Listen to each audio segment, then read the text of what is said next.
Yo, what is up? I'm late, but I am live.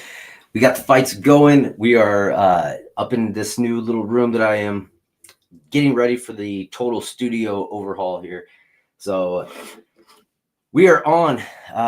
We are in Saudi Arabia now to have this amazing fight night coming up. We got Adesanya taking on Imavov. If you're gonna join me, happy to have you. If you've never been on one of our lives before, we'd like to at least get some bets going early. So we got this first fight. It's going to be between Hamdi Abdel Wahab versus Jamal Pogues. I'm taking Pogues in this one. That's going to be my first pick right off the open there. And let's see if we can get some odds pulled up on this. Can't wait for this fight night. Been waiting a long time. It's been that long week off that we had. Kind of sucked, but we are back, and it's going to be a good one. Got my coffee. I love the early morning fights. It's to me much better getting up, having their coffee. I'm a morning person, so I like to get up and get the day going, have some coffee, start the day with a little violence. Can never go wrong. We'll wait for some people to hopefully trickle in here. If not, I'll just sit here and talk all day. I don't give a shit.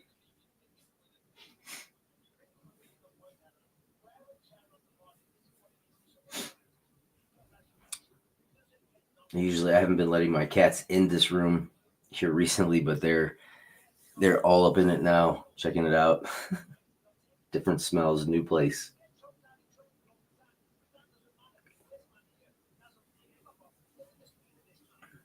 Good morning if you're with me. It's time for violence. We're almost ready. Got this first fight popping.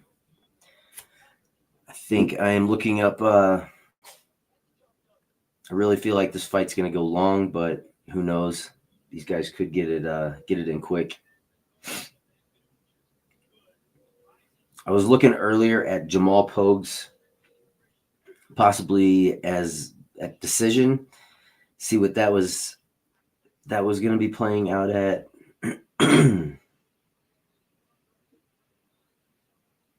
Jamal Pogues at plus 3.5 at minus 190 isn't bad. It's always fun to play around with. I like to play around with stuff. What I like to do on these type days, since there's 11 fights, I like to pick something from each fight as we go through, and not throwing much money at it, but I just like to see if I can continue a streak of any type. So it's always fun to do. See what you can do.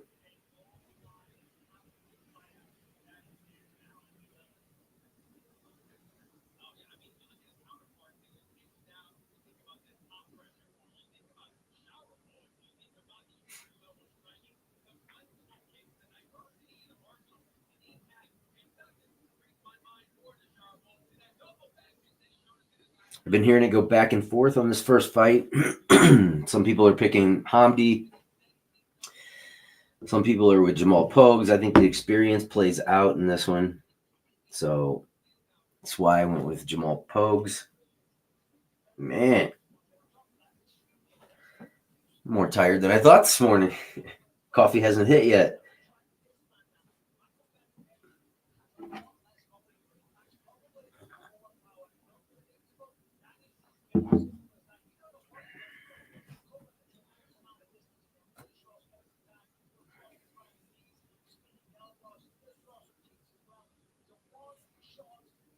For me, this is a total stress reliever type thing. Get to watch the fights on a Saturday. Then I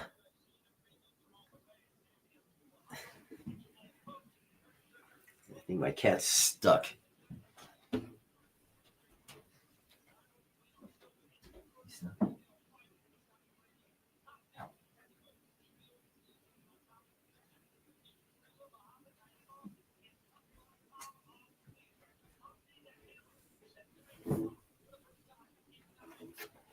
Yep.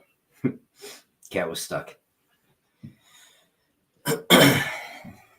My newly realized diabetic cat Hey, we all got problems, right? Yo, brother. Hey, no, don't do that.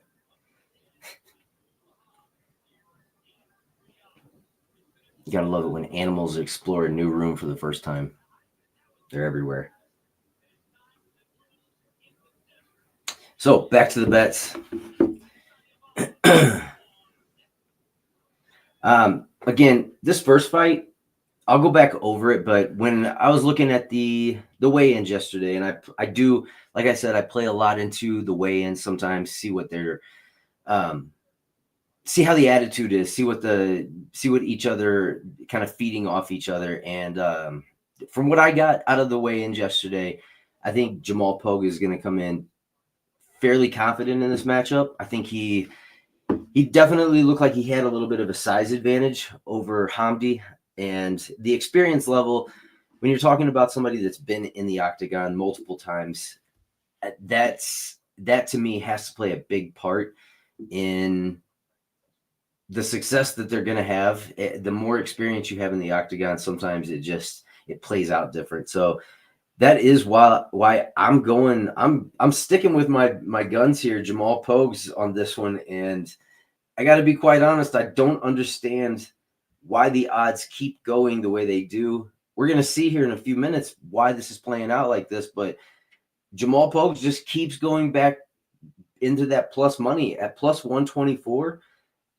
I'm all over that. Like, I don't understand why it's so drastically changing. It almost makes you like, that's a big jump. That's a big jump to go from a minus 105, where I think he was earlier, to plus 124. That's some weirdness right there. So some bets are coming in somewhere on Hamdi, and there's several different ways you can go with this. Obviously, you don't want to look at that over 2.5 at minus 220. It seems a little much, but man, Jamal Pogues, if he ends up taking this fight long, I could definitely see this being a fight that is winnable for him. So, I think I'm gonna open up with a Jamal Pogues, and it's nothing small, it's nothing big, but yeah, we're gonna try and double up some money. Try and double this up each time. The one thing that I do always question in cards like this is the outcomes. If it's a decision, because of the location of this place, it always makes me wonder. You're paying big money for these type cards. You're paying a lot, trying to get these things brought over to you. So always makes me wonder, does money win? You kind of are you paying for your outcomes here, or what's going on? But we'll see. But yeah, I'm going to go Jamal Pogues at plus 124. I don't think it's a bad bet. He's got the more experience in the octagon. If he takes it long, I think he's got the advantage there. He's a hard guy to take down, and I think that's where Hamdi is going to have to catch him. I think he's good enough to stand with him. Jamal Pogues is not a bad fighter by any means. So I'm going to put a little bit on Jamal Pogues. Just that money line. Plus 124, Jamal Pogues? Come on.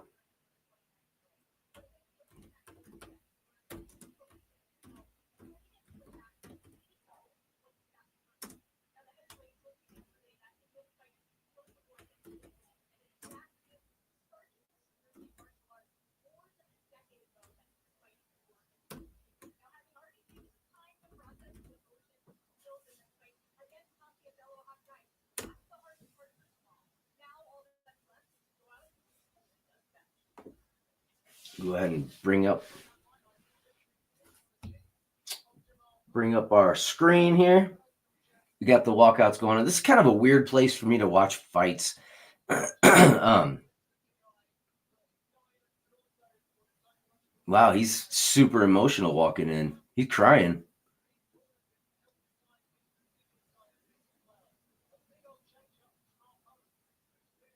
Hmm.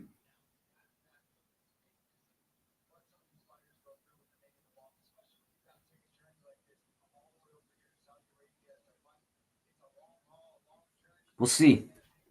That's odd. You don't see too many of them walking and crying, but something's obviously going on. Maybe that's another one of those things where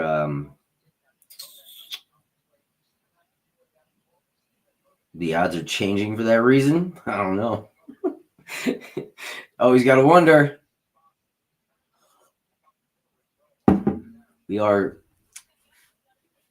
They're coming to us from Saudi Arabia here, so,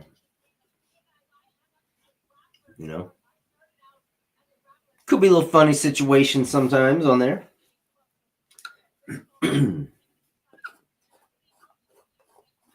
I know people throughout the day, as you wake up to violence, if you're a fight fan, please join us on the live stream. I don't know if you've been with us before. If not, if you're going to join us, welcome. We'll get some betting going. We'll have a little fun this morning and then get about our day. I always like the early fights, like I said, get it over with pretty quick. And I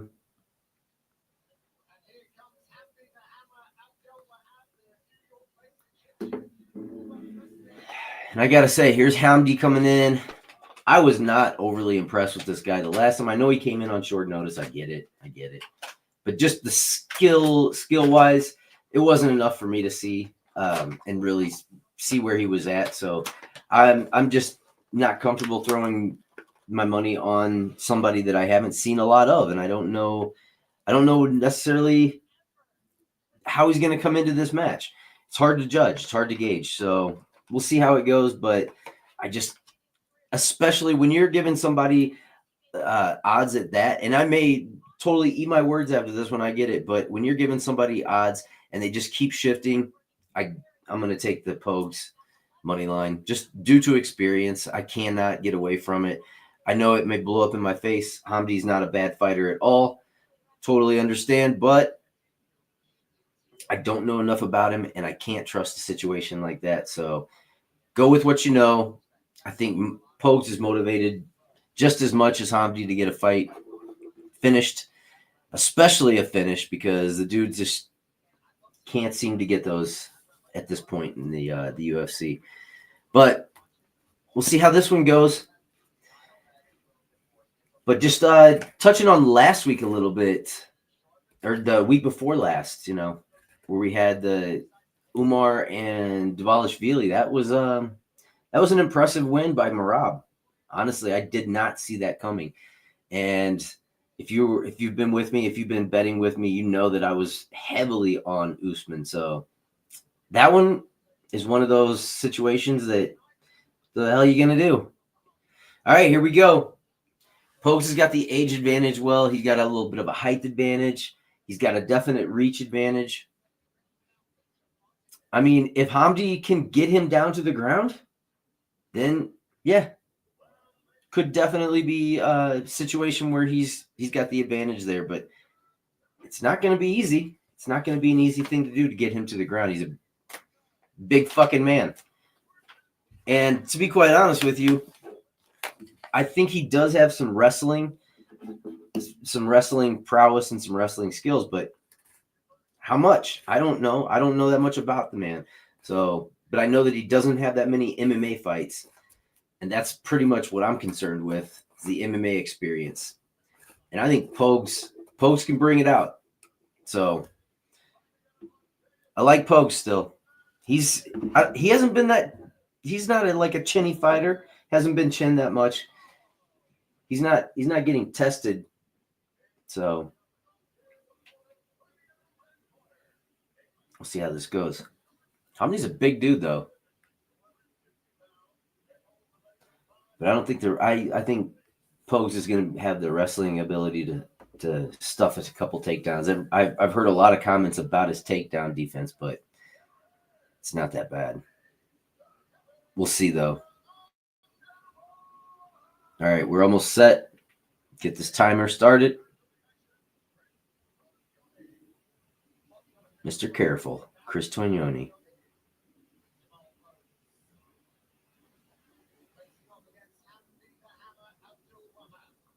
Here we go.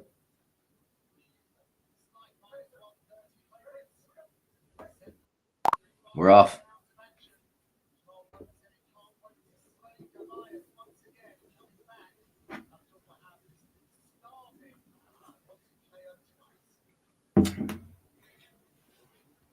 Pogues keeping good distance. He's not rushing anything. He's not a rush fighter. He's not somebody that's going to like overextend himself. And I believe that he's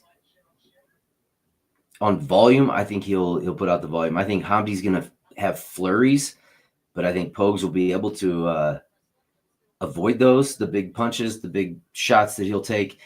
And like I said, that takedown defense, he may get him up against the fence, but I don't know. I don't know if he can get him to the ground. We'll see. He's definitely trying to inch his way towards the takedown, though, for sure. He's gonna have to outstrike, though. At some point, you got to start dealing with the striking here.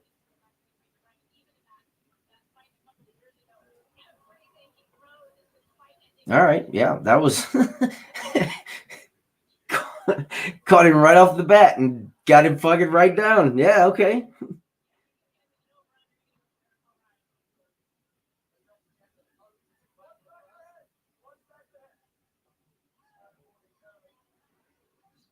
Pogues is up against the fence right now, trying to get back to his feet. Yeah, Hamdi jumped in there real quick. Let's see how bad this wears on Pogues. He's not doing anything to him right there except punching his palm of his fucking hand, so.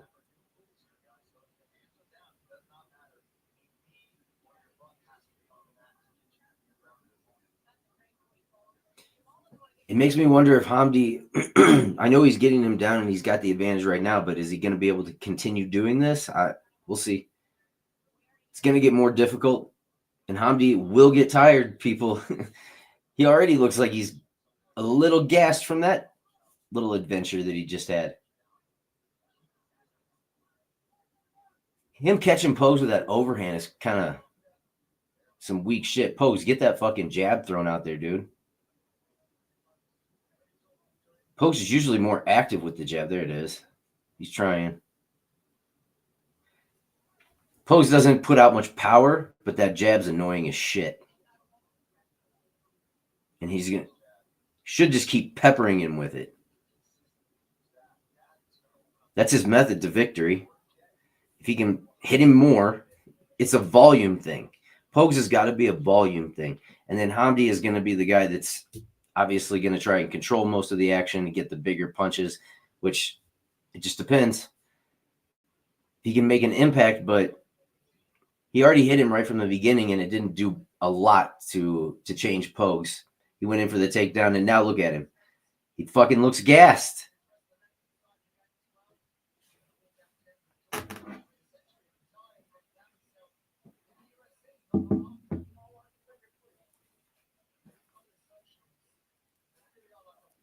If they keep it standing and he's not going to go for takedowns, and look what happens to him when he goes for takedowns.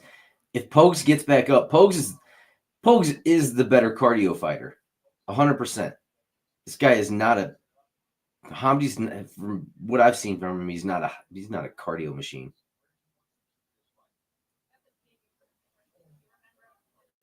There it is. There it is. Let's go. Get it, Pogues. This is Pogues.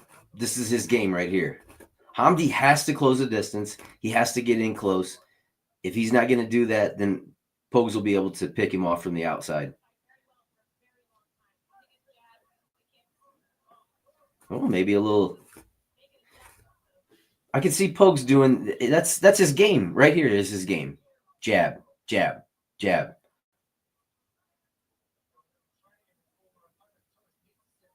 And I think he does have a little bit of a speed advantage over Hamdi too.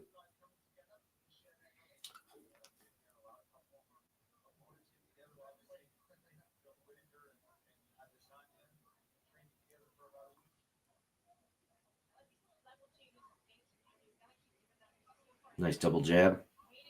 Pogues has a nice jab. It's solid. 10 seconds left.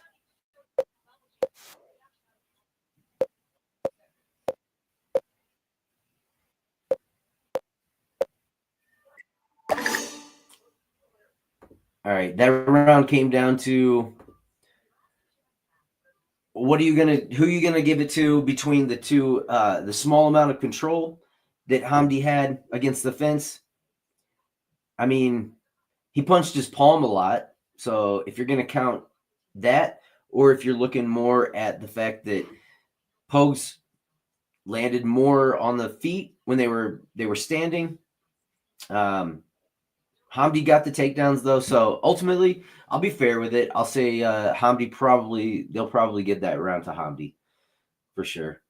Pogues has got to he has to avoid takedowns for the whole round, and he has to dish out more volume than that. The volume's not bad. He's putting out more volume when they're standing. He's putting out more volume than Hamdi, but he's not making an impression. And in this case, I think he's going to have to make an impression. So that was not good enough for Pogues. He's gonna have to up the volume, and he's gonna have to avoid the takedowns. He can't get stuck on the fence by Hamdi. But Hamdi gasses. So if he does for the first couple minutes, here we go, round two. If Hamdi gasses in those first couple minutes, he looks a little bit more fresh now.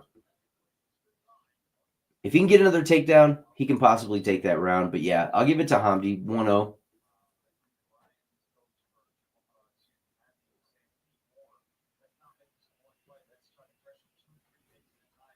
And I'm sure his coaches are telling him he's going to have to do more of that too. Pogues, when he gets kicked in the fucking leg, I don't like his reaction.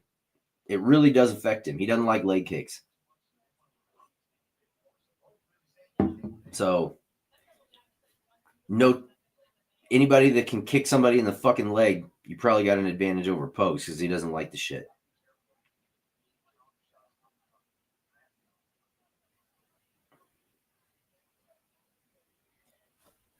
Hamdi doesn't look terrible though, but it's Pogues. Jamal Pogues isn't a high level fighter by any means.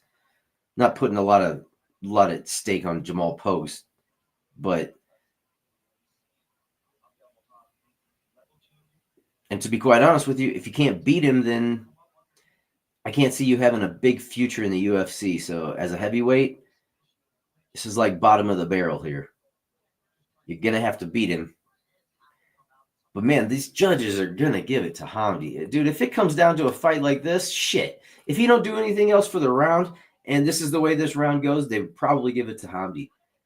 It's not gonna be one of those things where Pogues gets advantages here. They're not gonna maybe. I mean, a split decision, probably gonna see a split decision, but my guess is that would probably go to Hamdi unless Pogues can make some type of impression. But any rounds like this, I feel like you're going to go to Hamdi. Maybe I'm wrong. I hope I'm wrong based on my bets, but I don't know.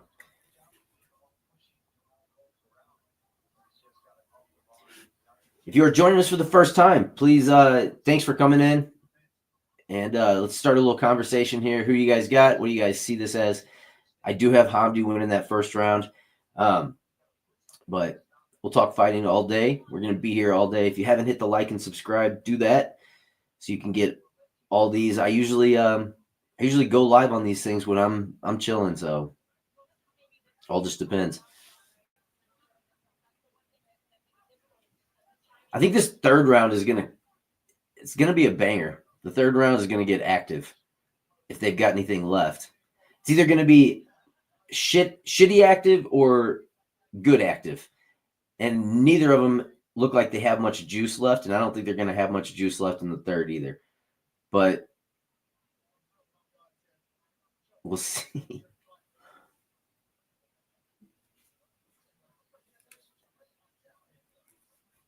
Notice Hamdi isn't going for a lot of takedowns though right now. He's not. He either thinks that he's got the striking advantage and can beat him there, or he's afraid that if he does it, he's going to gas out too much like he did in the first round, and now he's huffing and puffing. Pogues doesn't look that gassed to me, but he doesn't like leg kicks. Look at that. He hates fucking leg kicks, man.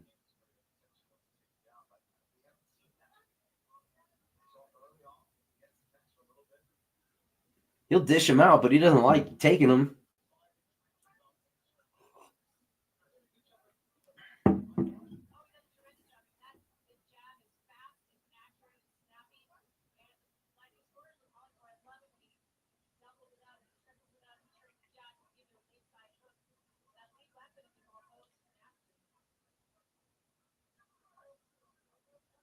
That was a nice jab.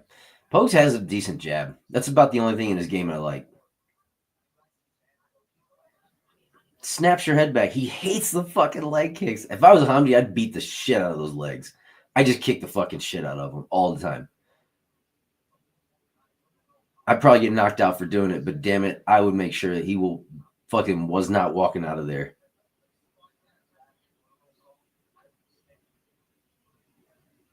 Because when you kick his legs, he has no reaction.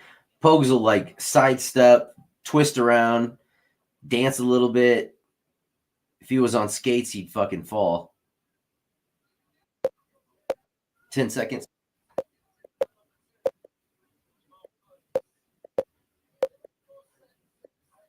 Nice one at the end there.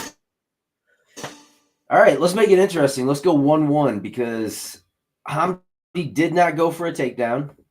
And let me see if I can pull up the striking numbers.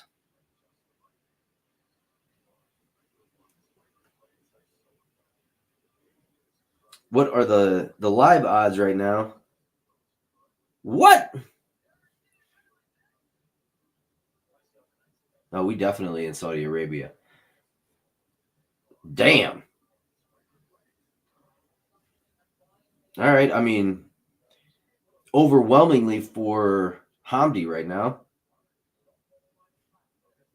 Let's see if I can pull up some striking numbers. My God, I didn't think the round was that fucking sideways.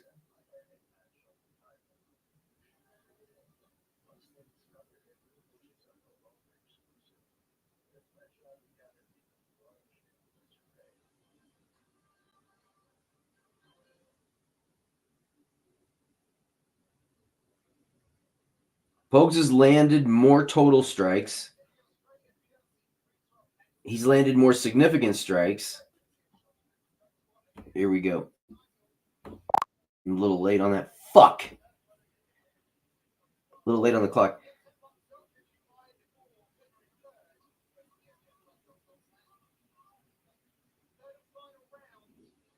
Pogues is landing more punches. I don't understand these odds.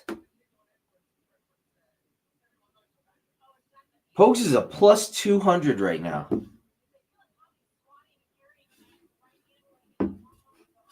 I mean, Hamdi's walking him down, but it's not.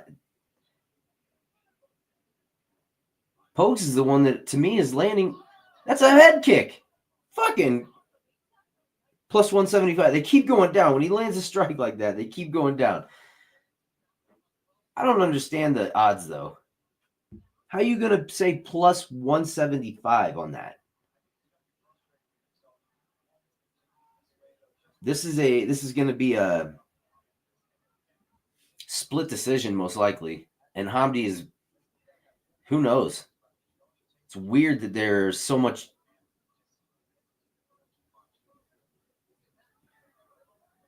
Oh, that was nice punch by Pogues. Nice shots by Pogues.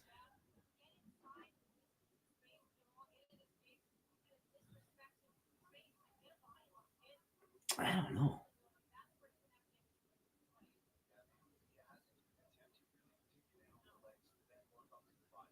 If Hamdi goes in for a takedown towards the end of the round, maybe it.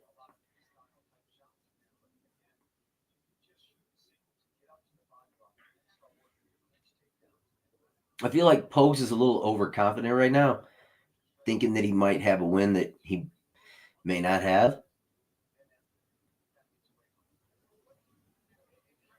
That jab's good, though, man. He's accurate with it, puts it right where it has to be, and he pops his head back every single time.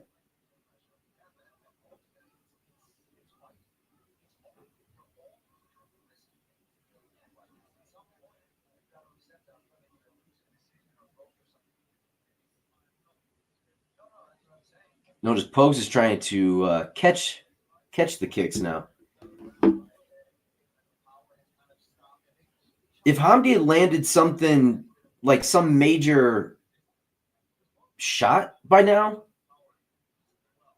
and maybe they're going to count stuff like that, but I don't think it's any different than him popping his head back on those jabs either.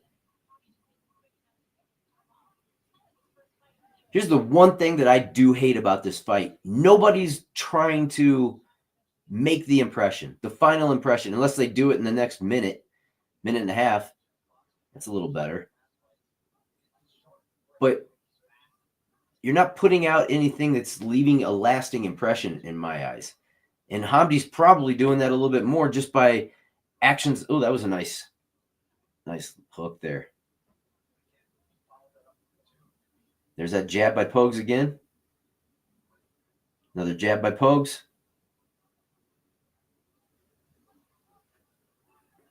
There's a nice body kick by Hamdi.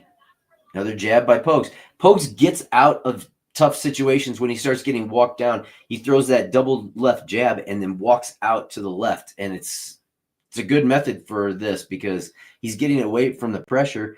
And there's Hamdi rushing in a little bit, slips a little.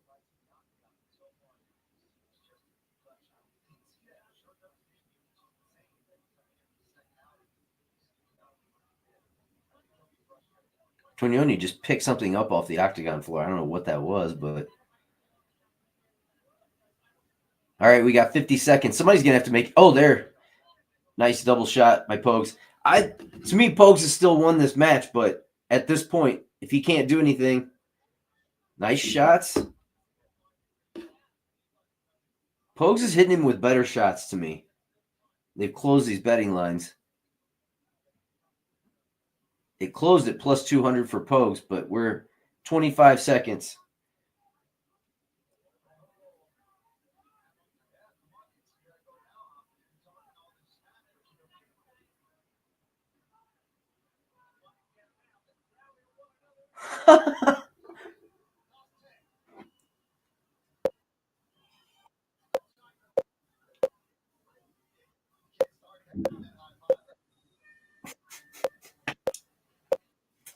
I don't know what the fuck that was at the end. He was like, "You want to fight me?" And then Pogues was like, "Come on, motherfucker!" And then it like nothing happened. Nobody threw really a punch, and then he like high-fived each other. I don't know what the fuck just happened, but I still think Pogues won that fight. Let's check the numbers. So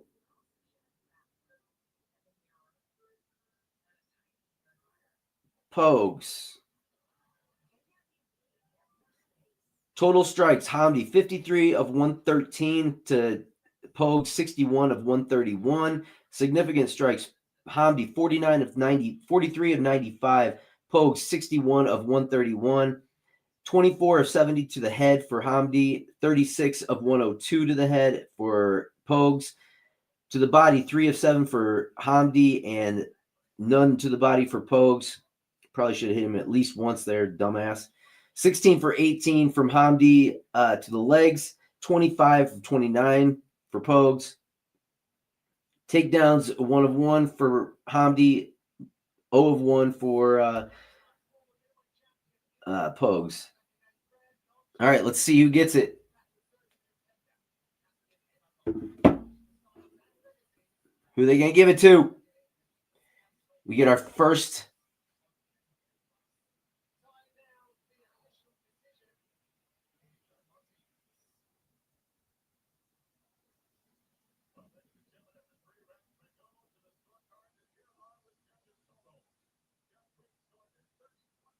$30-27.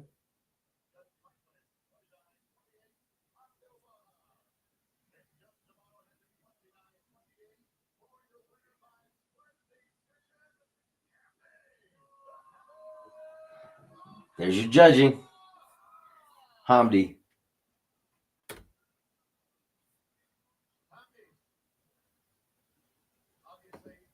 So there it is. Man, okay. Now we see where the judges are.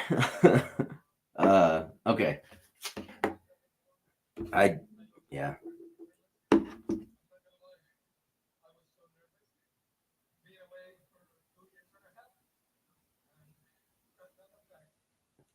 Wow. I don't think I agree with that. Let me know in the comments. Do you agree with the decision there? Because again, I knew it was a great chance that it happened, but I don't think so.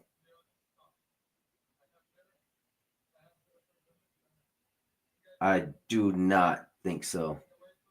I got to get a coffee refill. I'll be right back. One of my cats is screaming, so I'll hold on.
All right, we're back. That decision was dog shit. I'm going to say it right out. Fuck.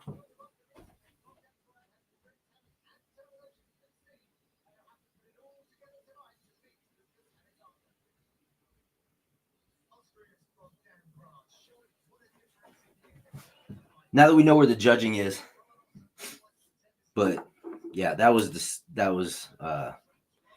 decision was dog shit.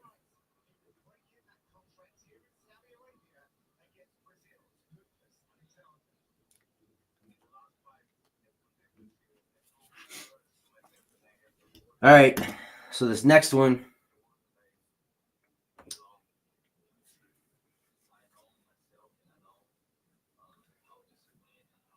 I've had him all week. I'm taking him still.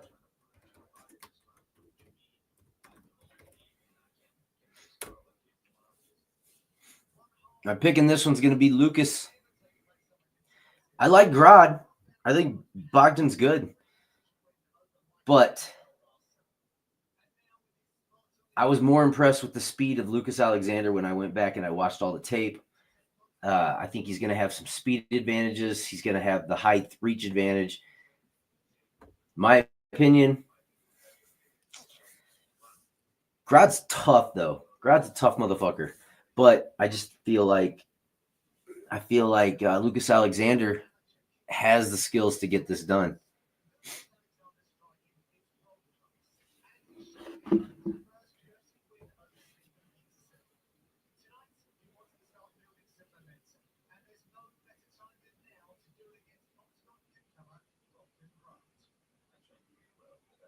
So here's what we're going to do in this one. Let me see.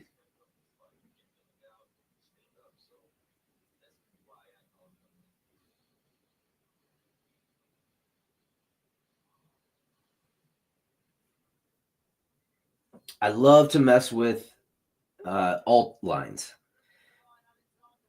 So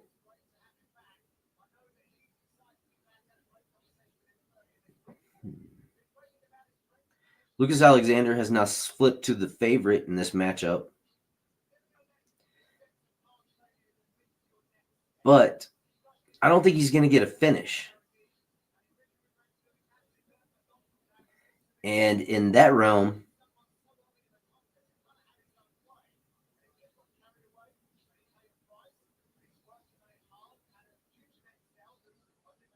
they took away the rounds.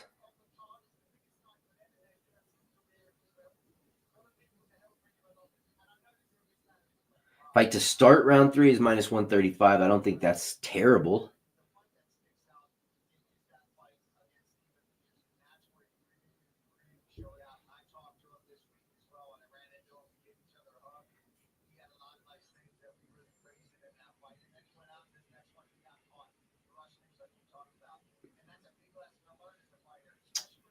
I like Lucas Alexander in this match.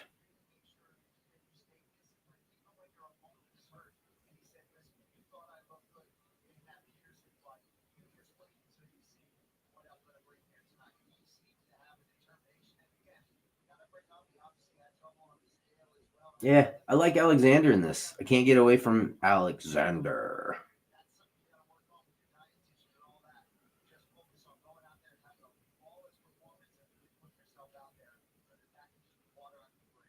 One of the most interesting ones coming up, though, for me is going to be that, honestly, the Jasudavicius and Bueno Silva. I don't know what to think of Bueno Silva's body language yesterday at the weigh-ins. I don't know if that was good, like if she was super focused, or if she's sick. I don't know, like, what the hell's going on. I've never seen her come out and be fully, like, clothed up. Didn't take off any of, like, her sweatshirt, didn't take off her sweatpants, nothing, and went over and said something to Dana, and I almost felt like he said thank you.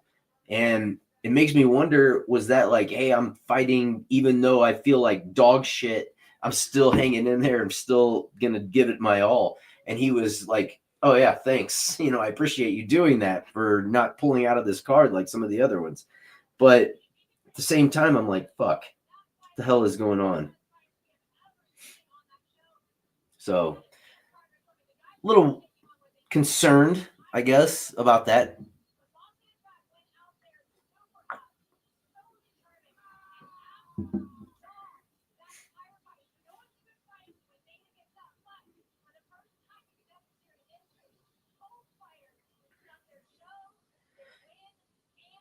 This guy's like a cartoon character.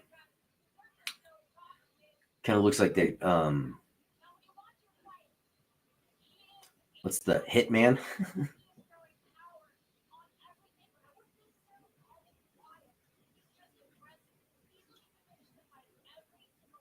I think the aggression is going to hurt him in this one. We'll see.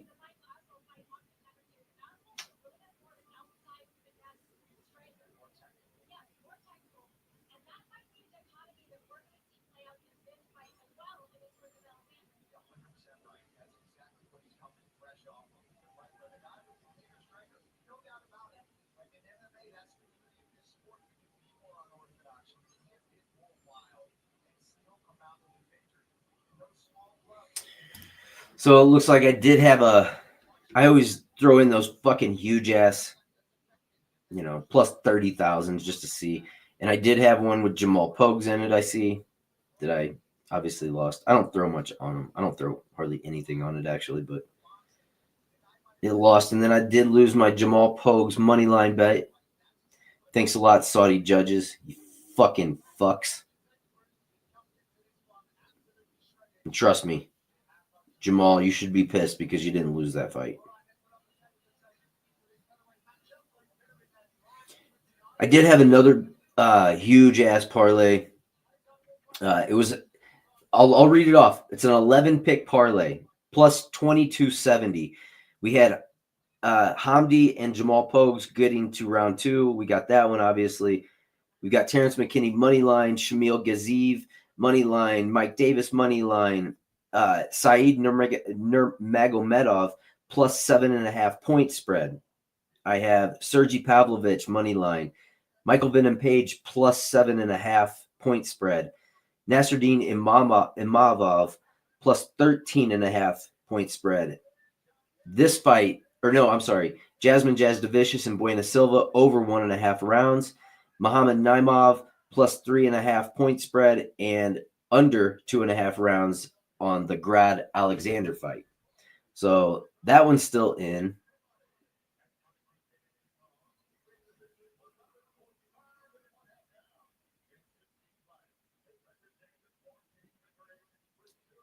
I do have another plus 45,445 parlay that I didn't put hardly fucking anything on. You don't have to get big money on something like that. But Hamdi was my pick in that one.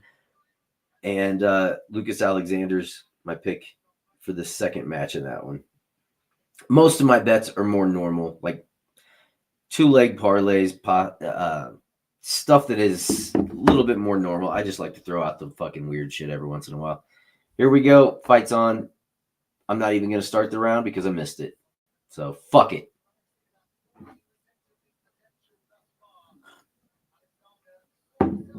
Here we go.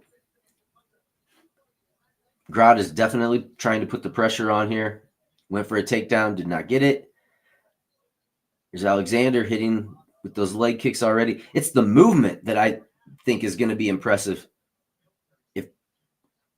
If Grod can't slow down the movement or can't get the takedowns, he's going for one right now. He's got Alexander up against the fence. If he cannot get these takedowns early, then I don't think he's going to be able to get the takedowns later. And it's going to take a big piece of his game away. And Alexander's good when you get in like this. He's got submission skills.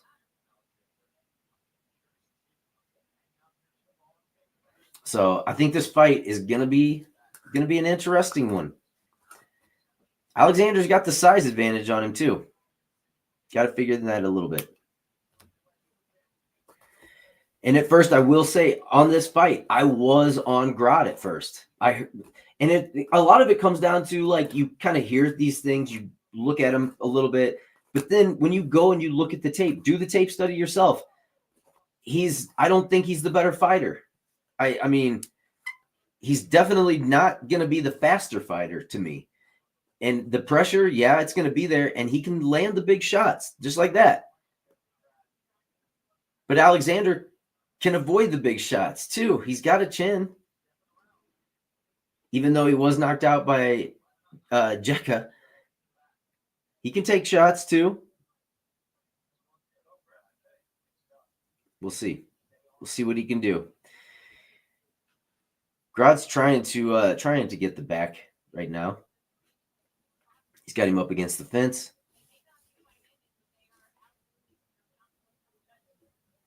I like Grod. I think he's a good fighter. I think he's skilled. It definitely has a future in the UFC. There's elbows from Alexander. And now Alexander has reversed the position. He's now on top of Grod. Grod went for the takedown. He didn't get it. Now he's put himself in a bad position. Alexander has him up against the fence with control. We are at 2:24 left in the first round. I'll get the clock for the next one.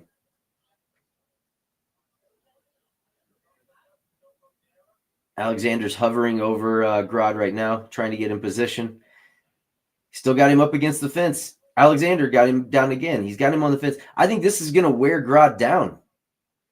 Grod's coming in like the typical kind of, young aspect, doing your first debut, thinking the world, and then going out and not being able to get it done. He does reverse right there, gets Alexander to the ground now. This is a decent first round. Can he maintain control, though? Now, Alexander just reversed it. He's back on top. Oh, that was a fucking up kick by Grod right there. Not sure that was totally legal. But you're in Saudi Arabia, so I don't know if they give a shit.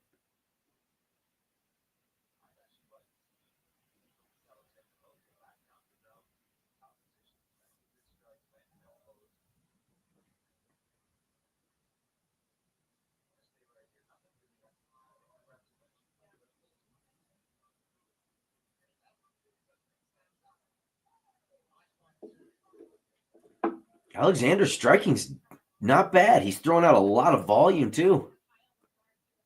50 seconds left. Grod went for a big strike, did not land it. He's going for a takedown. Alexander, he's going for these takedowns, but he's getting reversed every time. Alexander's going for his back now. He's on his back. He's going for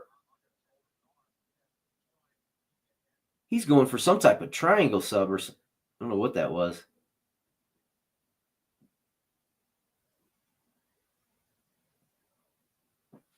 Alexander, to me, is a great live bet right now.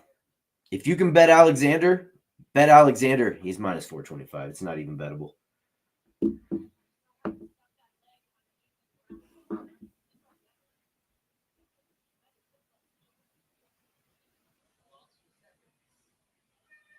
All right, into the first round. Get this clock going for this next round. That wasn't a bad first round at all. I think that was Alexander's round.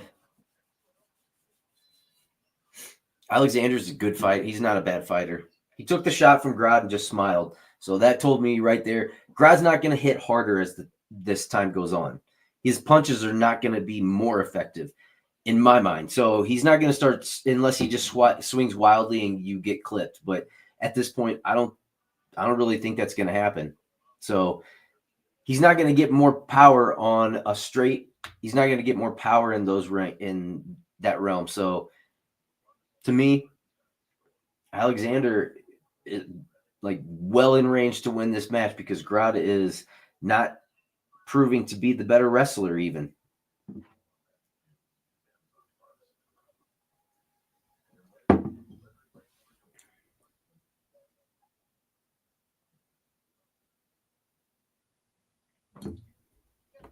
Here we go, round two.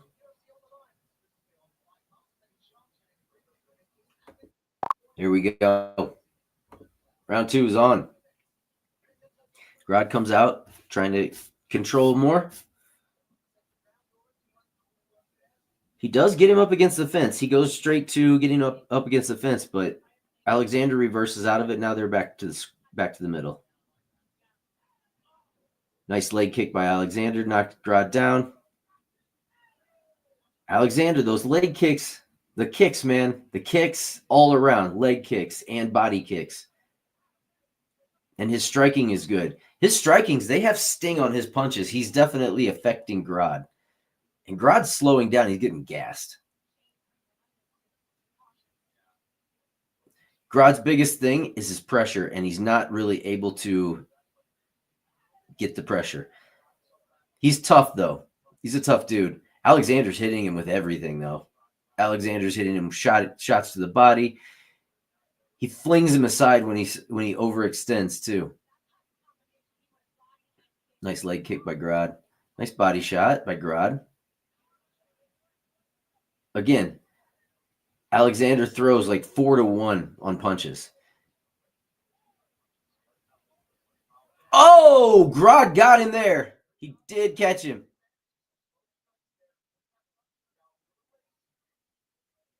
Grod's got side control right now. That was a nice punch. I'll give it to him there. And that was what I was saying. Like, I don't think his punches are getting more powerful, but you can catch him, and he caught him. That might change some odds. Okay, we're back to minus 270 for Alexander. Again, Alexander is able to get out of the stuff that Grod's trying to get him in on the ground.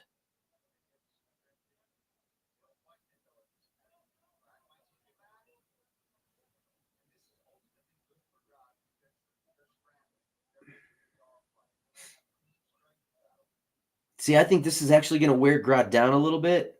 We've gone down to minus 130 for Alexander. So Grod's landing some ground and pound right now. Nice punches on the ground. Alexander is scrambling decently. He's trying to get out. He's doing a nice job avoiding totally getting pounded on, but he is getting hit. And Grod's definitely winning this round.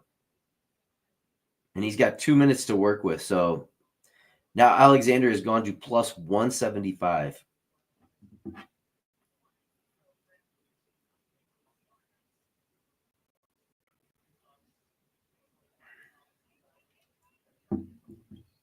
Grod's going for a triangle. I don't think he's going to get it, but he's going for it.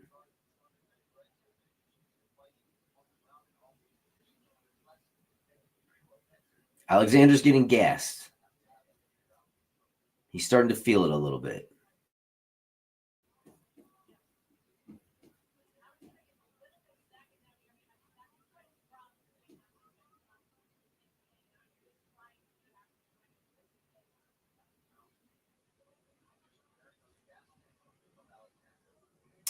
Okay, this is a good method for Grod right here. If he can get some ground and pound off, he can change the whole perspective for round 3 or finish it.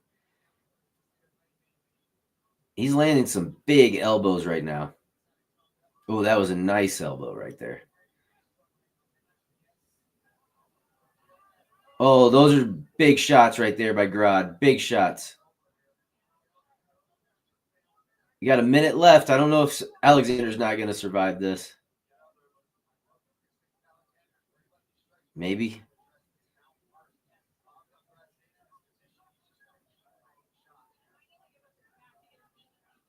It's over. It's over. Grod's going to get it. It's over. It's over. So he went the under 2.5. Grod did get it done. Damn it. I'm 0 for fucking 2, people.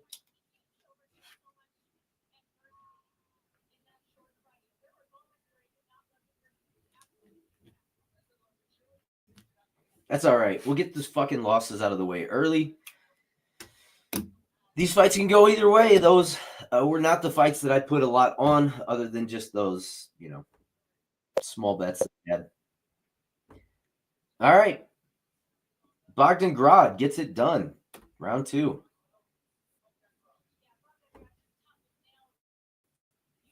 It was that overhand punch. Like I said, his punches didn't get stronger, but his ground and pound was still there. He just caught him with the overhand.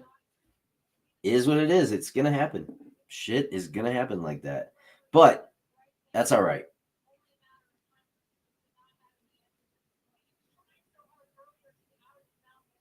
Alexander had some good moments in the first.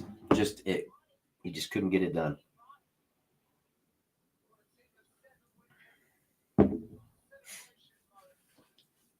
All right. Congratulations to Bogdan Grod. Good fight. That's a good fight. I don't hate. I just like watching him, dude. But luckily, we didn't have any no big bets there.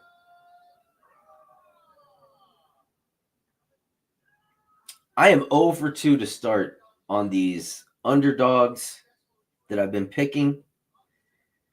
Picked Pogues, underdog. Picked Alexander, who was the underdog and then flipped. But man,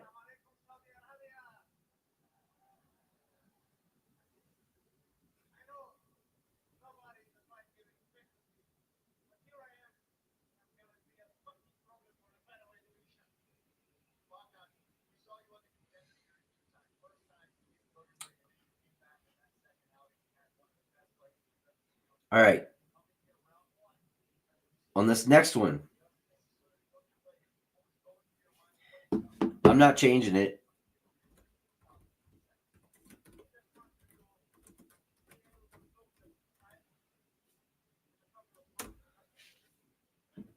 It's going up. That's my next pick. We're underdogging it right now. Total underdogging it. Myra Bueno Silva.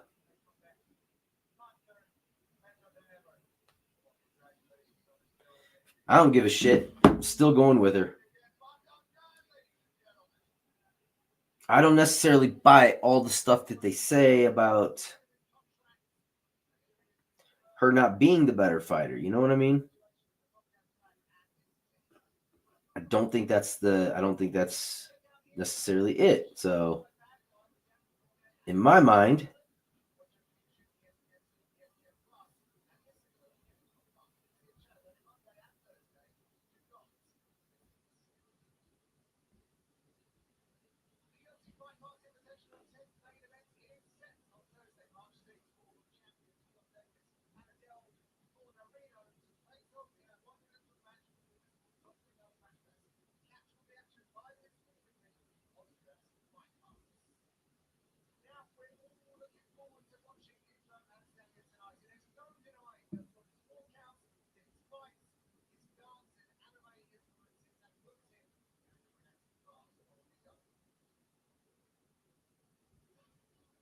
All right.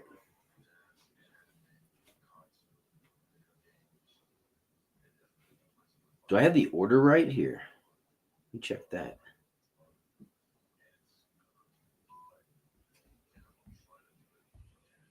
Make sure I got the order right on this shit.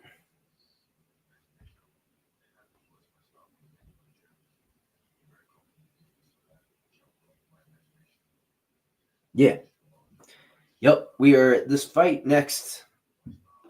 Let me know in the comments if you are watching live. Let me know who you got in this next one.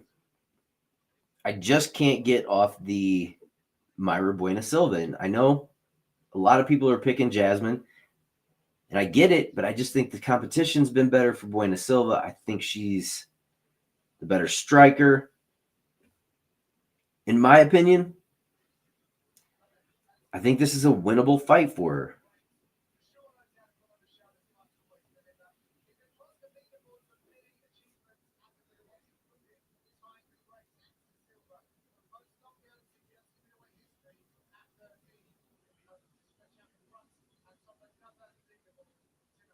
But at this very moment,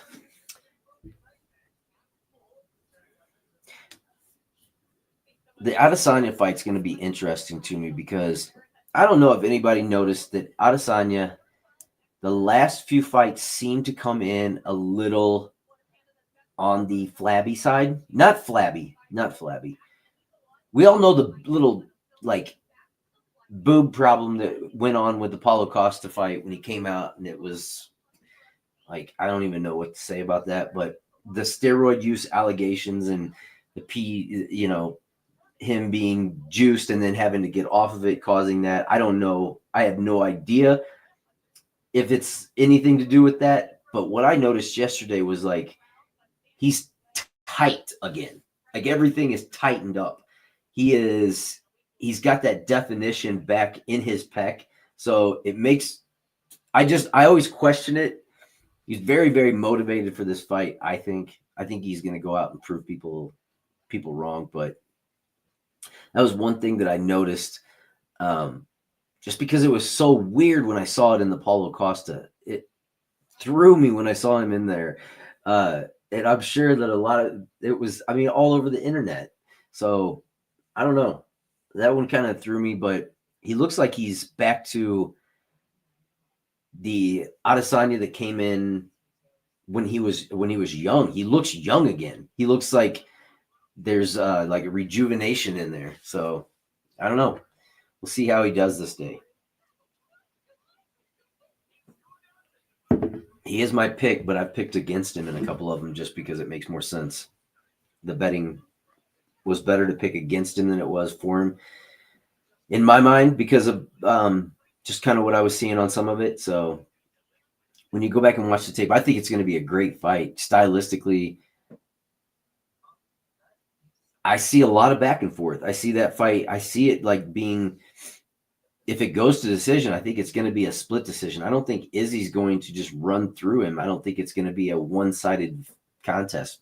So we'll kind of see how that plays out. But I think he can get it done. I'm really interested in the co-main event. Co-main event's going to be awesome. I personally am not that high on Shara. I don't think he's fought high-level competition, and it has been lackluster for me watching him. Going back and watching the replays, it's a little bit better. Yeah, he's a good striker. But you're facing Michael Page. Michael Page is an excellent striker. And if you're going toe-to-toe with him in a striking contest, I think it's the same as if, well, it's a little bit better than Nasruddin, I think, going against trying to take on Adesanya without any type of wrestling or grappling threat. I'm not sure that that's conducive to you winning the match, and that's where I kind of question that. But I mean, we'll see. We'll see how it goes. But I think Michael, I'm definitely all over Page in that one. I think he gets it done.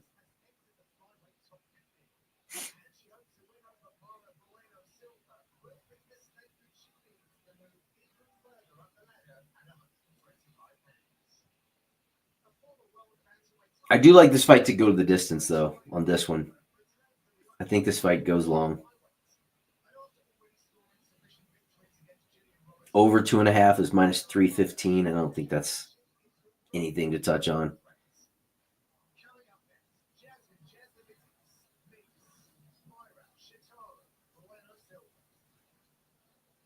She always fights with a lot of emotion. She's always very, very emotional.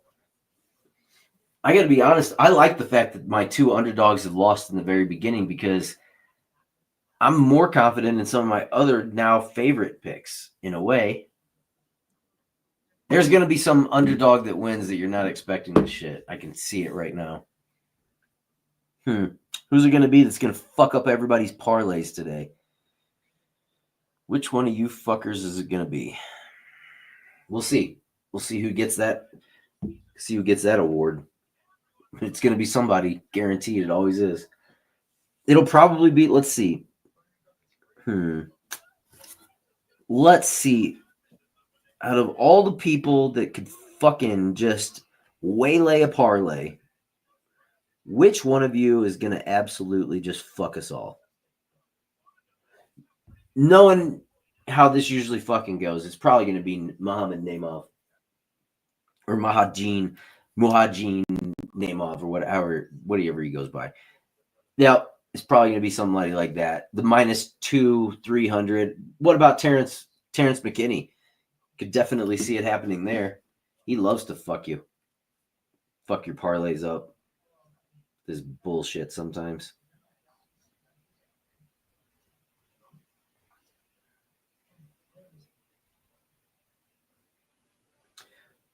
So obviously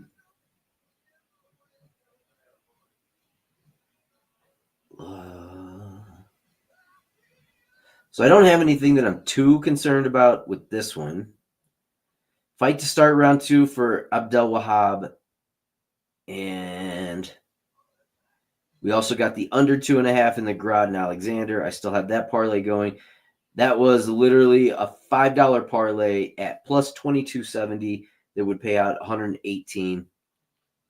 So again, not huge money on anything like that, but big rewards.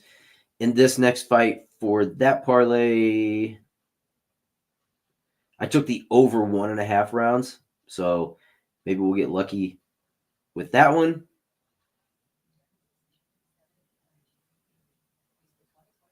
I think they get over 1.5 rounds. I do have another parlay at plus 138 that I do have more on. That I do have Bueno Silva at plus 7.5 spread. So again, if the fight goes the distance, I also have a single line bet on her at plus 3.5 minus 140 that I put in. And I believe those are all that I have.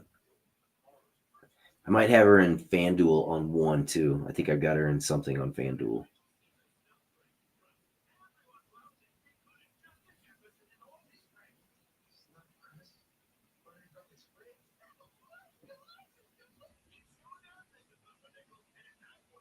Yeah, I got her in a 3-leg parlay on FanDuel.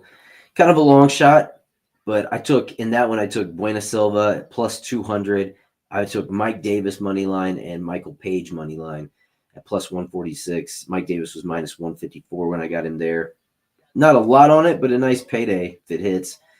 I also have a 3-leg Shamil money line, Sergi money line, and fight to start round 2 in the Page and Magomedov fight. Those are a little bit more on the realistic side. The 2 3-leg parlays, I'm a huge fan of those. Always like putting those in. Jasudavicius is coming out.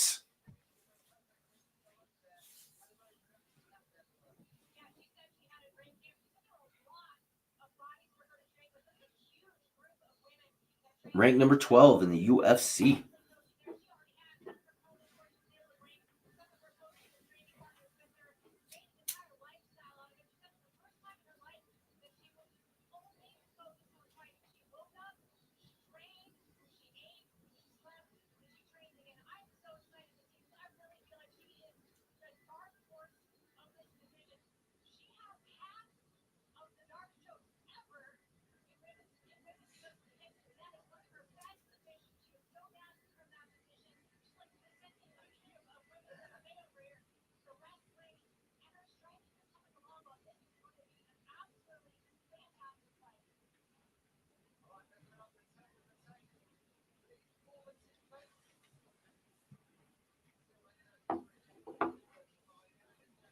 All right, they're former teammates.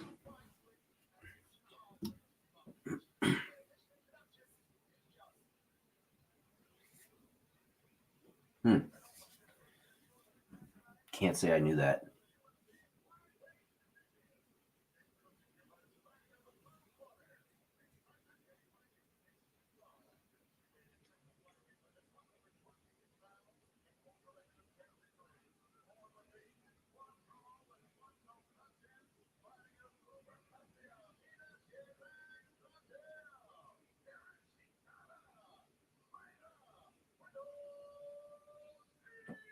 Myra. She looks okay. She looks like she's ready to go. I don't know. Doesn't look sick. All right, here we go. Jasmine.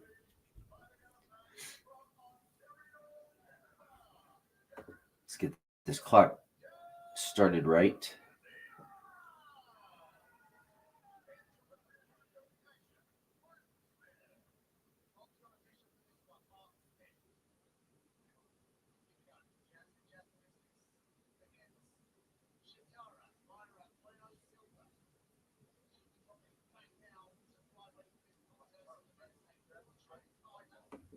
Here we go. Shara comes out quick. Trying to control the octagon right away. She's got to be looking for those takedowns. The takedowns are going to be big. If they're training partners, then they already know each other's weaknesses. Sometimes it's the information we miss. We'll see how this goes.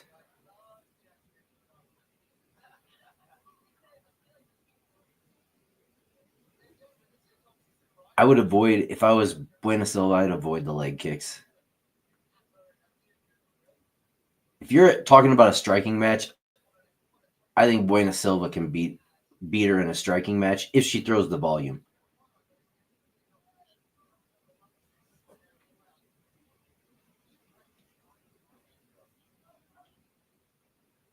Trying to get the tie clinch for Bueno Silva. She can't do it. Jasudavicius is very cautious. Bueno Silva keeps walking her down. It's like she's looking for her moment.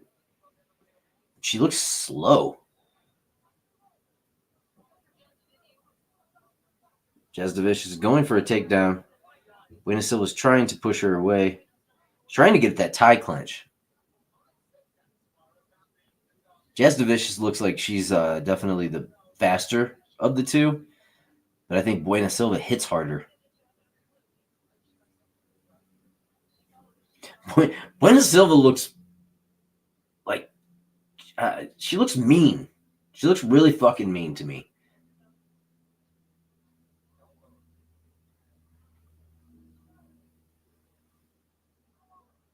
She's got some fire. I think her striking's better than Jasudavicius. Not sure she's faster, but I think she's better. She's a little bit better. Her defense sucks, obviously. She gets hit in the face a lot. So I'm not high on the defense. But she's going to get clipped if she keeps... Oh. She's got a guillotine. She's got a guillotine. That's in. Nope. She doesn't have that second arm in. Jasudavicius is going to get out and get on top. It's a bad move to do that with Jasudavicius. Now she's going to burn out her fucking arms. This is going to be dumb.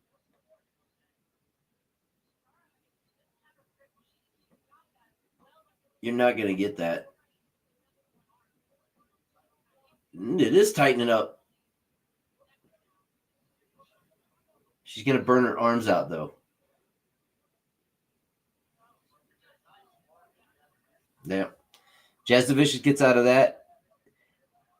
Myra Bueno Silva now the issue is she'll lay on her back the rest of the round.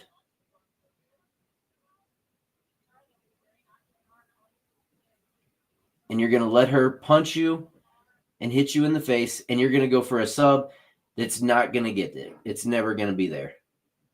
So now you're just going to get fucking crucifixed and fucked up. Now you're fucked.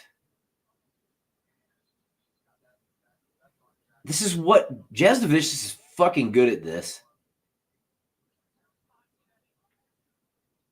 Now you're going to get fucked up. She is so fucked up. Oh, man. Jazzy's good. Now she's going to go for an arm. You can't get out of this. Well, maybe. No, now you're going to be fucked in another way. Well, maybe. Okay. Nope. It's a better position than you were in, but this is Jasudavicius's game, dude. She's good. But you know what? If you hadn't pulled for guillotine, even though I thought you had it too, you got 50 seconds left. Can you survive? If you can get it back to the feet where we can still win a round. But I can tell you what you did in this one. You lost it. You totally fucked up this round. You need to get through this round. Get through the round.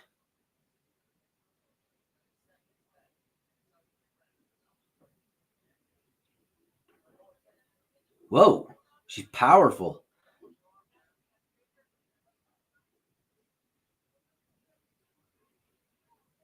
It's not a 10-8.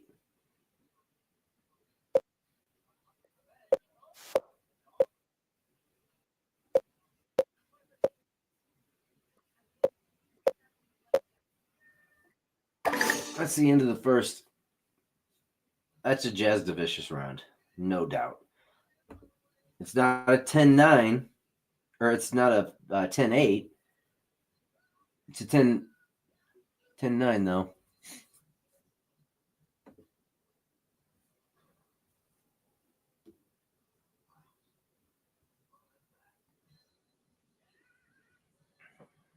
All right. That's all right, because if I get two more kind of like that where... Oh, no, that wouldn't work. Myra, you got to make it interesting. You got to push the pace more. You can't get taken down again. And if you do get taken down, then you got to finish the shit. Because she's not going to finish it. The longer it goes, she's not going to finish it. You're getting too gassed to pull off a submission, in my mind. And look at her eye. Man. Look how fucked up her eye is. Those elbows.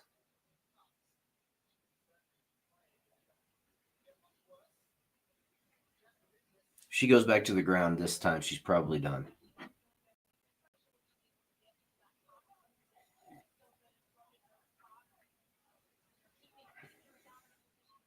Why are you trying to clinch? You're walking into punches like you're Priscilla Cachoeira. She's trying to like out tough her. But the thing is, it's a bad... Here she goes again. What the fuck? Stand with it.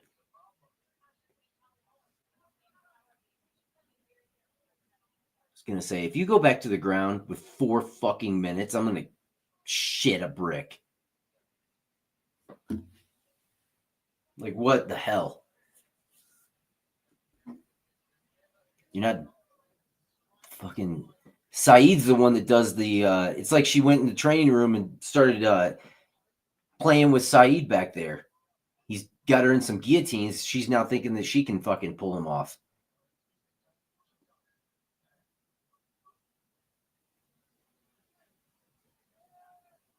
Man, she gets hit a lot, though. Yeah, Felder. I'd like to see a little movement in the upper body. Yeah, like your fucking head. Move your face away from her punch. Hey, Myra, when you see her fist coming at your face, move your face.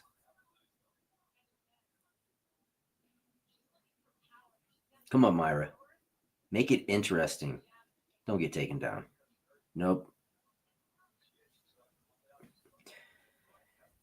The constant threat of the takedown is always there.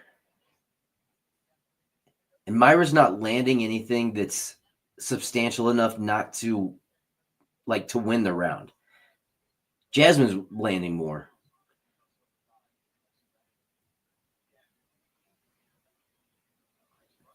Jasmine's volume is there. Her punches are more accurate. She's hitting her more. Hey, look, if they gave the other match to Hamdi, then they're definitely giving this one to Jasmine. Myra, you're not going to win this. You're not going to win it just running her down. Myra's going for knockouts. That's pretty much what the game is, and she's not going to get it. Because every time she goes in, she's going in so hard that she's overextending and trying for a tie clinch that she's not going to get.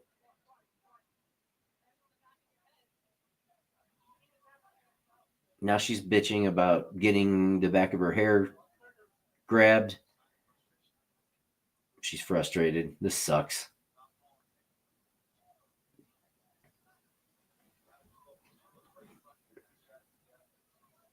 She's not getting taken down now, which Jasmine's not taking her down. And she did just hit her with a nice right. She could change the third round. Jasmine just got her down.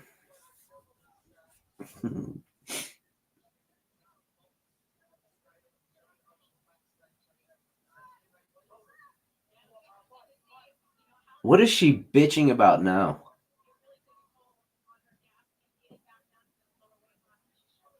Well, the over 1.5 hit.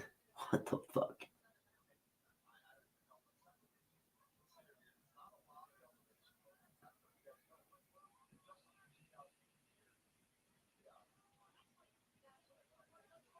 She's constantly going for subs, I'll say that.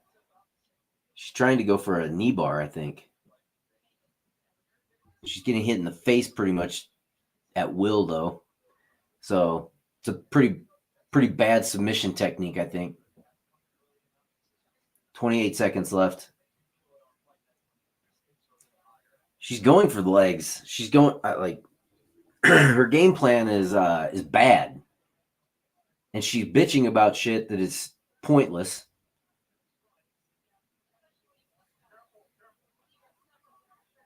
So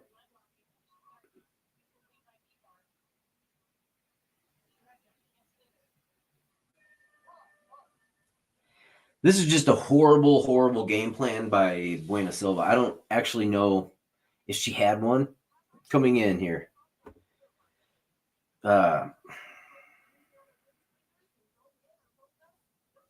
Yeah, I don't know what to say about that round.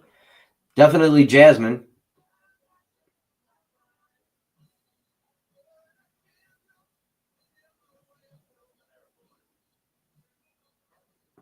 So if we keep going like this, we're definitely going to get 29-28 from every judge.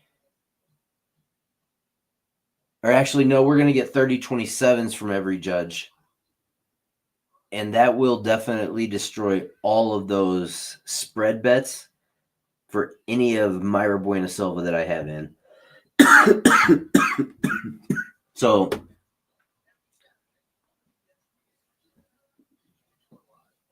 Myra, you were a terrible bet. Really bad one. Really bad bet.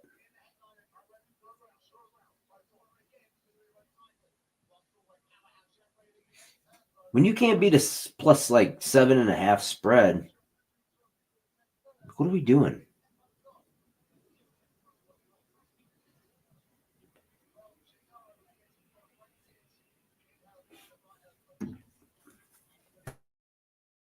She looks like shit. Walking zombie.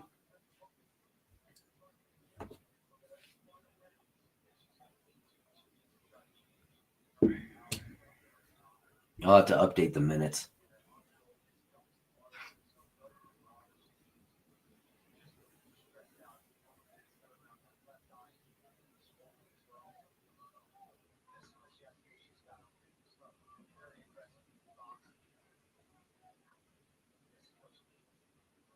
Myra's got to be super aggressive, and it's not going to. She goes in with her hands down. and she's getting clipped. Now she has to go for a finish. She knows it. And I don't think you're going to finish Jasmine. Although Jasmine looks slightly gassed. Slight. It's very, very mild. But you're not going to sub Jasmine. So forget about the subs. And I don't think you're going to knock her out either. And she keeps pumping you with knees right now.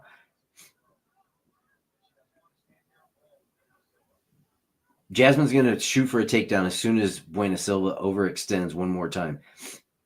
There it is. No, that she almost got it, but she didn't.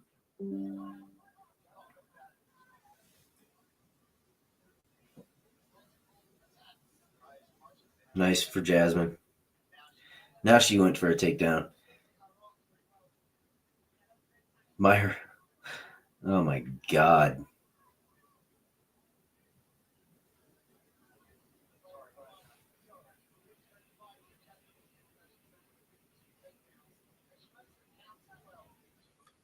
Man.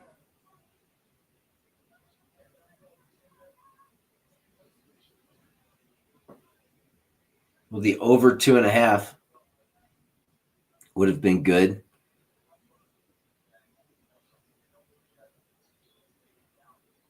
She's trying for an arm bar.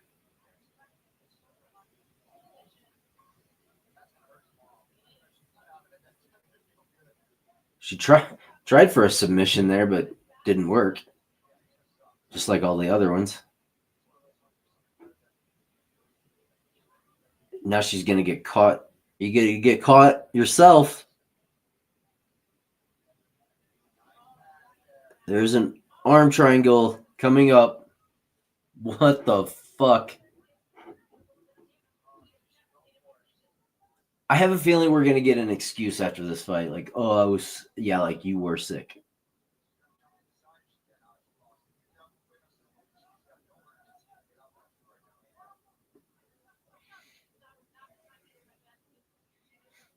Now she's getting flattened out.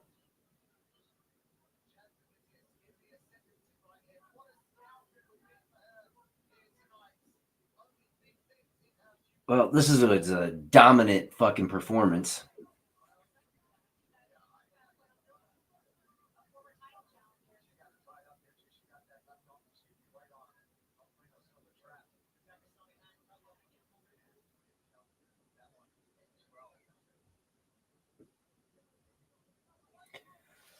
One minute.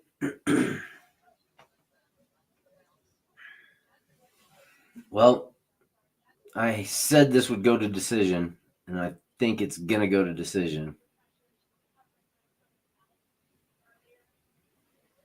Bueno Silva is at least, I mean, she's tough, so.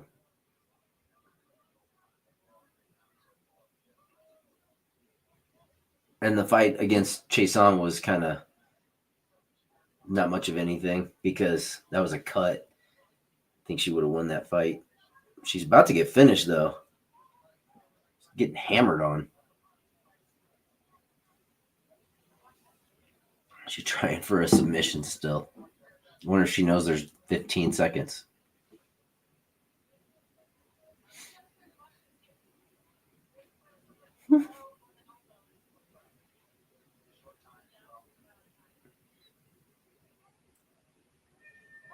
That's the fight.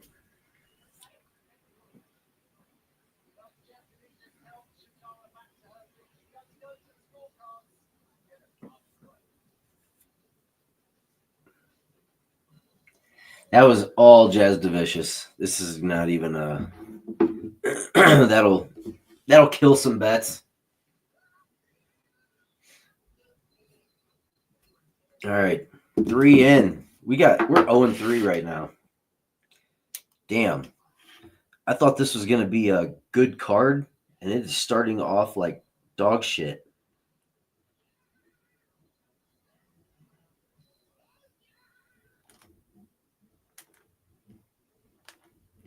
Dog. Didn't take him long to turn those cards in. Let's see what score we get. 90 to 15.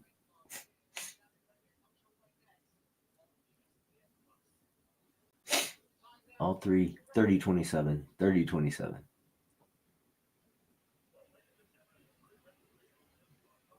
No, this is going to be a 50-45.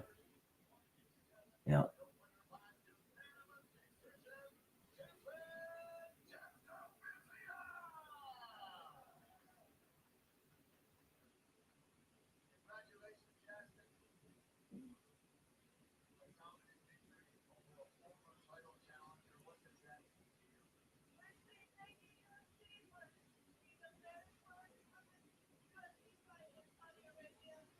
Wait a second.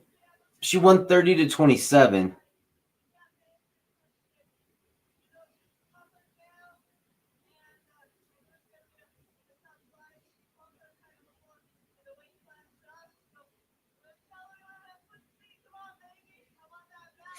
I'm gonna count. I'll see what they give me on that. They'll probably knock me out. All the ones that had Myra as money line are fucking obviously gone.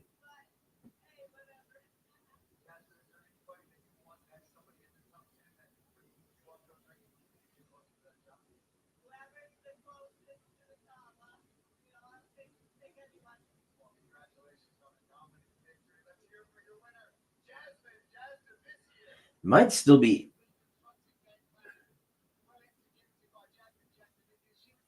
Some of these might have actually hit.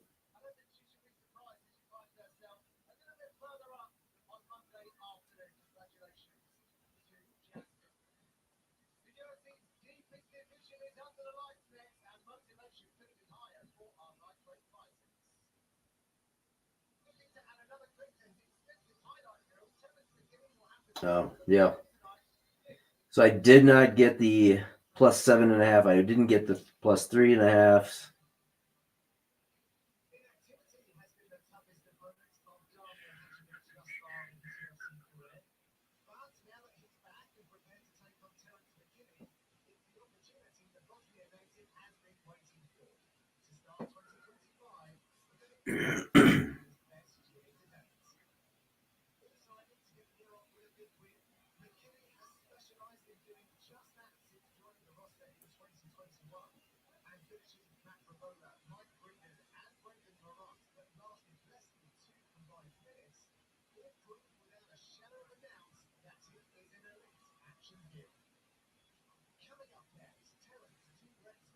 All right, next up, Terrence T-Rex.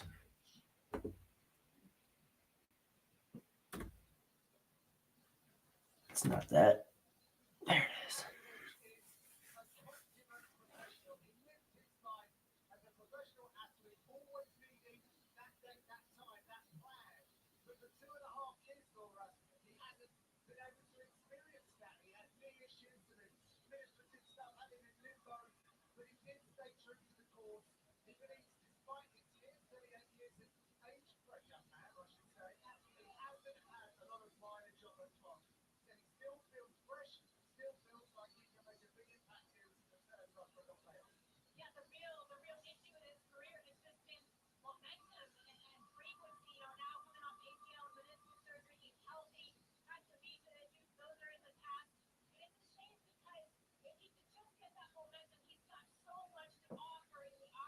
Damn it, Myra.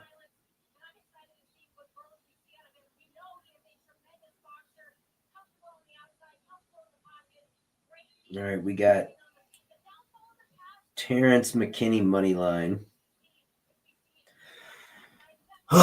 Okay, you know what? Here's the way this shit usually happens.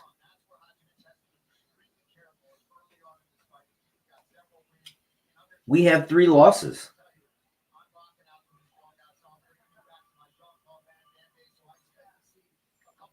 And with those 3 losses, now we got to get it all back.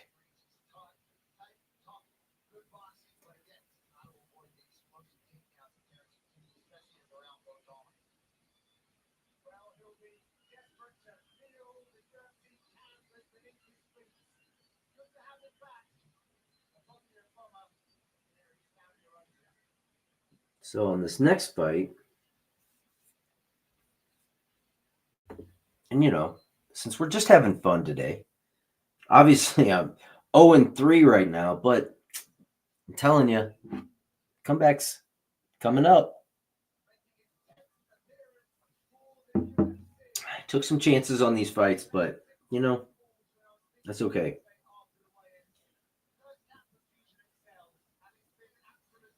I'm going to say in this one,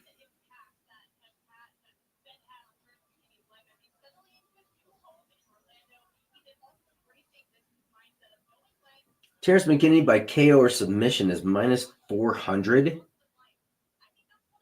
Damn.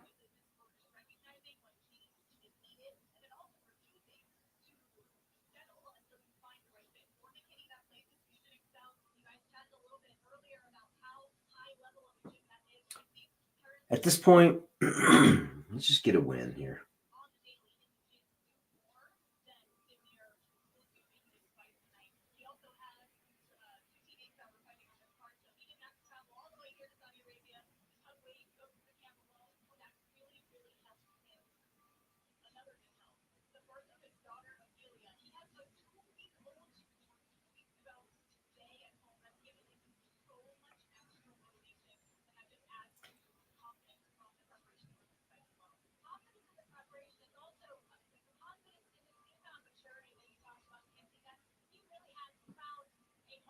I think Terrence McKinney wins, but I just don't. Now I've already got all my bets in that I want to put on Terrence, so I'll just let those go.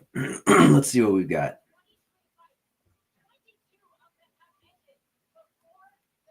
I have Terrence McKinney obviously is still in on my miracle 11 pick parlay.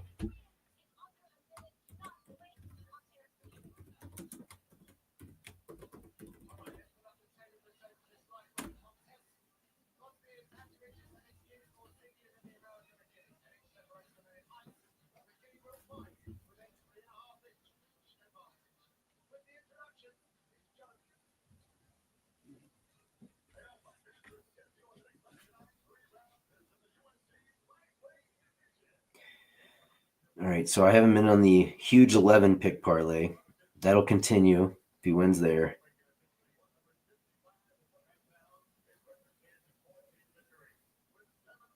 I have him in a 2-piece parlay with Shamil Ghaziev. I have him in a 2-pick parlay with Muhammad Naimov. And I have him in a 5-pick parlay with Page, Ghaziev, Pavlovich, and Naimov. There. So that's what we've got with Terrence McKinney. So we've obviously got some Terrence McKinney going on. We'll see this go. Here we go.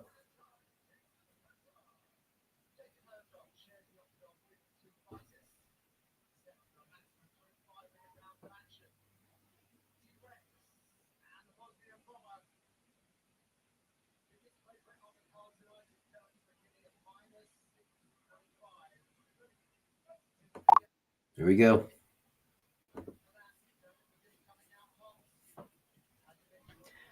Kenny starts off with a body kick, goes for a head kick. He's aggressive right now. He wants to finish this.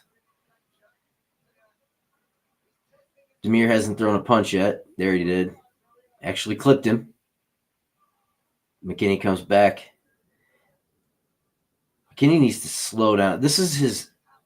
You say he's changed and he says that he's fixed some stuff, but...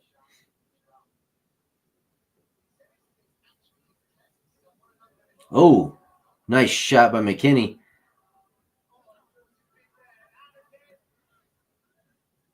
He's got to be careful. He'll get clipped by Deir, but he's hitting him. Uh-oh, he's got a... This looks like it might be a guillotine. Nope. He switches it to the other side. Deir just took him down. He's going for a guillotine. He's got a guillotine. He's mounted. This is going to be a... Nope, he lets it go. He wants some ground and pound. He's going for ground and pound. He wants knockout. Deir turns over. McKinney's on top of him, pounding away. I don't know how much longer Deir is going to last. This is about to stop, I would say.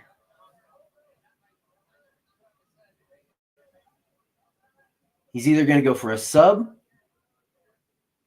or just pound away. Either way, this is bad for Deir. Deir is getting pounded on and unloaded on right now. It's about to stop. It's about to stop. Herzog's telling him to fight back. It's about to stop. Herzog, what do you think is going to happen from here on out? It's over. McKinney, first round KO.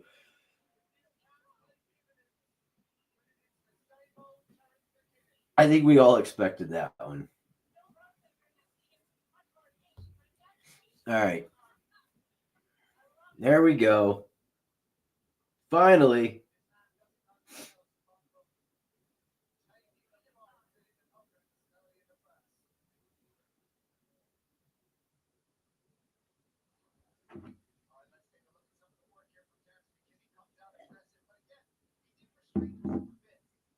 All right. Now we start a win streak. Let's go. Finally. Jeez. It was the most obvious one. Yes, I know.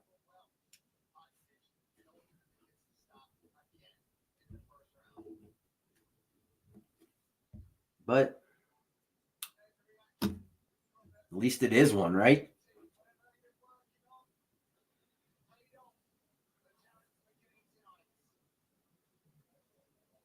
If you're watching with me, talk to me. Let me know what you got on the. Let's see who's up next.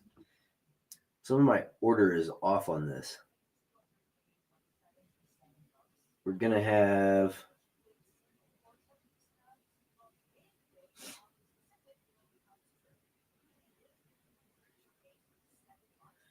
Next is going to be the Shamil and Thomas Peterson fight. That fight canceled. I don't know if they'll redo that one. We'll see. All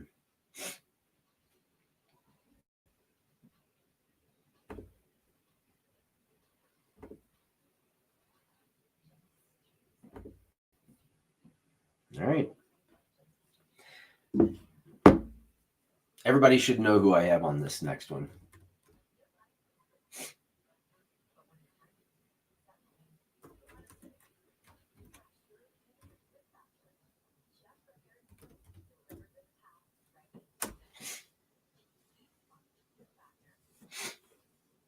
It's pretty obvious who I'm going with this next one. I'm really trying to hold myself back from putting in more parlays right now, but I want to.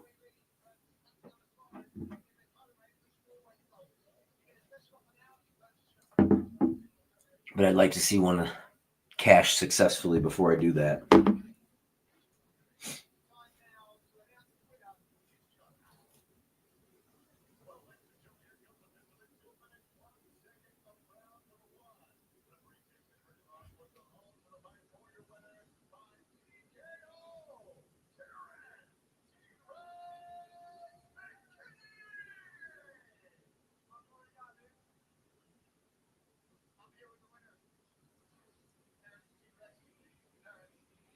All right, T-Rex gets it done.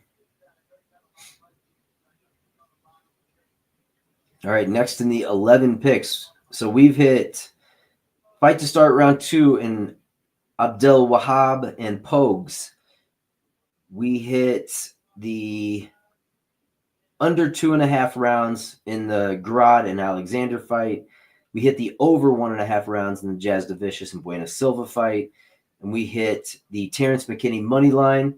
Next up, we had the Shamil Ghaziev money line. And just to let you know, I did get some of these at some point a little bit early. I don't know what Terrence McKinney is. Actually, no, this one I didn't get too early, but all my other Terrence McKinney bets were put in pretty early.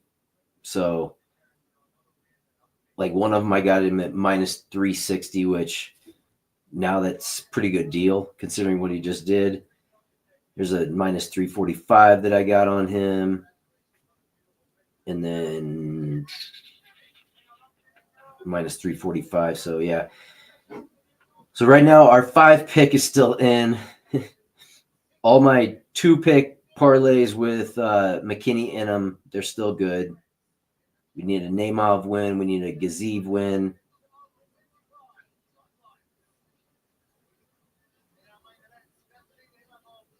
And would really appreciate those things to happen. Put some money back in.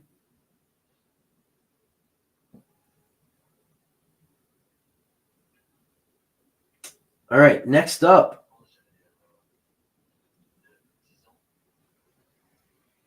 Now we're gonna get some talk time here. All right. So this next match, watching the face-offs, you can definitely tell that Shamil is very, very confident that he's going to get this done. Thomas Peterson looked pretty pumped up and ready, but I think the way I see this going is I think Thomas Peterson is going to be having to work too hard to get the things done that he needs to get done in order to win this match. One, the wrestling. I think he's going to have to work extremely hard to get Ghaziev to the ground, and I don't know if that's going to be a successful route for him. I think Ghaziev could possibly flip it on him. So I wouldn't say that's the route to go.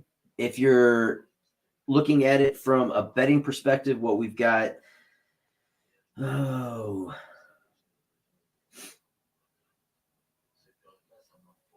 fighter props.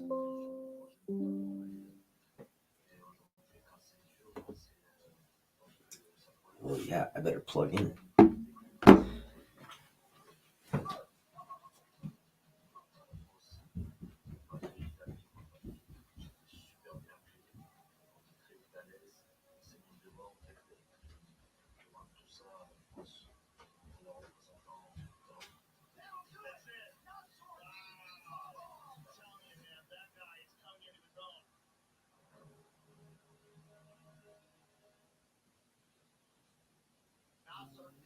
Imavov on a 4-fight unbeaten streak. You just look at the significant strikes per minute that this man is capable of putting out there. The accuracy is well on 58.6%. The strike defense even more working, especially in this.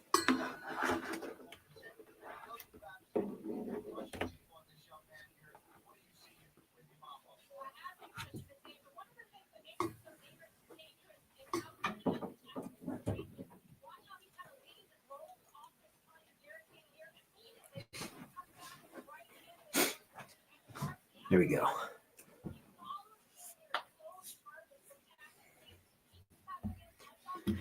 All right. So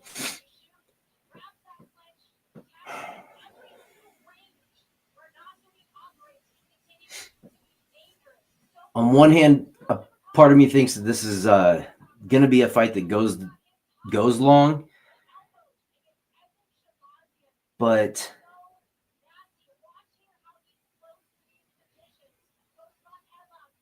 they're heavyweights. You still have to keep that in mind. And I can see Ghaziev getting on top and ground and pounding him out, honestly. I just Peterson's tough. He's got good wrestling. But I think size is going to play a factor here.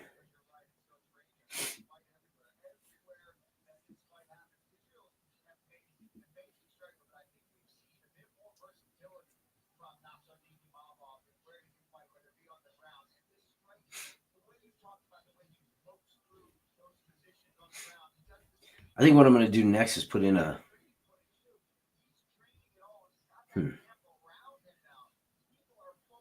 The over 1.5 just went down to minus 160.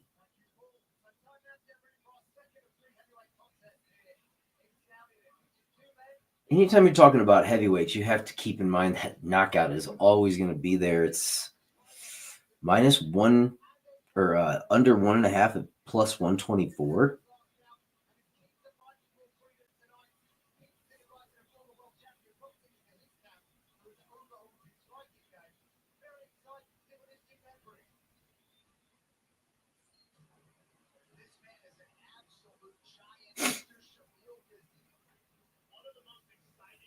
It's a big dude, and he's got wrestling skills. Ghaziev. And he's got knockout skills. Ghaziev to win by KO is plus 110. To win by submission is plus 600. I don't think he's going to win by submission for the simple fact that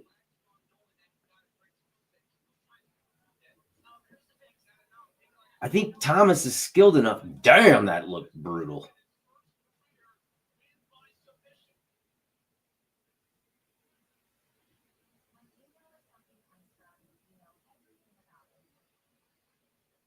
Peterson to win by submission is plus 1,800. I don't think you're submitting. I don't think you're going to submit him. I think that's going to be tough.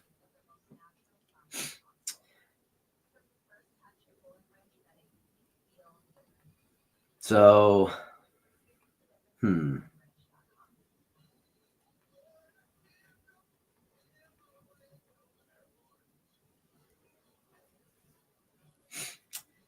Let me see.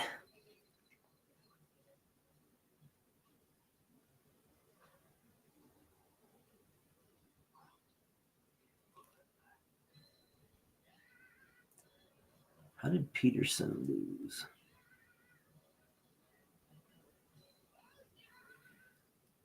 I just think Peterson's skilled enough to stay out of wrestling, like to stay out of submissions. He lost to Jamal Pogues, so it's hard to fucking judge when you're losing to Jamal Pogues. Because Pogues isn't that great. Pogues doesn't go for takedowns. So all your takedown defense that I know about, really, at this level, I mean, I don't think Muhammad Usman got you in any trouble as far as takedowns go. But again, it's Muhammad Usman. You're facing Shamil Ghaziev. This dude doesn't. Hold on.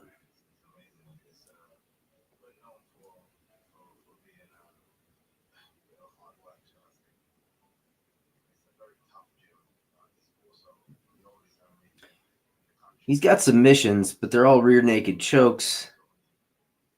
And I'm not sure you're going to rear naked choke Thomas Peterson. I don't think he puts himself in that type of trouble. So let me see what I can get a double up here. What about Ghaziev by double chance? We'll go Ghaziev to win by KO. KO decision. I know it's not what I want. But again, it is what it is.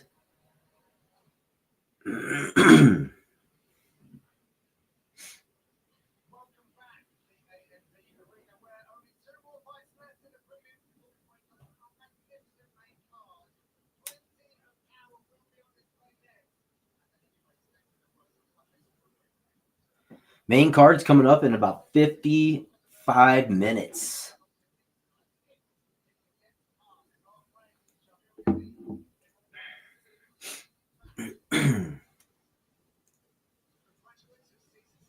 I am really considering the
Got to consider where you are too.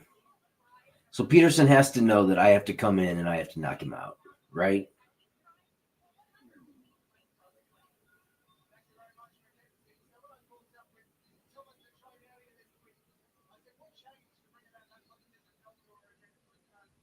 So you got to think that Peterson's thinking, I have to finish. Ghaziev, I don't think necessarily has to finish in order to win this, but I think Peterson's going to have to finish to win this.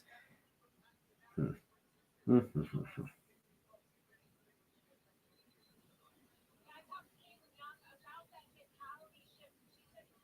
Ghaziev by KO, TKO, or DQ, or decision still.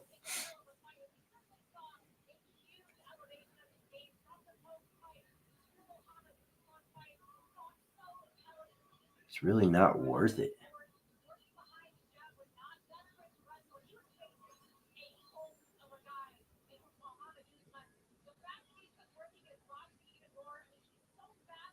Nah. I think I'll hold off on that one since I got Ghaziev in that other parlay. I need him.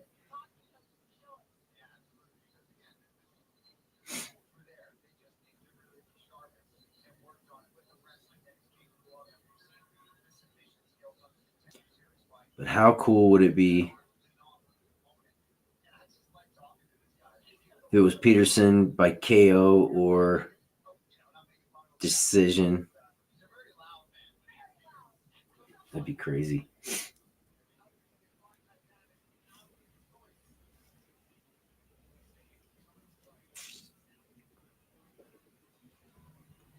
Yeah, I'll stay put with what I got in on Ghaziev already.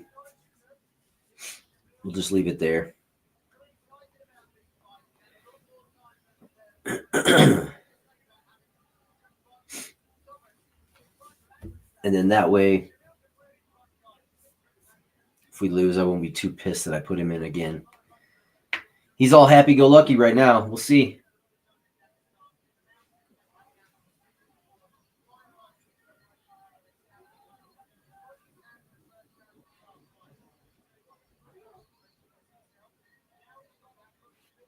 What's up, buddy? All right. I think this is going to be a pretty interesting match.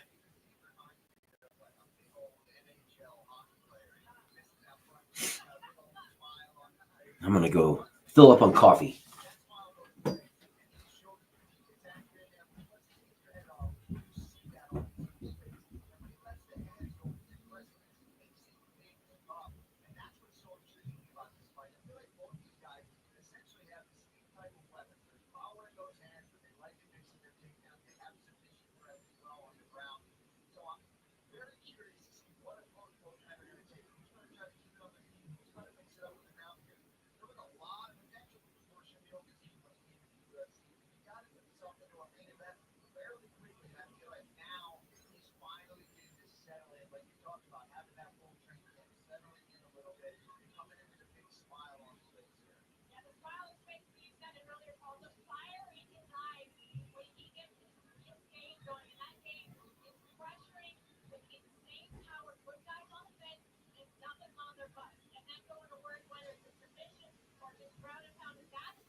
we go.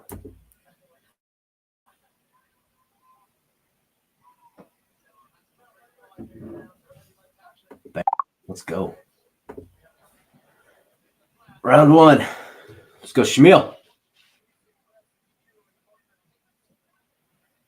Shamil started off with a nice right. Another right. Nice elbow by Shamil. Peterson's coming in aggressive, though.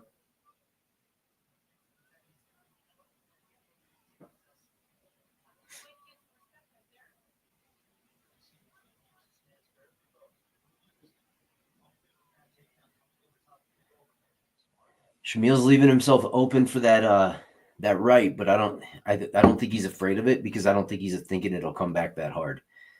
He's loading up on that right, though. Shamil's walking him down.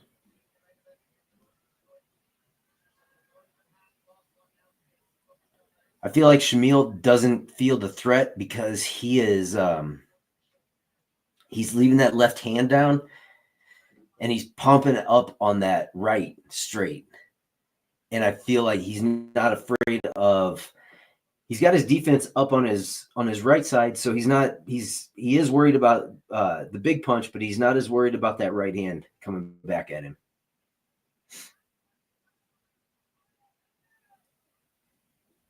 Peterson looks a little bit gassed.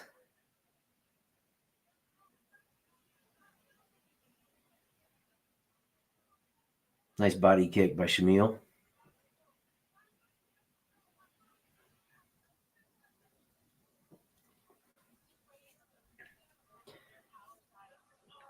Nice takedown by Peterson. Peterson's going for the back. Shamil gets to his feet again. I think that was a little bit more unexpected. Peterson does that. That could get him stuff. That could get him somewhere.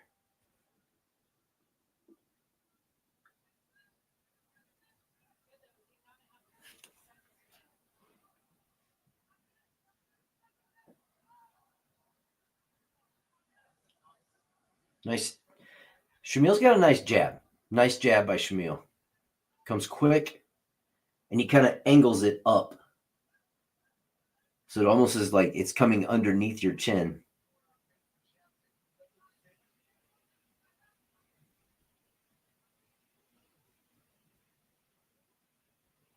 Peterson's looking for the power.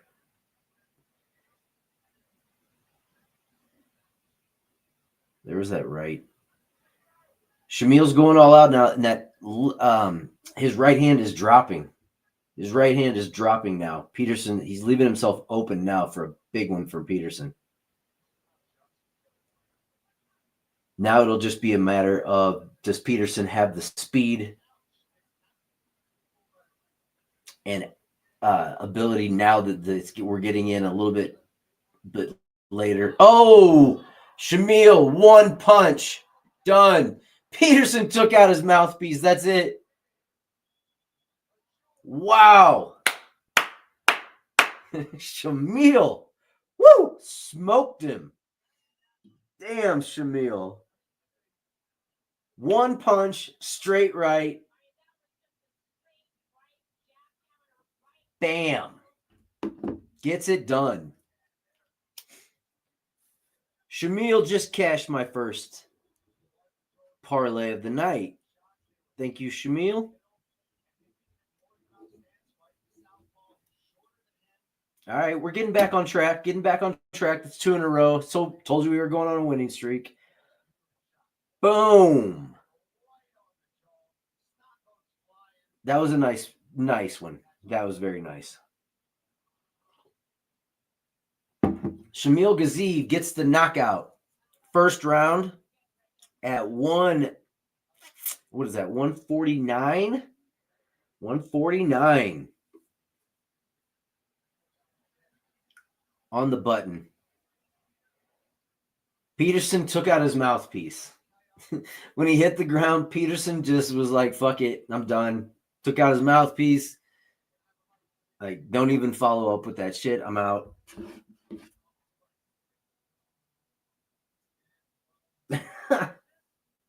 That's good.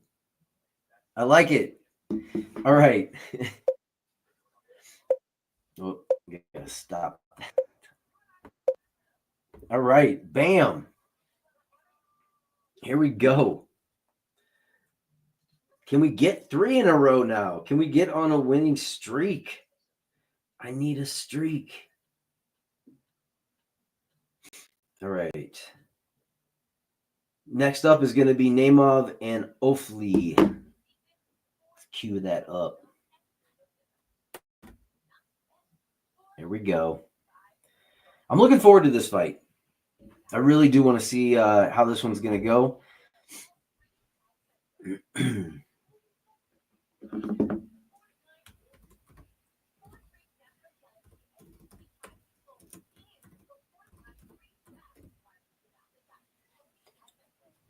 One thing that I am noticing, we've had, well, I take it back. I guess technically, Bogdan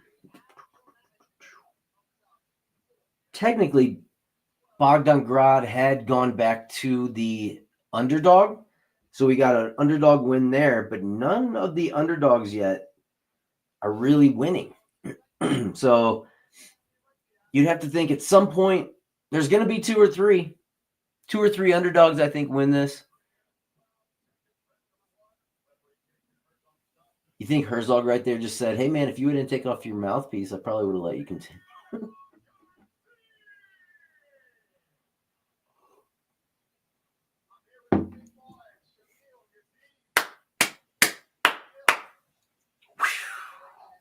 Gets it done.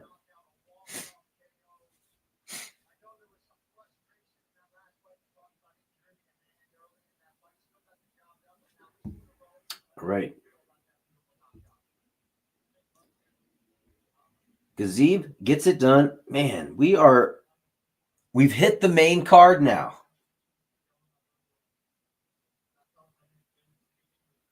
This is a 6-fight main event.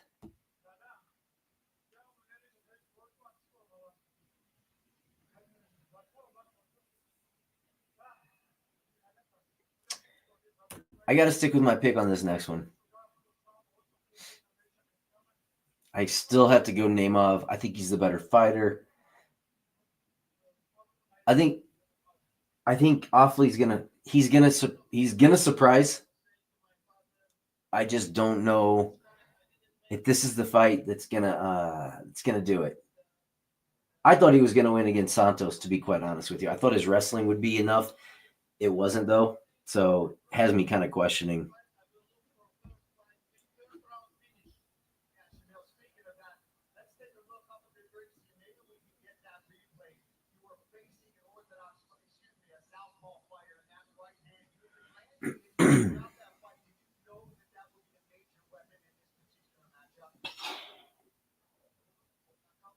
Bam. Nice punch by Ghaziev. Hope you go.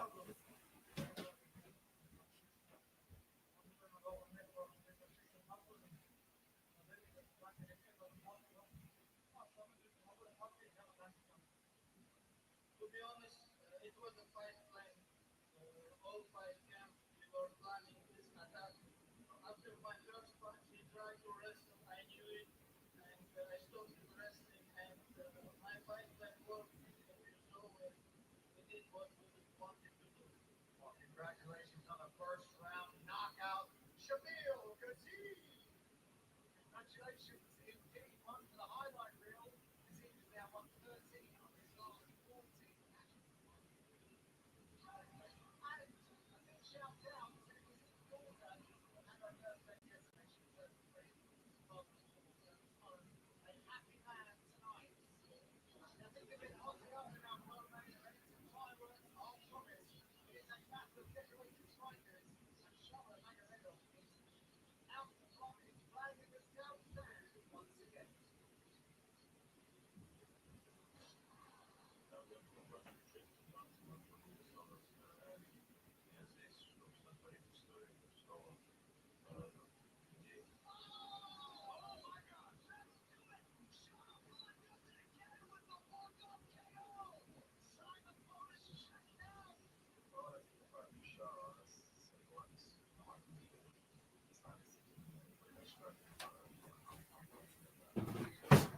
Back again. All right. So this next fight, we're going to call this the back to 500 fight because we need it to put us back to 500 on the day.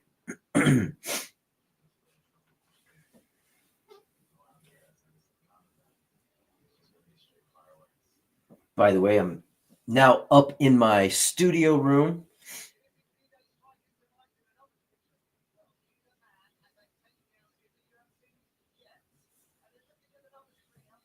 And getting this thing set up now. Pulled in, got my TV set up, got my, this will be the lighting's up. Everything's going now, so we good now. Now it'll be decorating time. Get my shit brought into this room, get everything changed over. I'm pumped.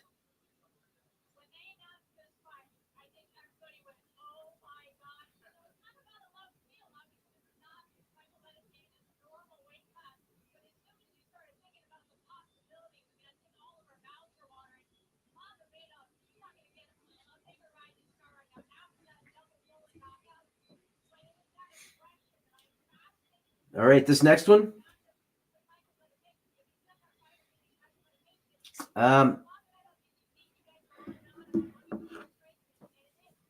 Let's go. That's right. Thanks for joining us. If you haven't yet, hit the like and subscribe. I'm here most weekends doing this. Sometimes it depends if I get the cards on the pay-per-views. I like to a lot of times and just kind of watch them here. Sometimes you can't do it though. You got to go out and watch those. But most of the time I am sitting right here getting this on, placing bets. Let me know if you got bets on this next fight, who you're going with, what you're thinking. Who you got?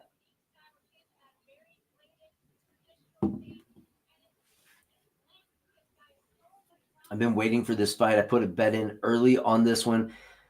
I think I teamed up Naimov and Terrence McKinney. We already hit the Terrence McKinney piece. As you can see, I've been missing on those first three, but we're going to get on a win streak here now.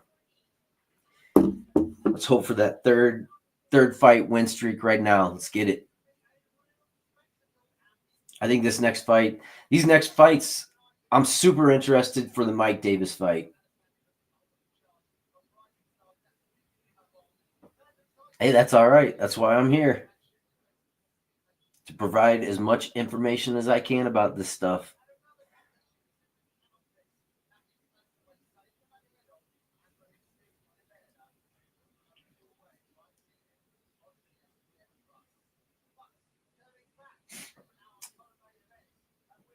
Gotcha. Yeah. So Khan awfully, just to kind of give you a little background on what's going on with him. He is one of the Ultimate Fighter. He was on the latest edition of the Ultimate Fighter. He was impressive. He's mostly got the wrestling and grappling going on. That's more what his game plan is. He ended up fighting Myron Santos in the Ultimate Fighter finale. He ended up getting knocked out. I believe it was second round knockout, maybe first on that. He's a good fighter, but the stand-up I don't think is going to be enough. Naimov has power. He's more well-rounded. He's definitely got I feel like he's got the wrestling advantage there, even though that is more Khan Offley's forte. But I think that he's going to have enough. If he can get him in the clinch, get him up against the fence, I think the striking's just overall going to be better. But the thing that I am kind of wondering about, Offley has been training. I believe that he's been training with Israel Adesanya, and that's kind of making me wonder just a little bit. In this particular next matchup, I'm taking Naimov. I got Muhammad winning it. I think he's the more well-rounded fighter. So yeah, that's where I'm going with this next fight. As far as bets go, I put in early money line bets on Naimov. I think I got him in a two-piece parlay with Terrence McKinney, which McKinney already hit. I think I might have him in another like bigger parlay. let's see. I'll read off the bets that I still have going. So I have a 4-pick parlay that I used. I ended up using a boost on. It's got Oliveira plus 7.5 on the point spread. It's got Imavov plus 9.5 on a point spread. Page plus 7.5 on a point spread, and money line Mike Davis. And then I had an 11-pick parlay that I put in, just one of those for fun bets. And we had, so far, we've hit round 2 to start between Hamdi and Jamal Pogues. We had a Terrence McKinney money line. We had a Shamil Ghaziev money line. Both of those have hit. Then we had the over 1.5 rounds in Jasudavicius and Bueno Silva. We had the under 2.5 rounds in Grod and Alexander. Everything so far is hit. I do have a Muhammad Naimov plus 3.5 spread coming up on this next one, for the simple fact that I took an alternate spread on that one. So even if he loses, he could still win the bet. I did pick him to win, so hopefully either way I'll get that one. And then so that would be another piece to that one. And then we would just need about 4 or 5 more things to happen on the main card to cash that. Then I have a Michael Venom Page plus 7.5 and Mike Davis plus 5.5 spread bet. We have money line Mike Davis. I have a Michael Page plus 3.5 spread bet. And then I had the McKinney Shamil Ghaziev. They haven't cashed. Yeah, they did cash me out on that one. And then I've got, if Naimov hits, we had another 2-piece parlay in that I had McKinney there as well. And then I have Naimov and Saeed Nurmagomedov coming up. And then I also had a Ghaziev. And I have Naimov and Terrence McKinney and Michael Page and Sergey Pavlovich 5-piece parlay that's still in so far. And then I also had I'm trying to see on FanDuel.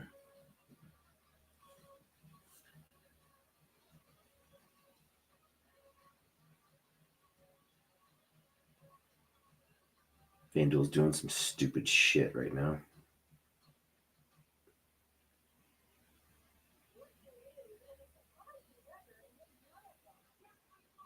And then we have the Ghaziev, Pavlovich, and fight to start round 2 in the Page and Magomedov fight. Who was my pick in the MVP versus Shara? Definitely. I think it's gonna be a great fight, but I have to go Page in that one. And the reasons that I'm saying that, not to downplay Shara. I think he's a great striker, but I think this is going to be a match. If he were to try and take him down, I don't know what his wrestling skill, I don't know what his wrestling ability is, but I know that MVP, I know what his striking game is, and I know it can be very, very annoying for a lot of people. And it can be to the point that you just can't get a read on him early enough. And in a 3-round fight where you're going to, I think that first round is going to be just trying to figure out like the movements, where he's going. And I think Shara will land some shots, but when Shara starts kicking and he goes for leg kicks more and more and more, he starts to really drop his hands. And if you watch back on that Bueno Silva fight, and that I know that was a while ago, but if you watch back on that fight, when he goes for those leg kicks, he totally drops his hands. And I think that's going to be the time when Michael Venom Page is I think he's going to time those immediately and get the timing down just like Silva did. And I think as soon as he starts leg kicking, the more you do something, the easier it is to time. And he does it a lot. And I think that's going to be a weakness. It depends how he comes out with this game this time. If he eliminates all of that and starts varying it up a little bit more, I think that could be it. But in that particular matchup, I'm going to go experience and the higher level of competition, longer amount of time, that reach and the speed at which MVP comes in at you, I think is going to be a problem. So I'm going to go underdog in that one. I think MVP. I think he can do it. If he can't win the fight, I think he can at least do enough to win a round and make it interesting. So at that point, I don't have a bet in on this one, but I'll probably put in a split decision bet on that, to be quite honest with you, because I think it could definitely go. And we're seeing some live footage right now of, I think it's Muhammad Naimov's home country right now. They are cheering him on pretty heavily. I do have him in this fight. I've got Muhammad Naimov, but in the MVP and Shara fight, I'm going MVP. Who do you have? Who do you have in that one?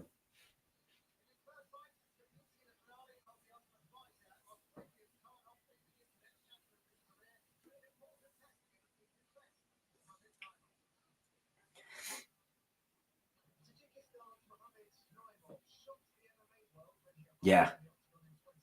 It kind of scares me, to be quite honest with you. So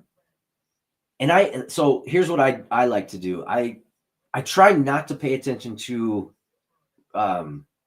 favorites right when I make my picks. I go through, and before I get into it and really look, of course you kind of notice the stuff coming, but I try and not pay too much attention to it until it gets right down to it, and then I'll look just to see where it is on the betting line. But I try and make these picks before, but then you get into more of the tape study and looking at it a little bit deeper. And when I make those picks, then I always like to go on and I do pay attention to who everybody else is picking, because it's weirdness. It's total weirdness. I don't like picking the same things that other people are picking. I like to pay attention to, if you're picking a huge favorite, I like to try and stay away from it as much, unless I can watch all the tape myself and agree and come to that same conclusion, no doubt. You know what I'm saying? That's where I like to stay with it. And totally agree with you. The striking MVP is, the more I watch him, the more I respect his striking. When I first started hearing about him, I was watching him in Bellator, always tried to catch his fights in particular. And one of the first ones, I think the second or third fight that I ever saw of him live and got to see, was the one where he cracked that dude's skull. And I didn't think it was that big of a shot when you first saw it. But then when you see all the replays, holy hell, he absolutely tore him up with that knee. But then looking at the Bellator competition, you always kind of wondered, was it just him being that much better than the competition and Bellator not having top people all the time, and them kind of guiding him through, like the UFC you see doing with certain stars that they want to push a little bit more, giving them easier matchups. Made me wonder if it was one of those. But when he came over to the UFC, yeah, it kind of sealed the deal. I think he's top notch. I think he's an awesome striker, and I'm interested to see what he does at this weight class. That's the one thing. And the one thing that I am worried about a little is just the leg kicks. If Shara does end up nailing those leg kicks, which in my opinion, it's going to leave him open. But if he does crack him with a leg kick, that's a pretty decent whip stick that guy carries around. So I don't know. It could affect him. I'm interested to see the matchup no matter what. I think it's going to be fucking awesome. Can't wait. But this match, very interested to see how this one plays out. There's the dude. Naimov's good. I like Naimov. What about the main event? Who do we have in the main event? Talk about beautiful striking. You got pretty beautiful striking in those last two main events across the board. Imavov is even a pretty decent striker, more straightforward, but he's still a pretty good striker. Are you anybody seeing anything as far as that last match? What do you think? I'm interested to see how that thing plays out. Is he back to his old self? Going to come out strong? I was saying earlier, he looks like he's tighter. I think he took this camp more seriously. I think maybe watched his diet a little bit better. I don't know. It looks like he's He looks ready to go. It's going to be a fun fight to watch. You got to love the early morning fights. It's 9 where I'm at 9:38. Shit. And I've already seen a bunch of violence this morning. You got to love it. Same on that pick too.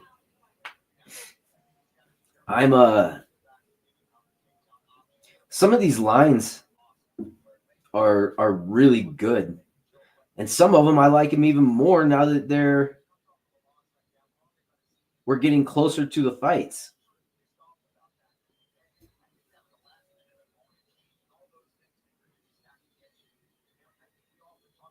The Michael Page keeps going up. The betting line. He's at plus 180 right now. I didn't get him at plus 180. Did I?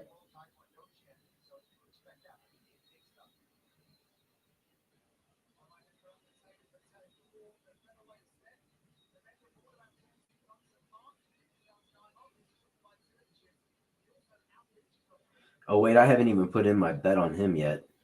I'm going to do a money line bet on him. I'm kind of waiting until it plays out a little bit further, though. Plus 180, I'll take that. And Adesanya is getting better, too, at minus 155.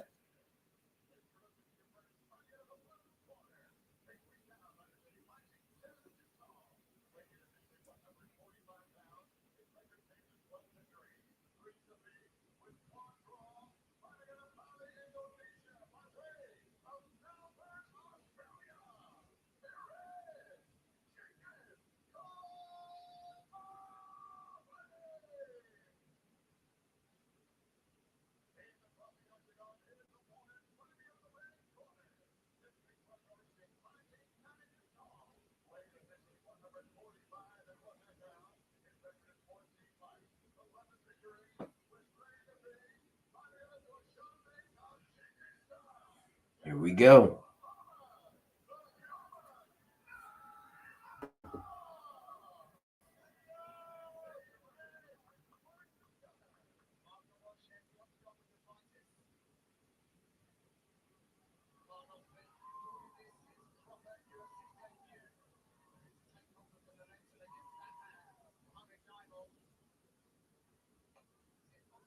Here we go.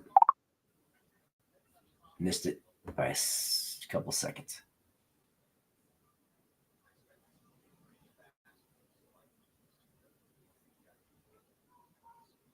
I don't think this is going to go to the distance.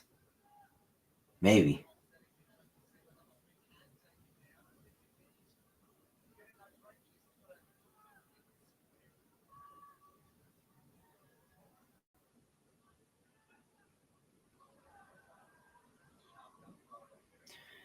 It's pretty even right now. They're in the middle. Pretty basic striking from both of them. No big shots have been landed yet. Naimov mostly standing southpaw, but he keeps switching his stance. He's switching stances. If Adesanya wins this one, my personal opinion, I don't think he gets a title shot just yet. I'm not even sure he really wants it just yet. I think he's perfectly fine to, if he wins this match, to kind of sit there in his spot because he's not going to move. But I think the next match, the next title shot you have to make, in my opinion, it's got to be, it has to be Duplessis and Chimaev, right? I mean,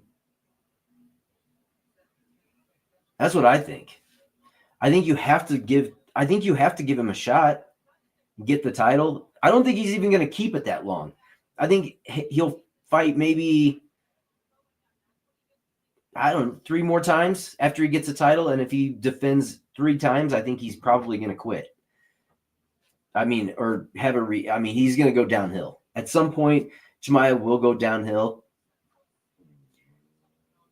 And yeah, I think I would love to see that matchup. And I don't even know which way I would go just yet. I'd have to see. I got to see what Naimov has awfully in a clinch right now. He's got him up against the fence. It's kind of what I expected, a grappling type match. Let's see if Awfully can get him to the ground. Right now he's almost got a tie clinch on him himself.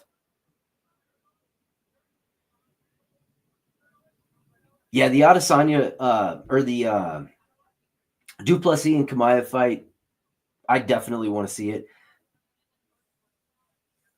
I would probably, man, that's a tough one. That is a really, really tough one. I would have to go back, and I got to see how Duplessis looks in this next one coming up. I am most likely picking Duplessis to beat Strickland again.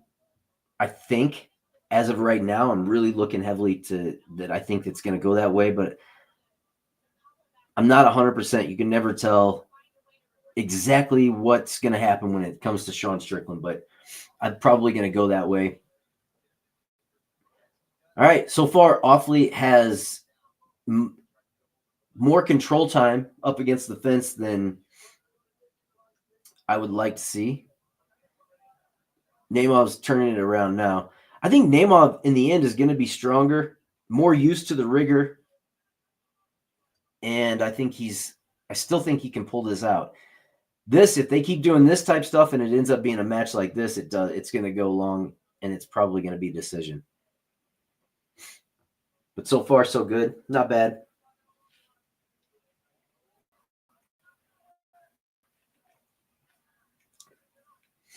All right, back to distance. Naimov, I feel, is the better striker out of the two. Everybody's susceptible to getting caught, but out of the two, I think Naimov's the more experienced striker. He finished Malarkey, and I think he was probably losing that fight, but it was close.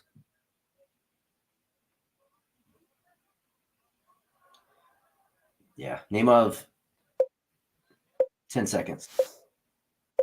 Whoa. I don't know what happened with my timer. Oh, Naimov knocked him down. And he gets the takedown. We have 30 seconds left in round one. I don't know what happened with my timer.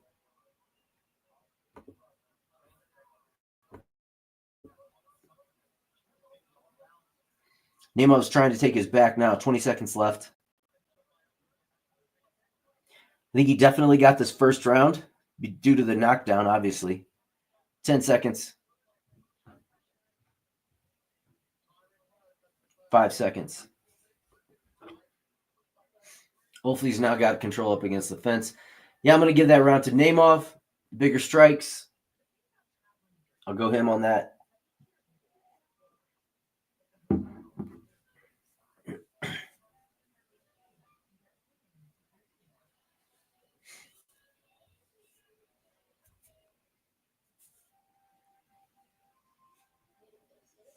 This is going to be a decent fight.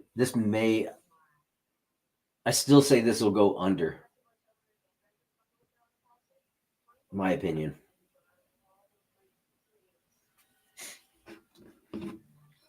Who is your favorite fighter at the moment?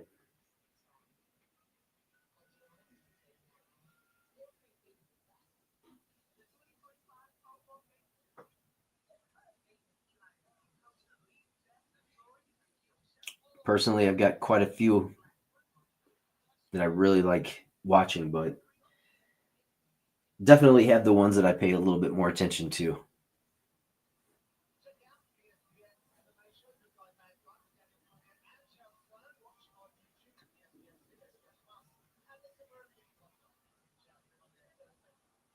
Yeah, I think there's some obvious ones.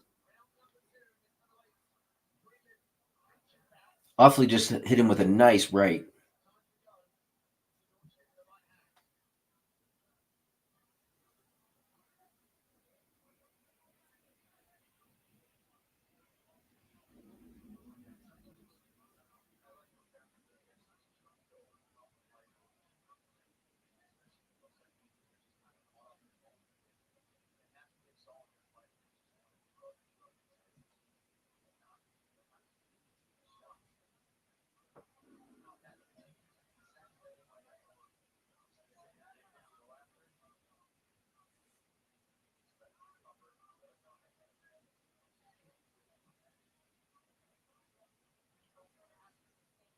I will say that's a good one.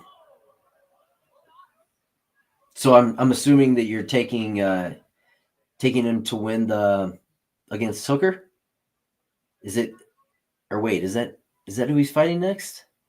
It's Dan Hooker, right? Awfully's got control up against the fence again.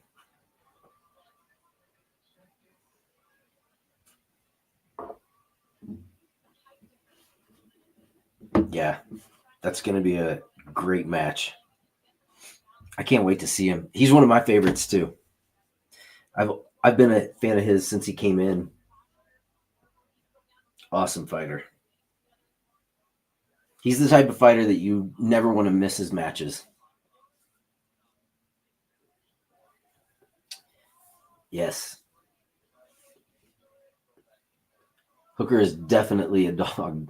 That fight does have me wondering how that one's going to go because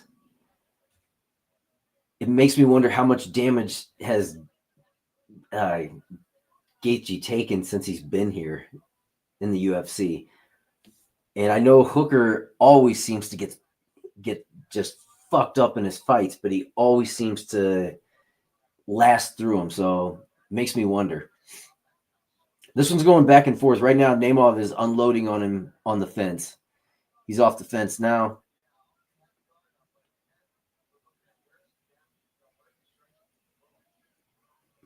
Naimov doesn't look that tired. Hopefully looks like he's kind of, even though he is the one that's pursuing, he still looks like he's a little gassed. Naimov gets a takedown. That might seal. Damn it, I keep forgetting the timer.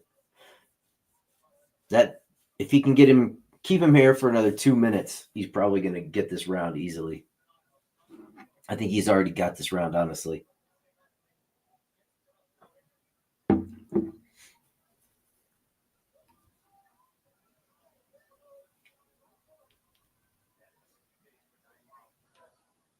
I got to be honest, and it may be kind of a, I don't know if people would call it an obvious type pick, but I have been a fan since the first fight, and I'll be quite honest, I picked against him a couple times because I didn't quite know who he was, but I'm always impressed just overall skill wise of Ilya Topuria. I think in the featherweight division, for him to beat the people that he's beaten, who I think are some of the best fighters in the UFC period, I think the striking is amazing. His wrestling, his takedowns, and from what I hear, and I follow him on Instagram, and what I hear about people that do train with him and talk with him is his skills are pretty much off the map. And his brother is fighting next week at UFC 312. So I'm interested to see how that plays out. I don't know, I don't know how to pick that fight. It's kind of one of those I'm leaving up in the air. I'm going to do more tape study on it. I have him as an early. I did pick him because his opponent changed. But if Haddon was still his opponent, I probably would go with Cody Haddon just because I know more about him and he's a dog. But yeah, I do. I'm never disappointed in an Ilya fight, and I did pick Ilya in the Volkanovski fight, and I actually had him by a second round knockout. So nailed that one on the head. Yeah, and knocking them both out. I love Max Holloway. He's one of my favorite all-time fighters. I like watching people who come up great. And what he did when he, lost to Conor, obviously, early, but then after that, he just goes on this amazing streak. And then getting the belt, beating who he beat, it's amazing. I love amazing moments in fighting. They're some of the best things to watch across the board.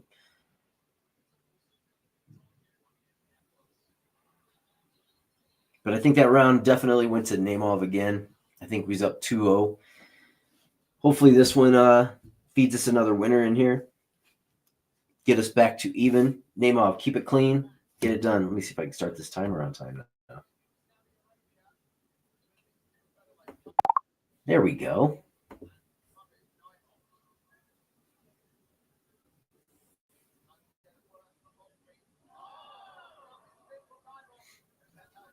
I think Ilya is striking some of the best in the UFC. His tight boxing, his the way he maneuvers in and his body shots, they come fast and hard. I think he's probably one of the best strikers. I mean, I've seen Max take out some top-notch boxers in that featherweight division on his way up, and after even when he lost the title, all of his if you watch his matches, all of them, they're clinics. Naimov is back on top. He might go for a submission here.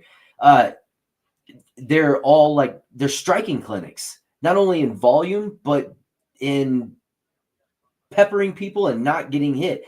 And in this match, Naimov is unloading awfully on the ground, elbows to the face. Can he get this done? I don't know. But then when you saw what Ilya did to Max and just got in close and put him out with that left, it was a spectacular. And then what he did to Volk was even, I don't know which one I like better, but you hate to see some of your favorites go down sometimes, but it is what it is. Sometimes you just gotta admit that dude's way better at that point. And I think youth does have a factor. Definitely. Ilya being as young as he is, I think he's 28. He's got a lot of time left if he wants it. I don't know. A lot of those guys that come up to that level this quick, he may not be around too long. Almost like the Conor thing. You saw Conor come up and do what he did really quick, and then kind of, now when he fights, you're not necessarily expecting that same type of greatness, same type of striking level, whatever. Lost the fire. I think Ilya still got it, and I'd kind of like to see him move up to lightweight in a way. I don't know how much success he'd have, and it might diminish his star a little bit, but I'd like to see it.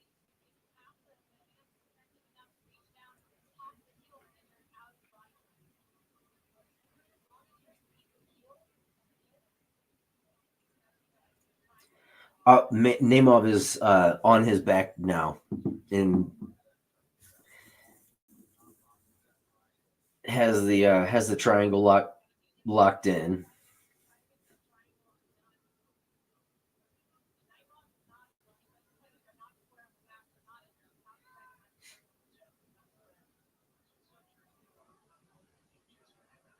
He's just peppering him with little shots, more annoying than anything. Not doing a lot of damage, but scoring.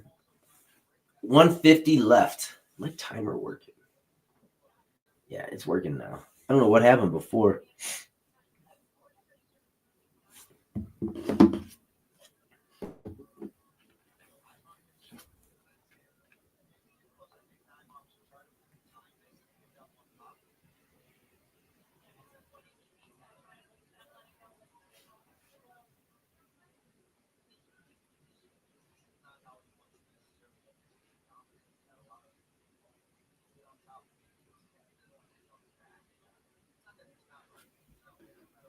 If you're just joining us, make sure you're hitting the like and subscribe. I'm on here all the time doing these lives, usually every weekend. Sometimes the pay-per-views, sometimes I'll do the prelims on the pay-per-views and then just kind of focus on the rest of those.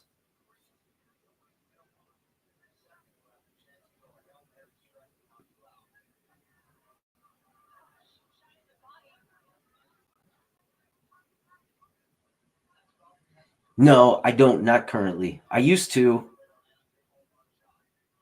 Like a long time ago, I used to do karate, but no, not anymore.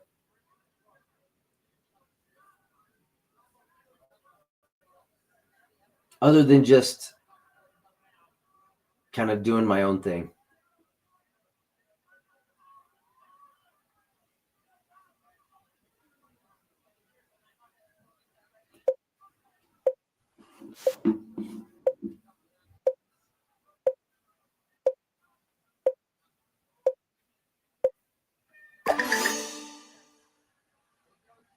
All right.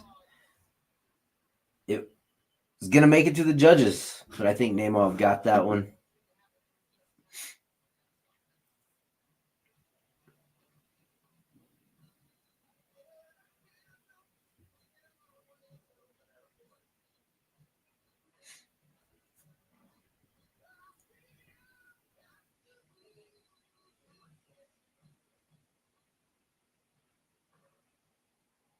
Yeah, definitely 3-0.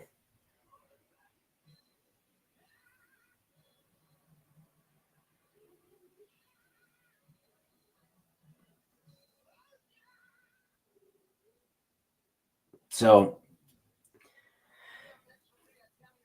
that was a pretty easy win there. I think Naimov got that one. All right, so this should take us back to 3-3 on the day. We had those first three just absolute messes in the beginning. So as far as the martial arts training, when I was a kid, yes, I used to do it a little bit, but my dad is actually, he is a black belt in a martial art called Goju Shorei, and he, would always kind of do stuff around the house, kind of show us stuff every once in a while. Not a lot. I never got trained by him. He would never do it. But when I started training martial arts myself and got into it, me and my sister, we started doing it. And it honestly didn't last that long for us because he didn't really think that we were being trained at the right place. And we were kind of in a small town at the time. So I never like picked it back up. Just have always kind of did this stuff on my own, probably not, I guess, a full training. I've been to like gyms and stuff like that and trained with them and stuff and gone through workouts, but never like a full thing like that where it's a daily or weekly grind like that. I would love to, but I've right now dealing with some other stuff, so not able to at the moment. But definitely something I would love to pick up again.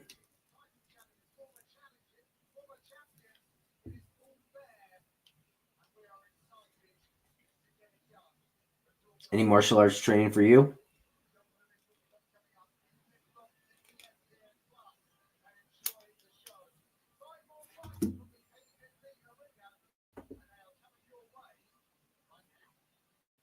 Maybe that wasn't the main event. Maybe that wasn't the start of the main event. I thought they had started the main event already on that one. But apparently not. Let me get my order right. Bring up what's next.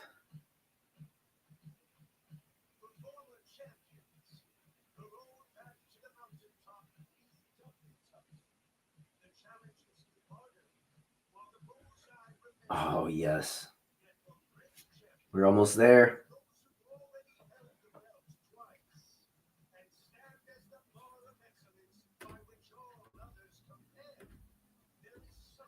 There we go. My oh,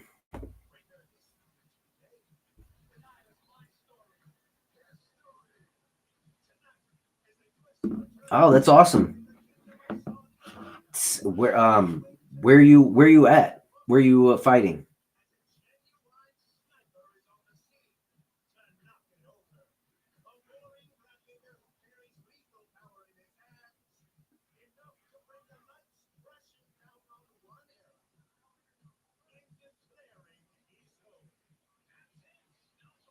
February 28th. That's coming up.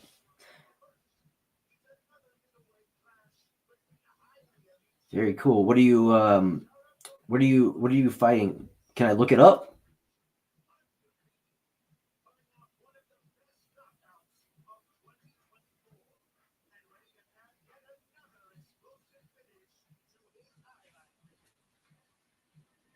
or possibly watch. I will tune in if I possibly can. Would love to.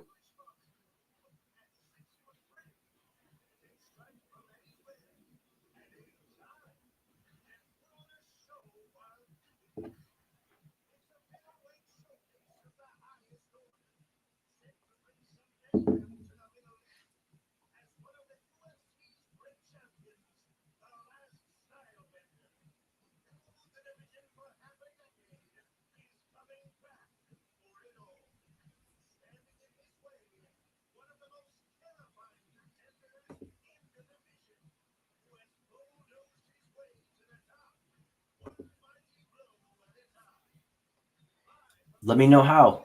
I'll tune in. Is it streaming or is it gonna be like how can I tune in? I'm writing this down right now.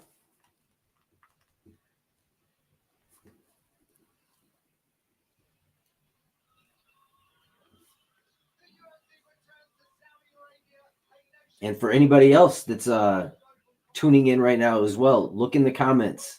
It's on YouTube.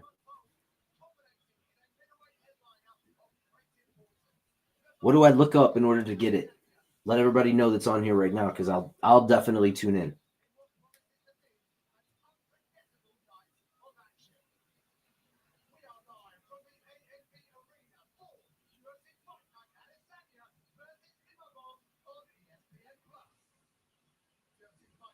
All right, we got the next fight coming up.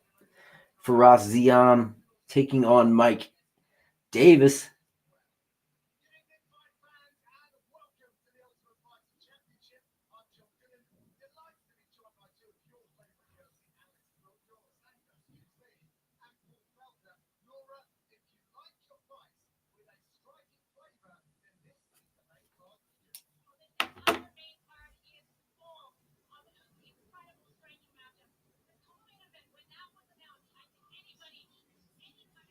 Bet. Okay.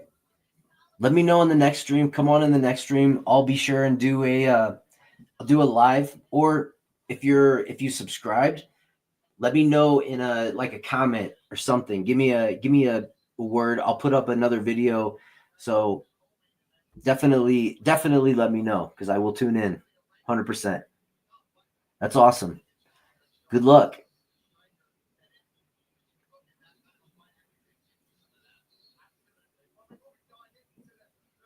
Is this like first professional fight or amateur fight? What's going on?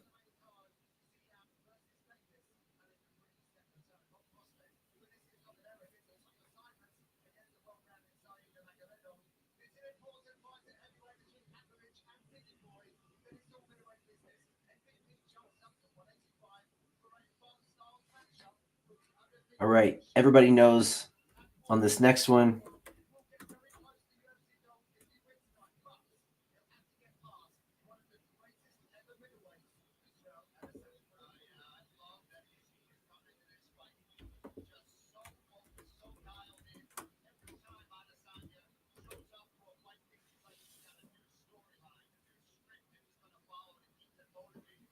very cool. Awesome. Well, I wish you luck.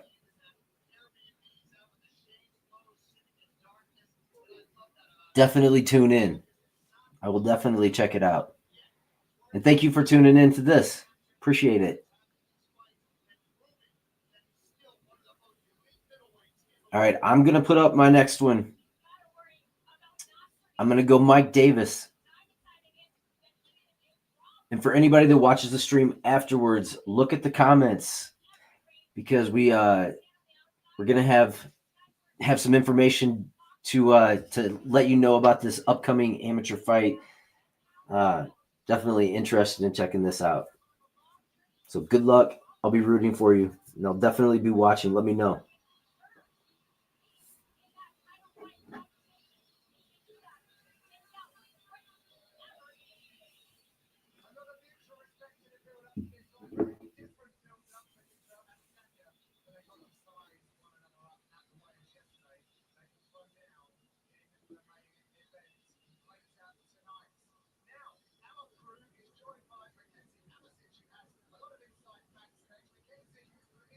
By the way, if you ever need any extra like promotion, pump up, always let us know where you're fighting, and I'll be happy to support. Always happy to support fighters up and coming. It's awesome. Congrats. All right, we are on to the main event in this one. This is going to be a great, great fight. Totally rooting for Mike Davis here. Let's get it done, Mike.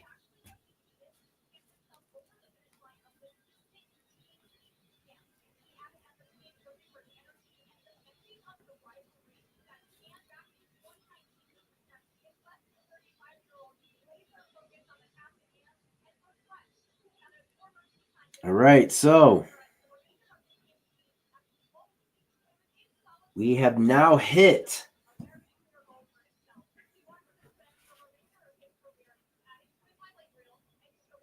we need Mike Davis in this one.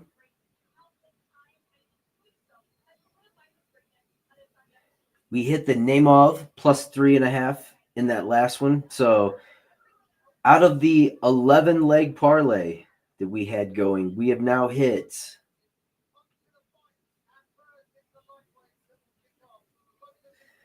6 out of the 11.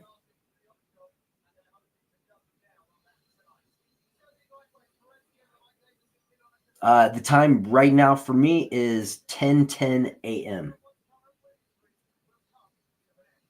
So just after 10 o'clock in the morning for me right now. But don't worry. If we're talking about fighting and in a different time zone, I set my alarm and I make myself available. So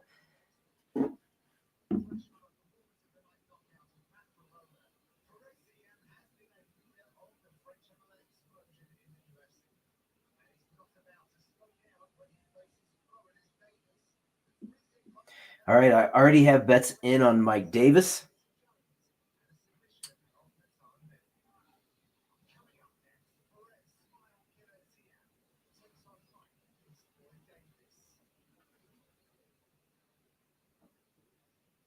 Let's go, Beast Boy.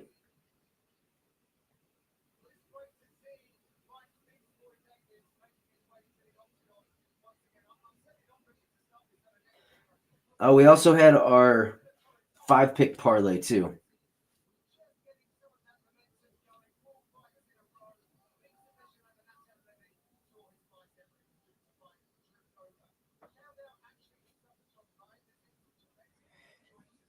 It's we still got, let's see. This is just the first matchup in this one, so we're still looking. What do we got? Five more fights. So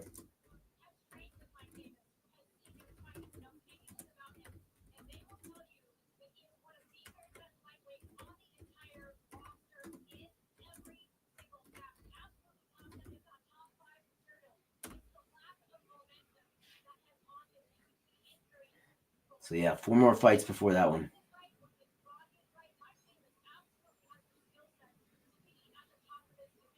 I will still be on, yeah.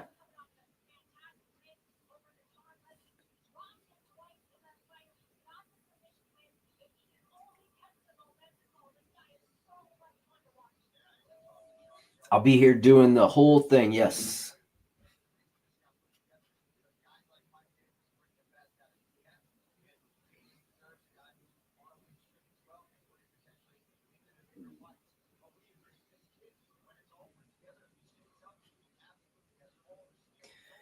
I like Davis in this one.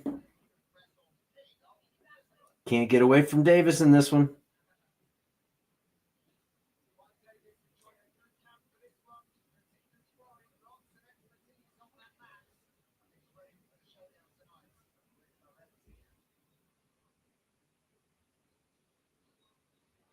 Uh,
Davis,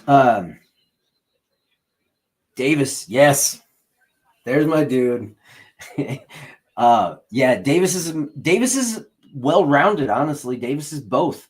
His striking, I think, is fucking awesome.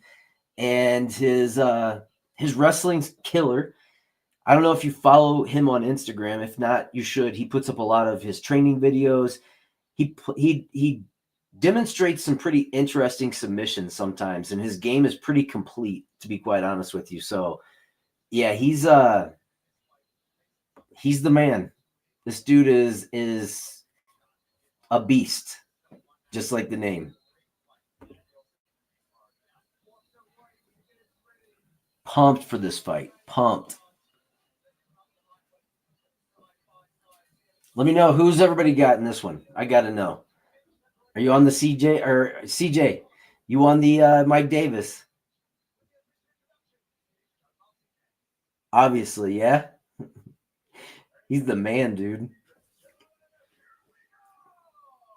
So yeah, Davis, he's well-rounded, full game plan there.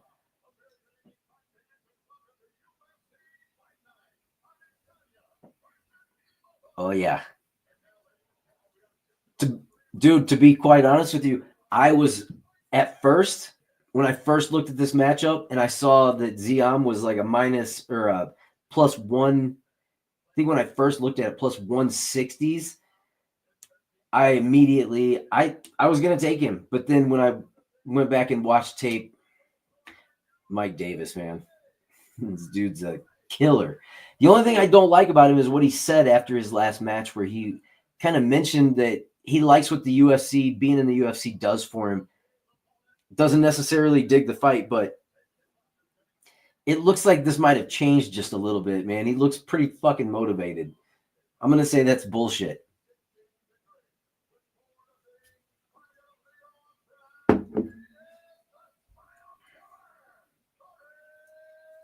The one thing that I like about Ziam, though, is where he trains. Killcliff is a killer gym. You gotta. All right, I'm gonna try and nail this clock. There's the friendliest referee in the fucking UFC right there. He'll come wipe your ass for you if you want.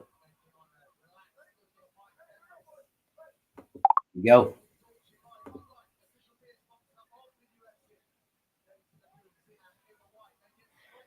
There he goes. Oh.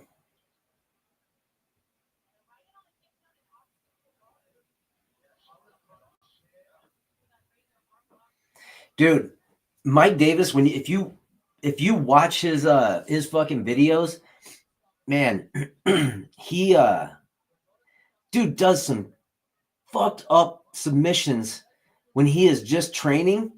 He gets some fucked up shit going on, man. Back to his feet. Davis still going for that takedown. He's a fucking killer, man. This guy's a beast.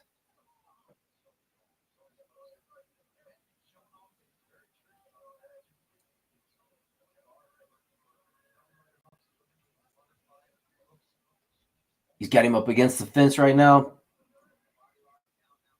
Why does he keep fucking pulling guard? Like, I know you're good, but dude,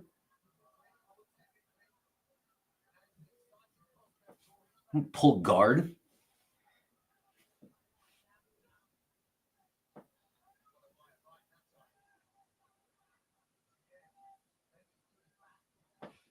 Dude, what the fuck is he doing?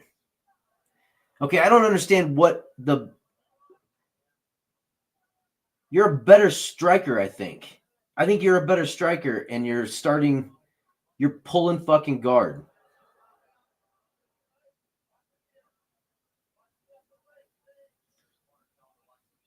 Now I'm questioning the game plan here. Like, what are you doing?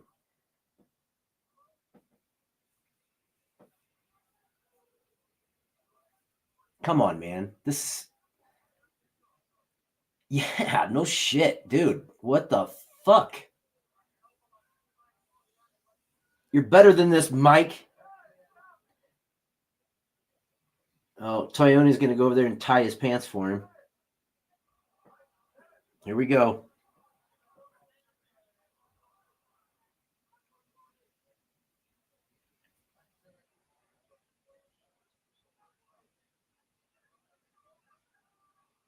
Come on, Mike. This is not the game plan I expected from Mike.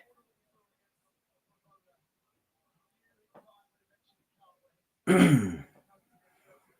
am I feel like you are defeating yourself when the game plan is to come in and you're immediately going for takedowns and you're losing the striking match and you're not getting the takedowns?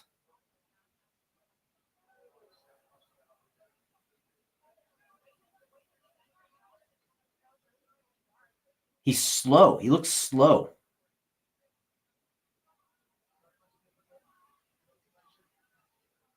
Mike, I'm going to stop following you on Instagram if you fuck me here. Plain and simple.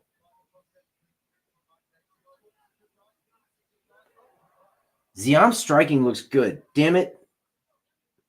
Damn it. I got to be honest with you. Some of my opinion changed because that one thing that I kept saying about other people. Get it to the ground, Mike. The other people that picked Ziam, there's too many of them. I don't like it when you all are picking fucking Ziam and then I've got him picked too. I hate that shit. So then I gotta reassess. There you go. Finally, get it to the ground in your fucking range, dude. Do something. All right, Mike's got a triangle on the back.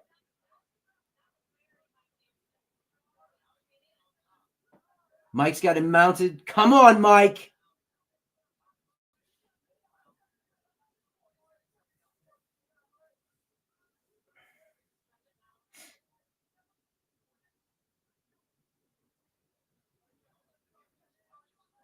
This is either going to start the next round and it's going to tell him he can do this again and now he knows how to do it, or we're going to see the same shit again. Come on, Mike. Roll right.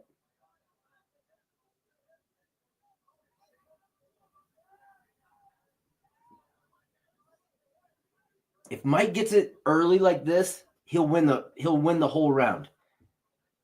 I thought Mike was better in the striking range than Ziam, but Ziam's actually looking he's the better striker. 10 seconds. Mike's more powerful though. Mike's got the power edge right now. You see how when he goes to switch up, he is my timer, damn it. When he goes to switch, he's not able to do it because that's kind of what I was seeing. Like Mike is more when Mike has control on top like that, he rolls perfectly. There's not like anywhere that Ziam's going to go, I feel like he's going to be able to switch it up and grab the back. And I don't really fear that he's going to cardio out later on. I think he's going to be fine the rest of this match. That was a weird start. I don't understand what he was doing. I understand the takedowns because I think he can get the takedowns, but I don't understand what the hell you're doing when you're pulling guard. He does have a weird choke that I saw him do, though. And I don't even know what you call it, but he pulled somebody into guard and he ended up getting his left arm, I think, over his or he had his right arm underneath. And I'm assuming that he started leveraging down on his head and pulling up at the same time. But I saw him choke somebody out like that. And I hadn't seen it very much. It was almost like he had him almost like this and started pulling up and down at the same time. It was kind of weird, but it was cool. So I don't know. He's got some different chokes. No shit, dude. Now it's better. Oh, nice shots. Get it down, Mike. Mike has got a weird method where he almost hops your back. He's trying to turn on your back and take you down at the same time in a way.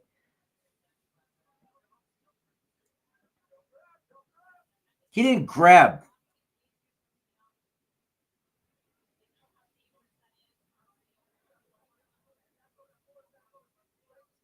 Ziam's got him up against the fence in control right now. But Davis initiated this contact. Davis is trying to get he's trying to reverse it. 10-9 Ziam in the first. You think it was 10-9 Ziam in the first? Anybody?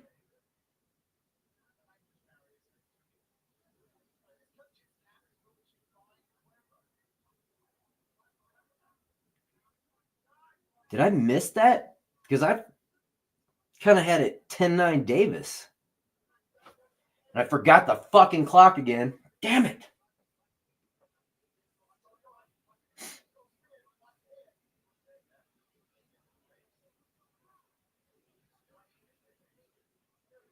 Oh, fuck. Mike's cut. Now things are going to get fucking sloppy. Damage doesn't look good either. Son of a bitch. Oh, fuck. Here we go. Well, that was a nice elbow. Ziam kind of hoisted him up there.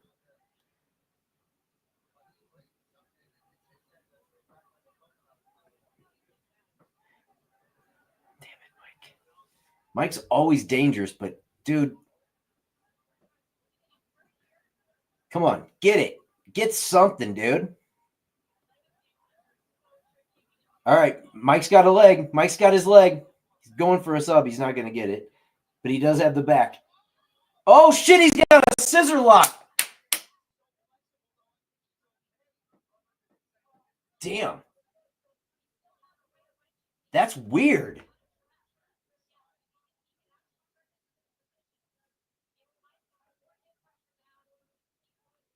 Dude, that's fucked up right there. That is going to fuck his knee up, man. That has to fucking be uncomfortable as shit right now. Holy shit, I had never seen that.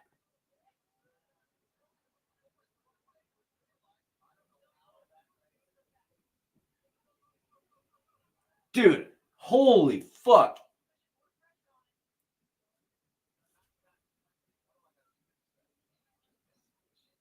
My God. What the hell? There's a minute 27 of that lock left. He's going to rip his leg off. Fuck me, dude. That looks brutal as shit. Oh, he's finally out. Mike Davis is on top, though. Damn, that was weird. That looked painful as shit. Now Ziam's trying to turn it over. Mike! Now Mike's...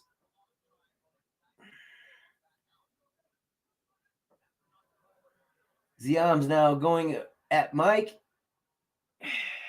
Dude, this fight has kind of got me pissed. Come on, Davis!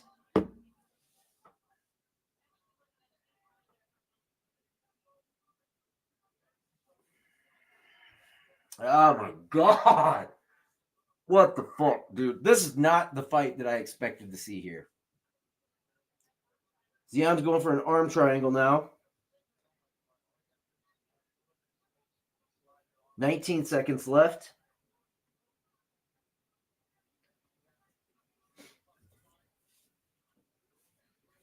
Ten seconds. That's a good question. I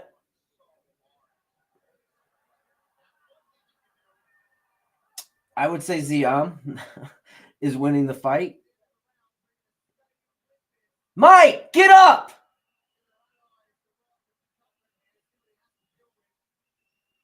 What the fuck was that?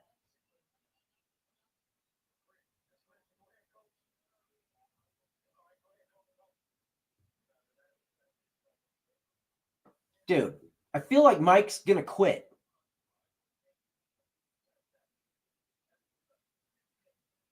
I feel like Mike, this is not fucking right. Mike, what the fuck, dude? Agree or disagree, Mike looks like he's fucking in trouble here. Mike looks like he's in trouble.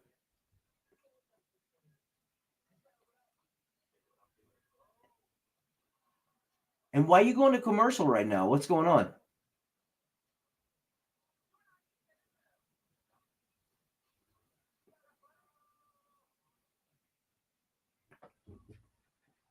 All right, here we go.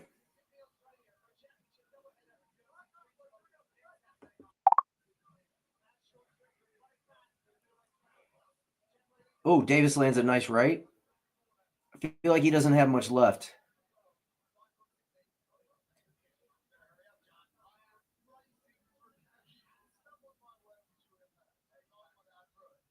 Well, I can tell you the way these judges are that Ziam's going to have this if he gets another takedown or pretty much.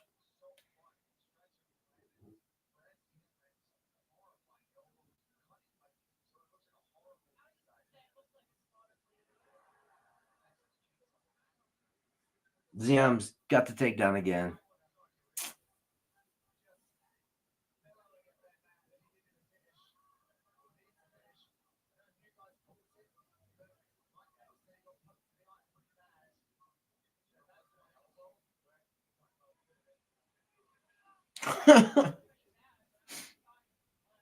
Damn it.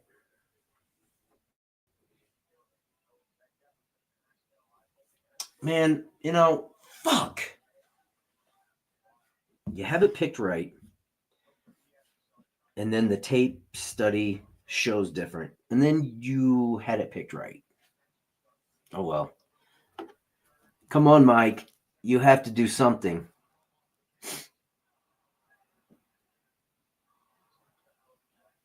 Come on, Mike. I don't know if you can get a submission anymore. I think I'd probably give that thought up. If you couldn't get that leg to pop, I don't know. I think you're too gassed. You're too done. This was not the fight that I thought I was going to see today from him. He's always dangerous, but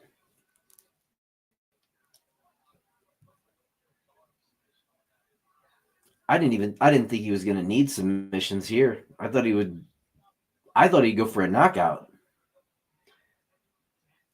Ziam's going for a Darce. And he's got a Darce. He gave it up. Man.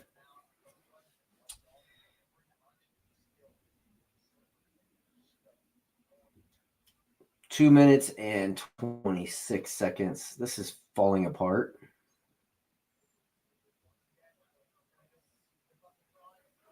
Mike Davis, I love the way he gets back up, though. That's pretty impressive.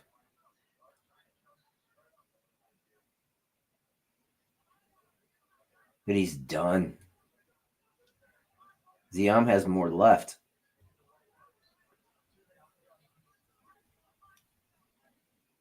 Nice elbow by Ziam. Just too much.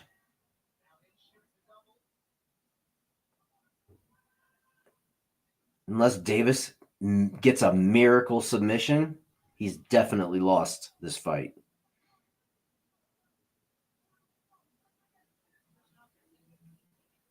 At this point, you're not even going to you won't even hit the point spread.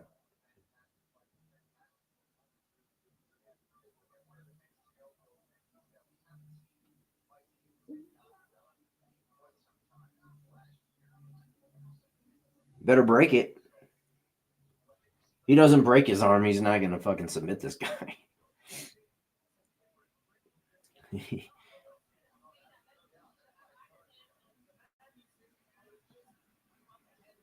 One minute left. We are not going to get this one. Miracle submission. It's going to take a miracle. He's torquing. He's not going to get it. It's too slippery. Does get another takedown.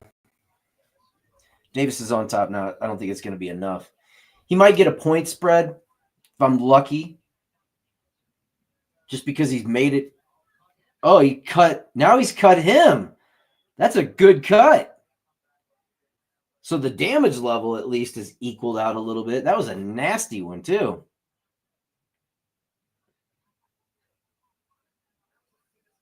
We may get a weird one here. We may get a weird one. Pray for a weird one. I need a weird one.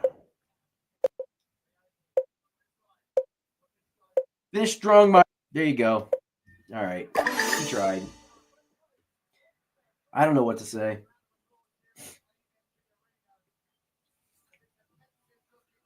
If I had it, I mean, that was a good fight. Yeah, for sure. They both got cut.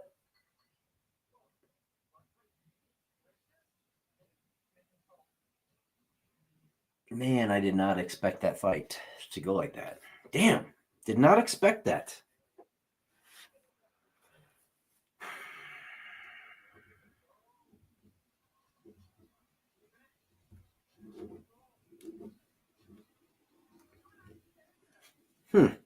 These fights are not playing out like I thought they'd play out today.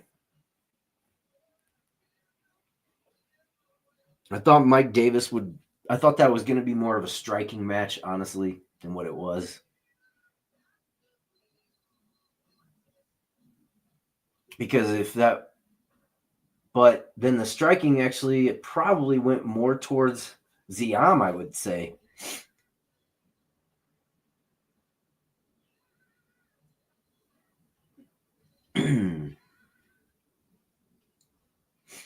Can I get a split decision? I need a split.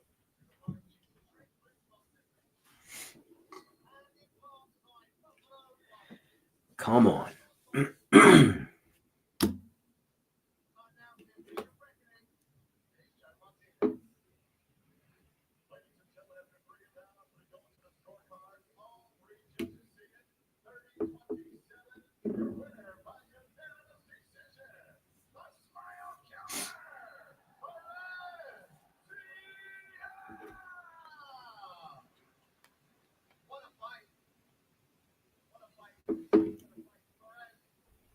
Well, we didn't even get one of the judges to see it. All three 30-27s.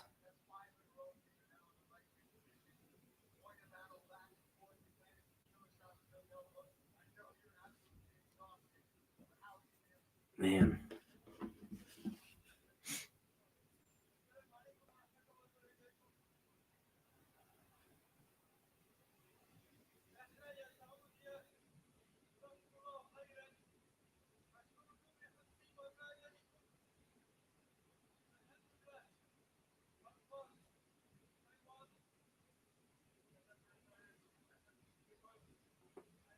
Well, had it picked right at the beginning.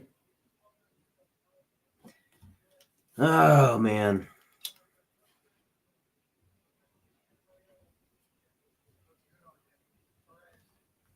Took it there. That's all right.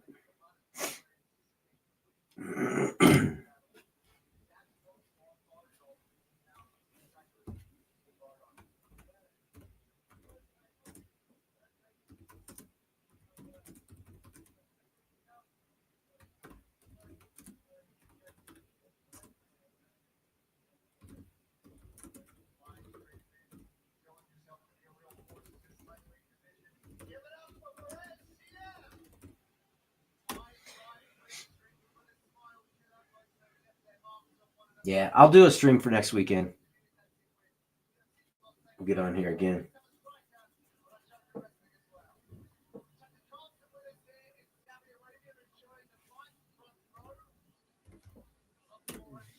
Yep. I'll be here.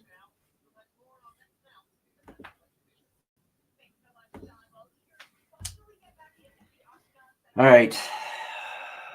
Well,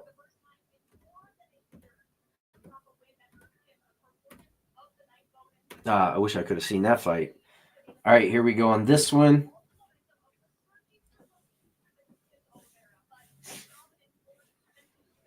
Okay, I'll see you next weekend. Look forward to hearing more about how I can check out your fight. Anybody in the comments section, check out the comments. We'll have more information on how you can stream this fight next weekend. Thank you for joining.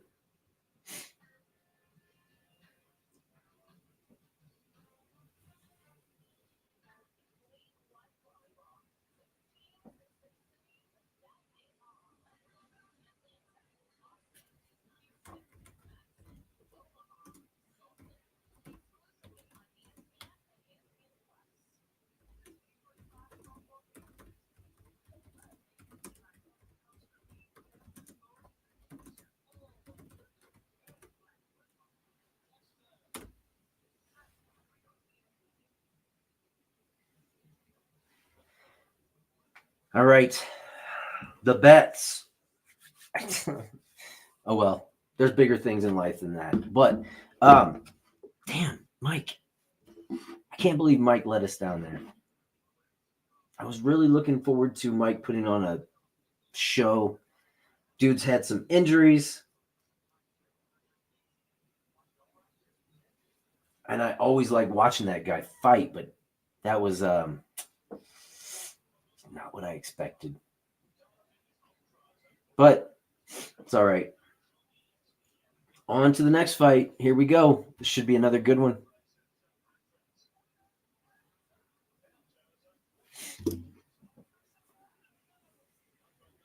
But I wanted to see Mike Davis win that fight. I did. I like Faraz Ziam, but I think I like Mike Davis a little bit better. He was definitely going for that submission, though. He was going for it. Mike.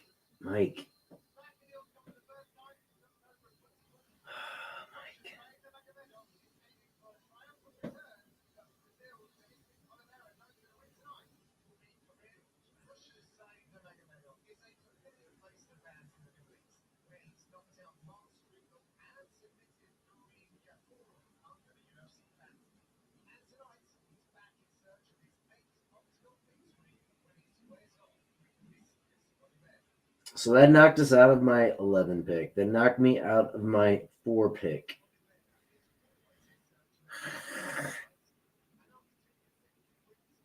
That knocked me out of my 2 pick with Michael Page. That knocked me out of my money line bet on him. Oh my God.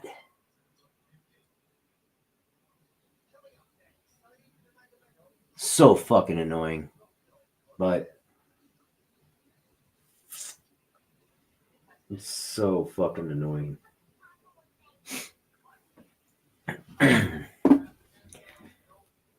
What are you going to do?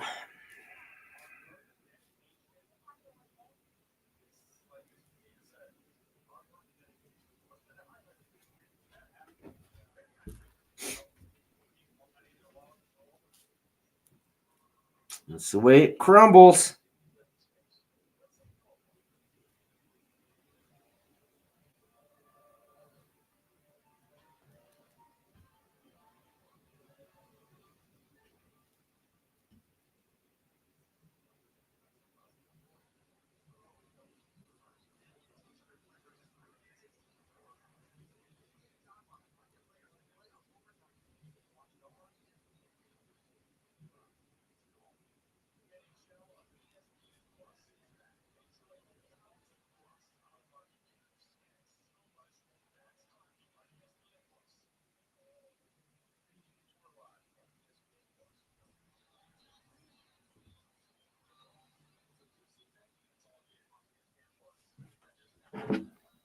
Back in a flash.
Back.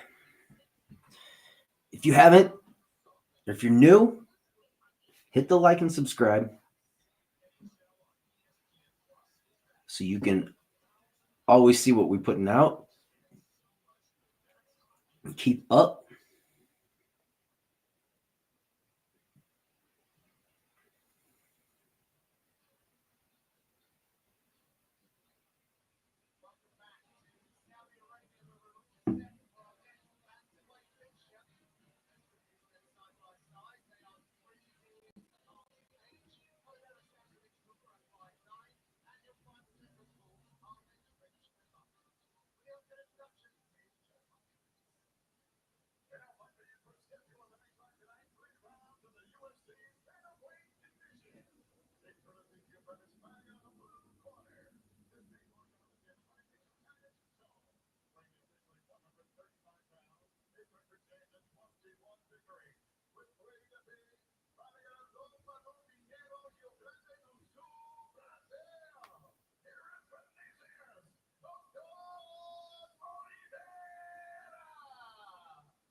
All right. See if we can get some luck. Man.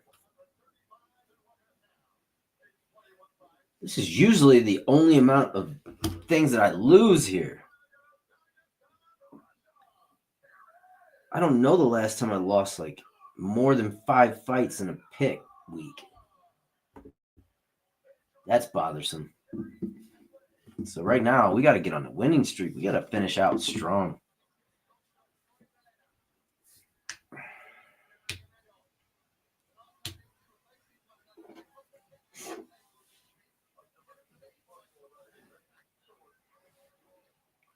All right, fight's on. Damn it, missed the clock.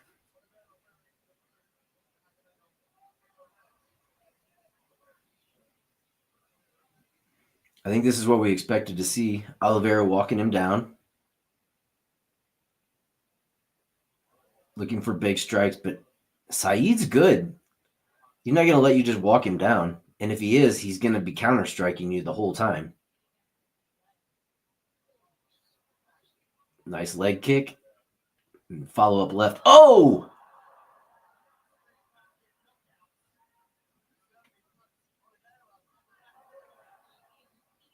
Those legs are going to be chewed up here in a few.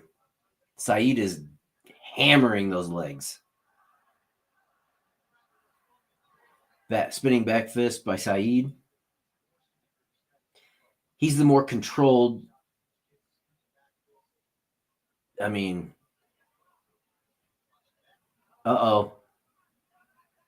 his specialty is that guillotine. He's got probably one of the best guillotines in this division. So you got to watch out for that shit.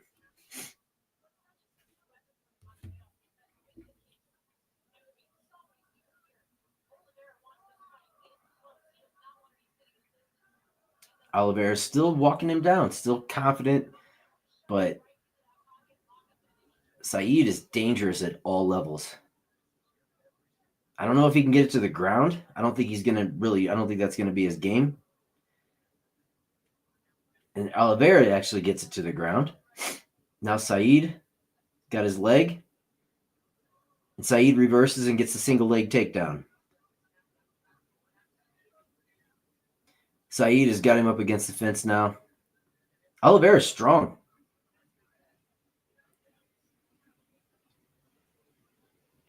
I think Saeed could do this probably all day, though. So I'm not too worried about him gassing in this situation here.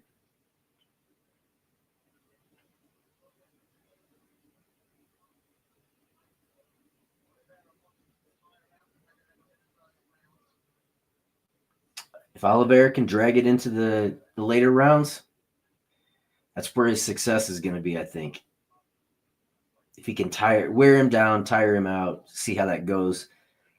I don't know, though. It's going to be tough.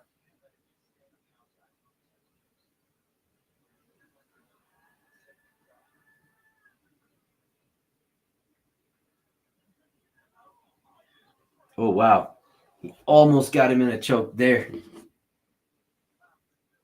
I think there was an eye poke there.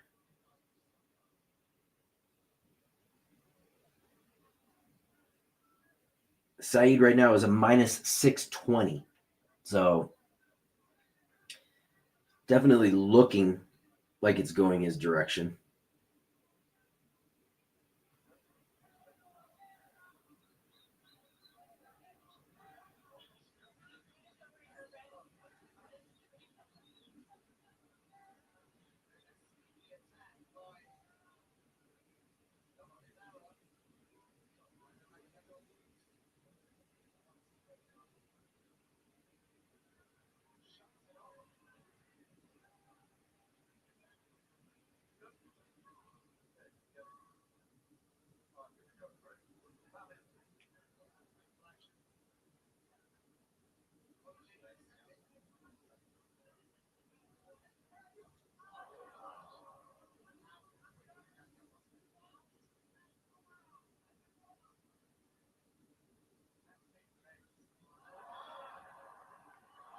Oh,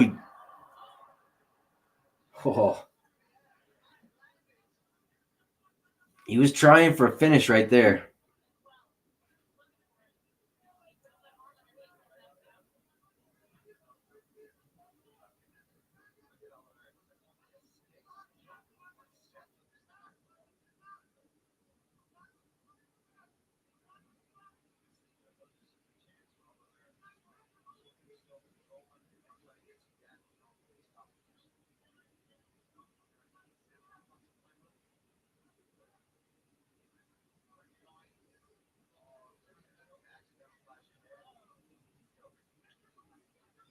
Right now, Oliveira is in top control,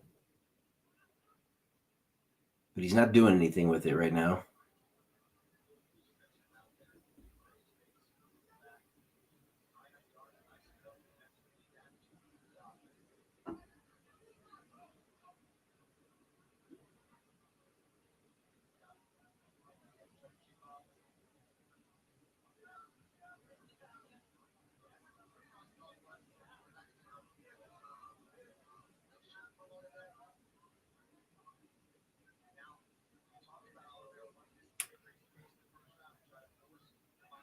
Oliveira's trying to take the back right now, but he's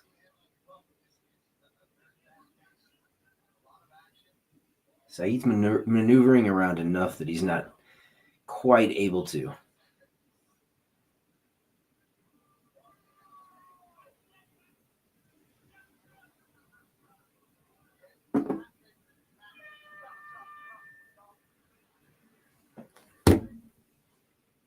All right, it's the end of round one.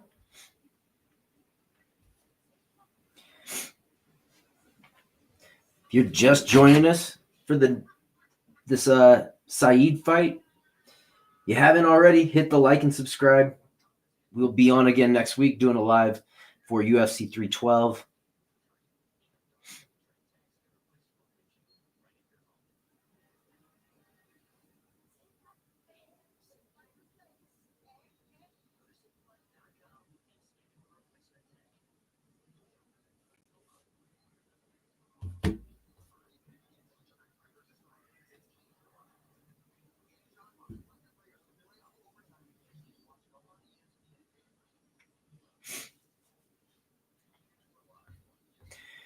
All right, I would say that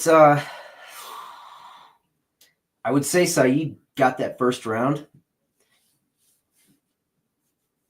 If I had to make a decision on that, I'd say 10-9 Saeed. It's close, though. Here we go, second round.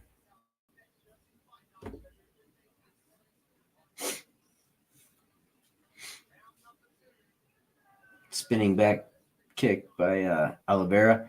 Spinning back fist by Said.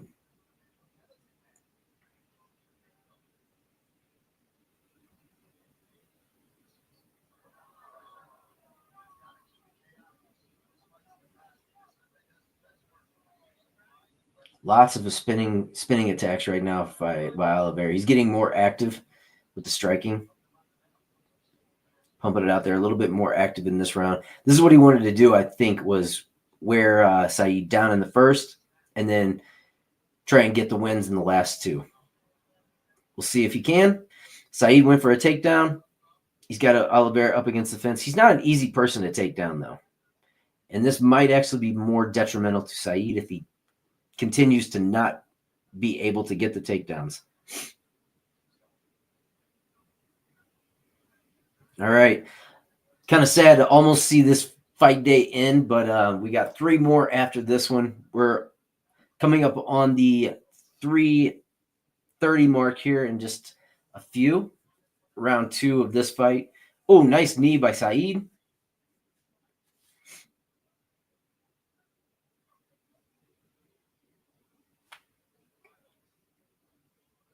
This is pretty much the kind of match that I thought this would be. Oliveira walking him down. Said, in my opinion, the better striker, but always in that range that something weird could fucking happen. Oliveira gets another takedown.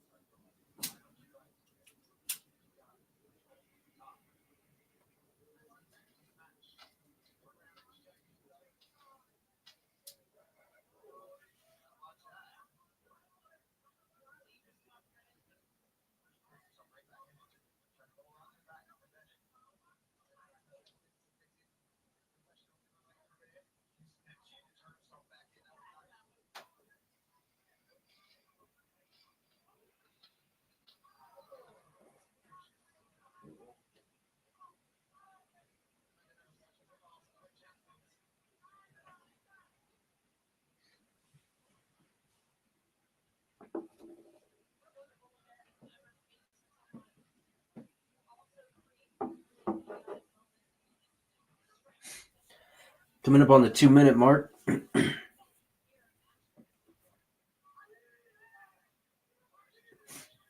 Oliveira puts everything into his punches, but Said is definitely the more controlled. But I could see Oliveira poked him in the eye again. And then he started punching him.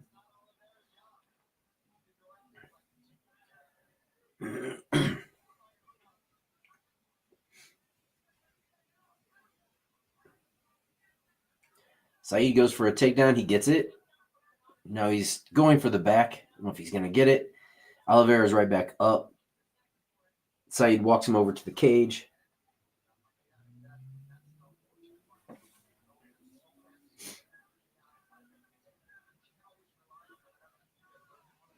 Nice takedown again by Said. He can't keep him to the ground, though. He's getting him down, but he's not able to hold control or anything like that. So at this point, there he gets him, but still, he gets right back up. It's hard for him to keep control of this guy. He gets him to the ground, and then he's right back up, but he did get 3 takedowns right there. I don't know how they'll count that, but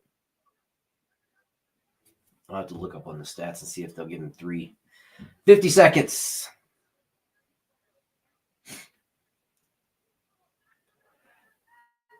Said's getting hit. He's tired. He's taking a deep breath.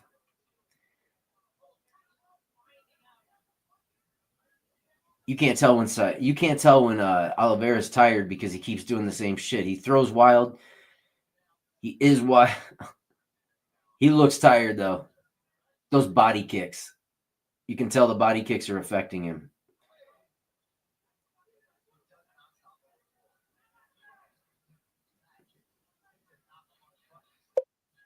10 seconds.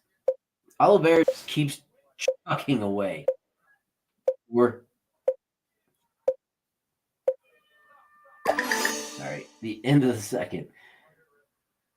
Oliveira went to his corner and dropped to the ground. He's exhausted, but he's still doing what he does, which is just throw some wild, wild shit. So he's still out there playing his game. The live odds have, wow, we got a total straight up pick 'em. Like if you were betting a live fight right now, this is your fight to bet because damn it, this is your split decision right here.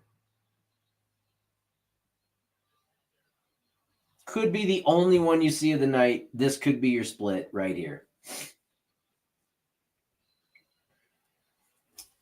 Yeah, it's for real. This could be it, people.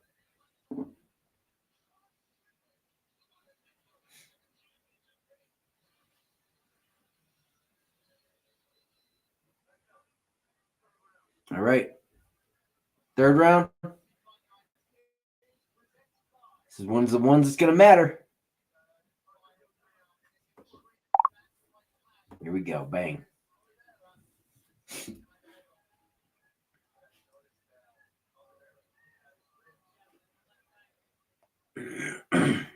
This is going to be, oh!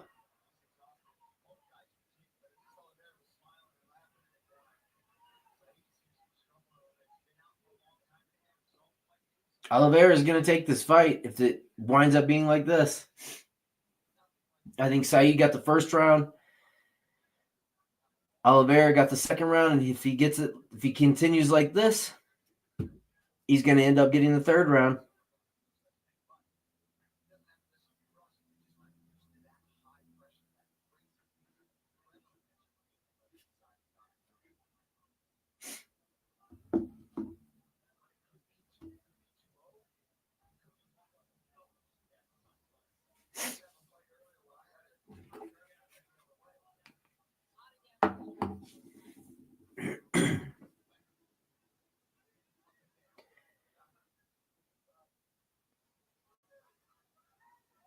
Saeed's getting hit a lot. He's going for a single leg, but he's not very successful getting it. And right now, Oliveira just turned it around. Oliveira is able to fight through the shit better. So we're seeing what Oliveira is made of right now because he's winning this fight. If Saeed can't get off the mat, he's winning this fight. Saeed's making a turn. He's trying to get it now. This is a good fight. He just turned it up. I don't know if he's going to be able to get him. If he can reverse and get this to the ground, but can you keep it on the ground and control for a little bit? And right now, it's showing that he can't, and he's too gassed to do anything else. And right now, Lockdog is going for a Darce. And he's got a Darce locked.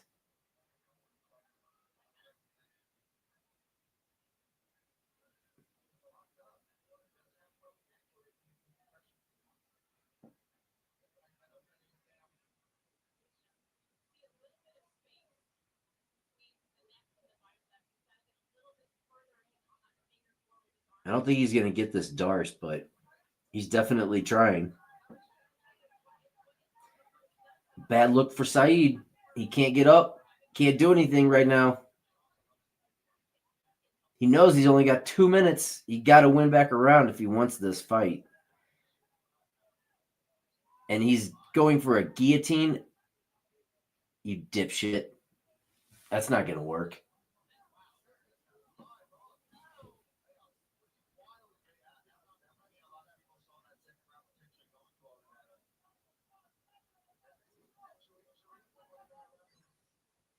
I don't know. Unless you get, are you going to get the Saudi judge advantage? Saeed is gassed the fuck out.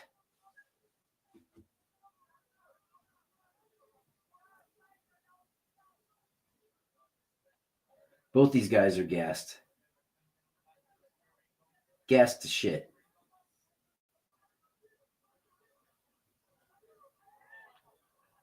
Saeed's throwing back. Damn, they're gassed.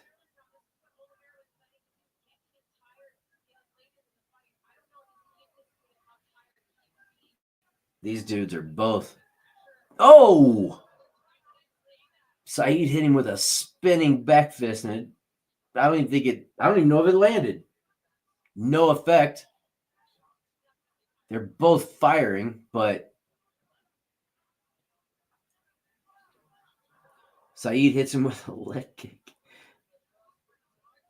What the fuck? Saeed just went for the most telegraphed takedown I've ever fucking seen.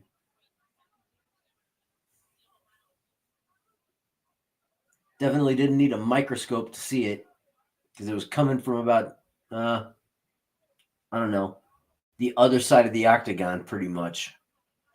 Come on. Saeed gets him kind of to the ground. I don't think he's going to finish the takedown. I don't know what he thinks he's getting accomplished here. Like, even if you get the takedown, you think they're going to... I don't think they're giving him the round. He's been in too much trouble. I don't know that you've done shit this round. 5 seconds.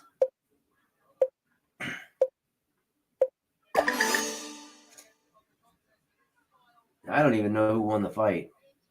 I would say that that's Oliveira.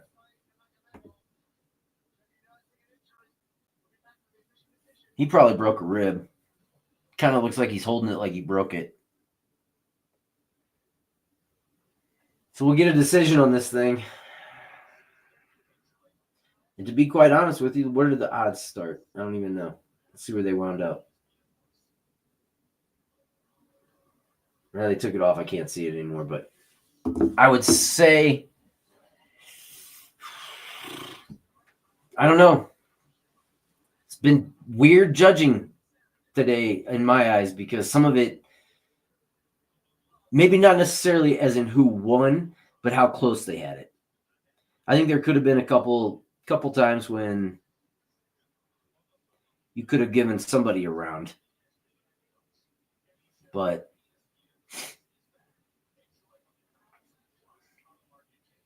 not going to get that today.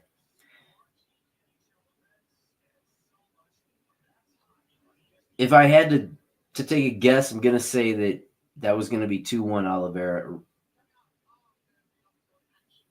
2 rounds to 1, maybe. Split.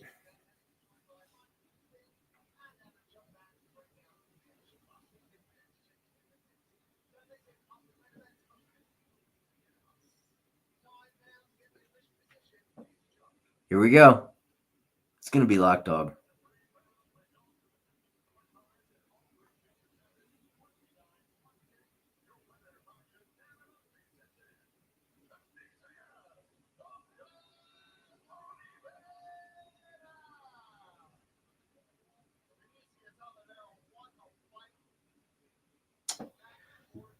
Unanimous decision, 29-28 for lock dog.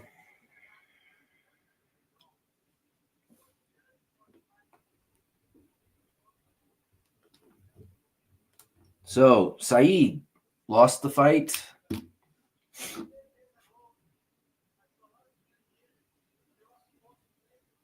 Man, these judges see a lot of stuff unanimously, don't they?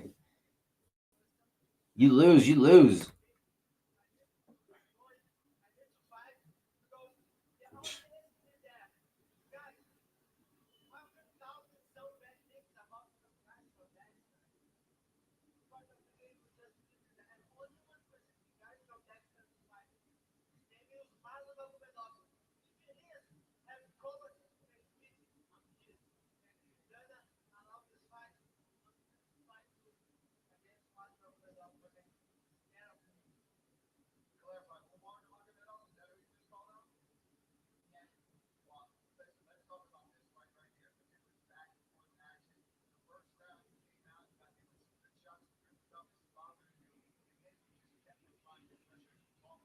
He wants Umar.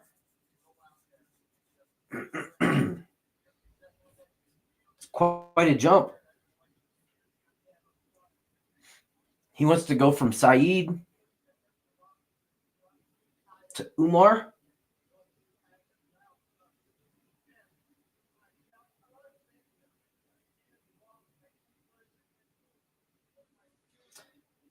All right. I forgot to put these few in the comments, but on this next one,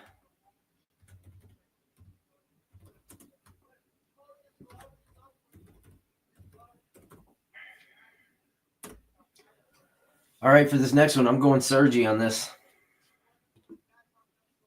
Man, I'll be fully up front. This is not my day today. Thought this was going to go different. I've already lost 5.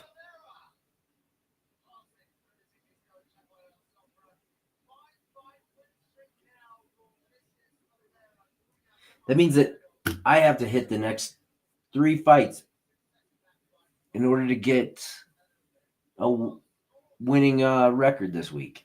Damn. Ain't that a bitch?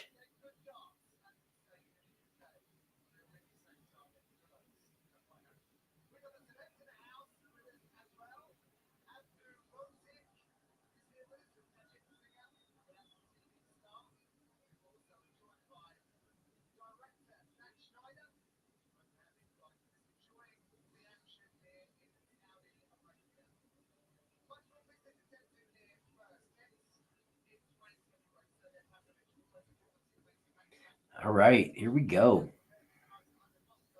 Sergey. I think he's going to rush him and try and end it quick, to be quite honest. That's what I think is going to happen.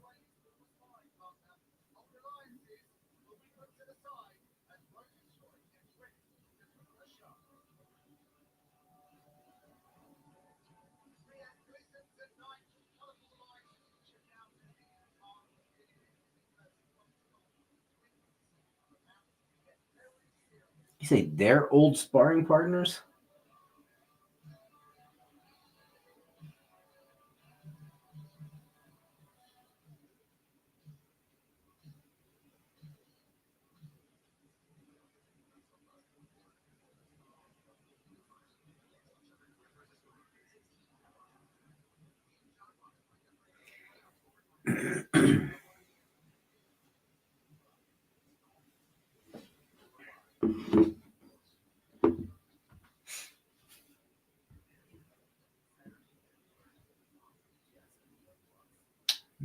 Man.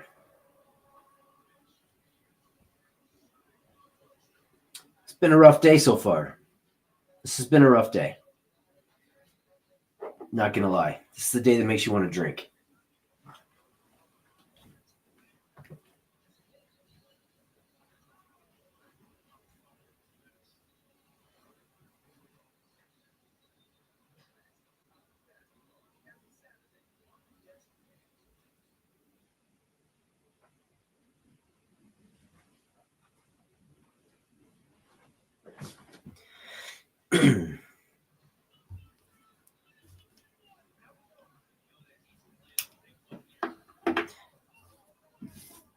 So immediately after this, what I will be doing is going into tape studying. Well, actually, I got some other stuff that I got to do before that. But yeah, we have been live for over 4 hours now. 4 hours of the day spent watching fights, bringing it to you.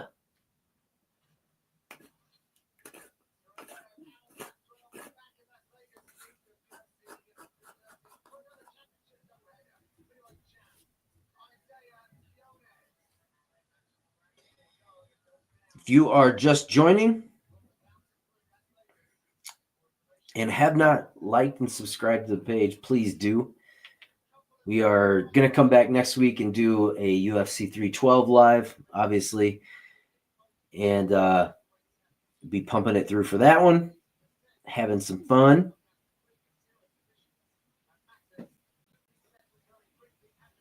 But it's hard to always be confident in a heavyweight fight, and I'm not going to be overly confident in anything that I'm picking today anymore because obviously what I'm seeing is not exactly what I thought would be happening today. So, you know,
Pavlovich and Jasudavicius Rozenstruik.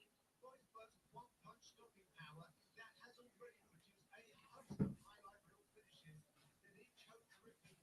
I think we see Pavlovich rush him and try and get him out in the first round. And when the list that includes Curtis Blade, Titus Lavasa, and Deir, it is no surprise that he's in the top 5 heading into his bout with Suriname Rozenstruik. An equally potent puncher who has finished 8 of his 9 optimal victories before the final ball. Coming up next, Sergey Pavlovich squares off against Jasudavicius Biggie Boy Rozenstruik. Either way, I don't think this fight goes the distance at all. Nope. Nope.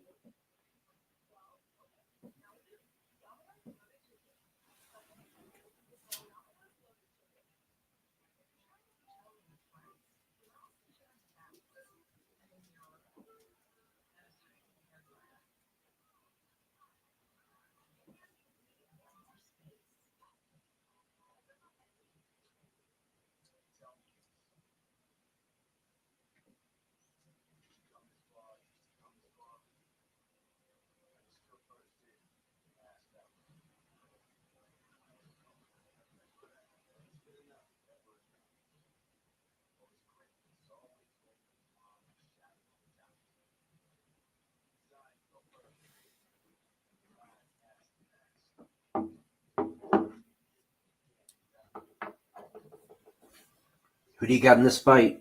Let me know.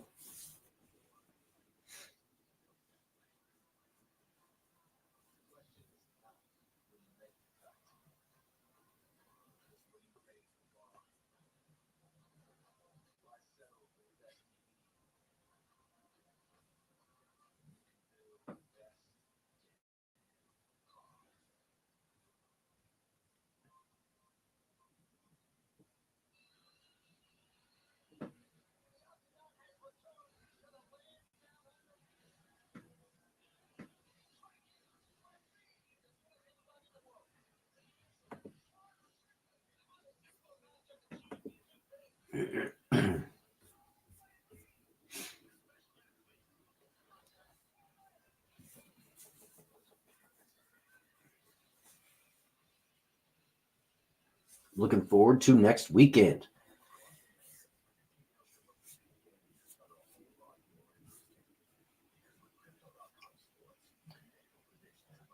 Got a lot of work to do for next weekend, too. Man, damn. Gotta pick it up a little bit.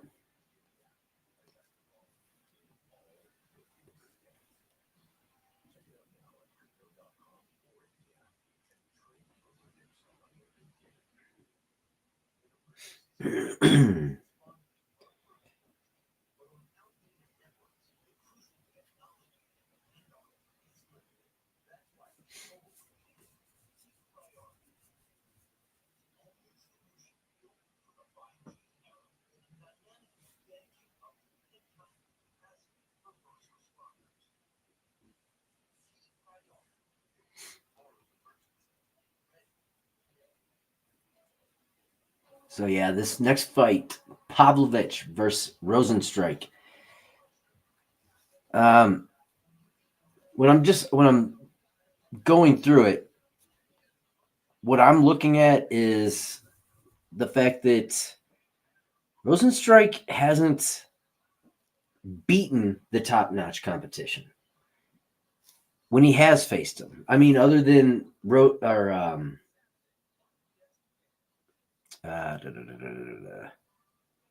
Overeem, I would call that top-notch competition, but you beat him later on in his career when he was less effective, and it took you, what, was that a 5-round fight? Was that a 3-round fight?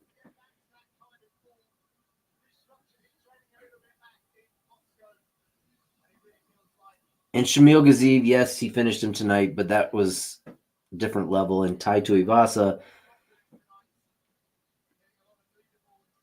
I think that Sergi would beat both of them too. And Sergi's losing to some pretty high-level competition here. When you're losing to Tom Aspinall, who's going to fault you for that?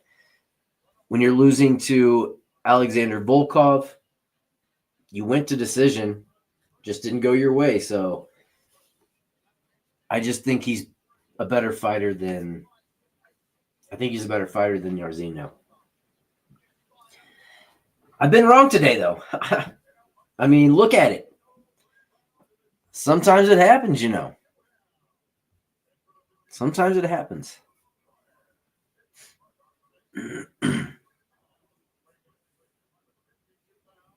All right, here we go. Let's get this thing going right. Let's get this thing on the road to a win.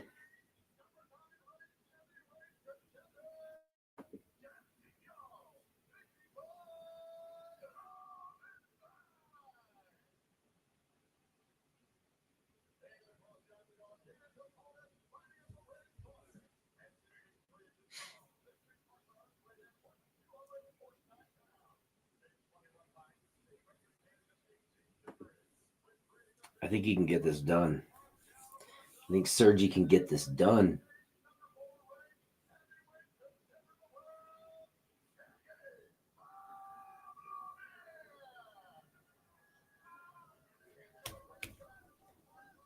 Let's go, Sergi. Here we go. This may not last long.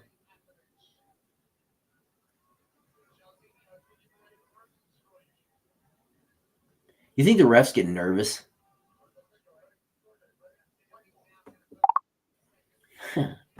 Like, oh shit, like what am I going to see? Here we go. Both take the center. Sergi throwing out a jab.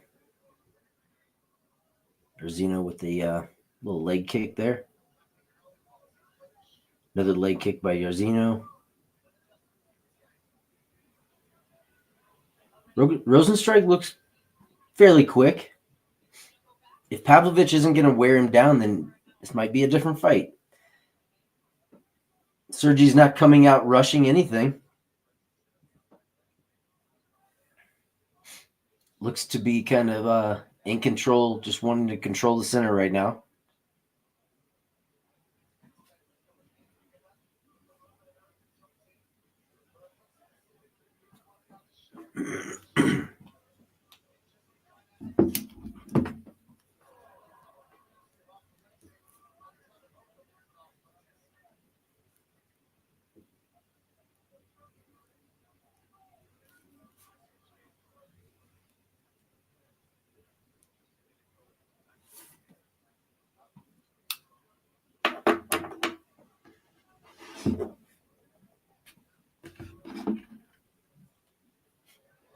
There, Pavlovich kind of rushed in a little bit, like I was saying,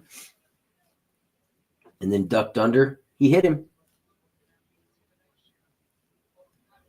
Not much effect.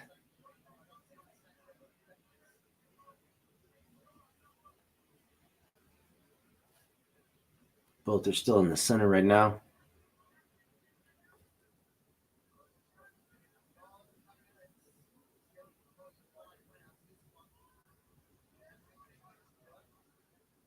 This is a little bit more of a technical matchup. Getting each other's timing in this first round, pretty much.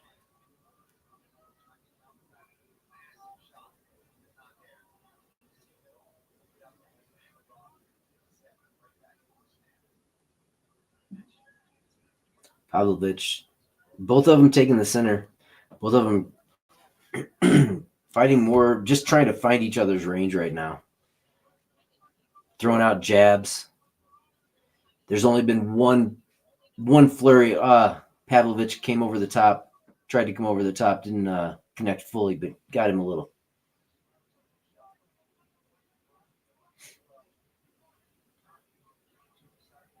I feel like Pavlovich is just loading up, just getting the timing, and Rozenstruik is just waiting for him to do what he's going to do, and then he wants to counter. Very little movement. He's trying to get him to make them move because he's more of a counter striker, but at the same time, Sergi's not necessarily biting on everything.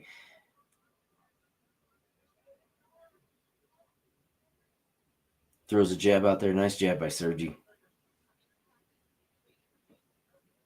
Oh, left jab, overhand right by Sergi. Nice. Nice combo. Another jab by Sergi there.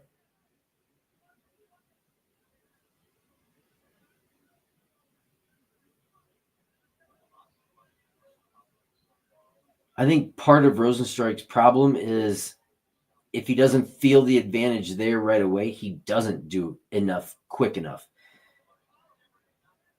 Sergi went for an overhand right there and got Rozenstruik down to the ground. Now he's on top. This is bad for Rozenstruik. This is these are the kind of situations that if you're him, you don't want to be in. He has no ground game.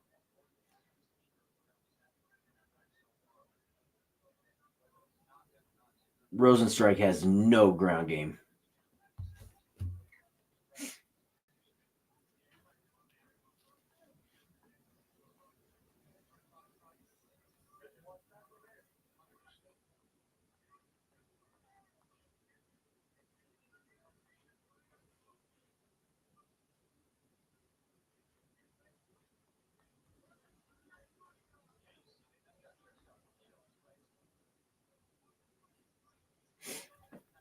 We got just a couple more fights after this. Looks like we are coming up on that 10 seconds.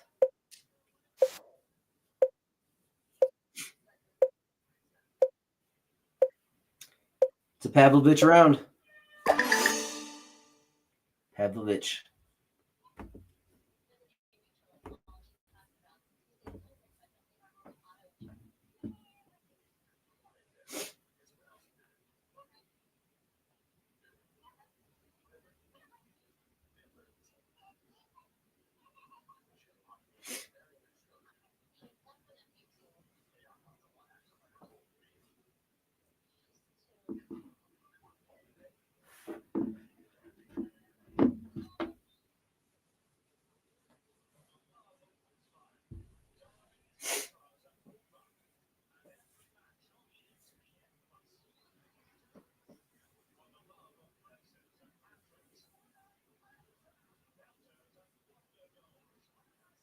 All right.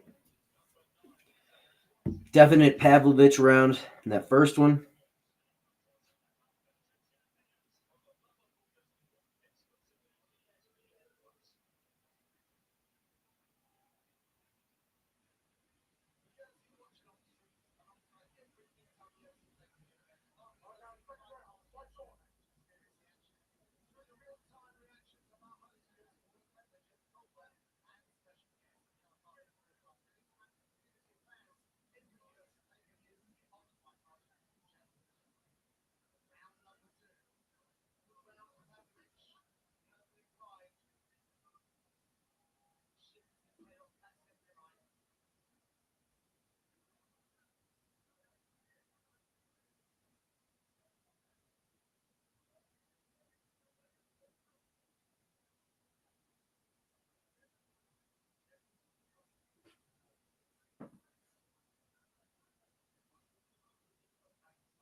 All right, Pavlovich, both in the center right now.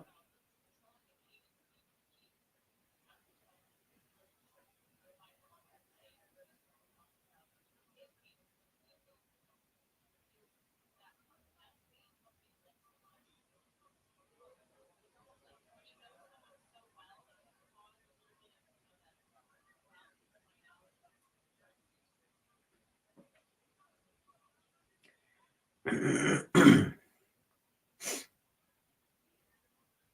he gets another takedown and he gets it early enough, he could finish the fight on the ground, honestly.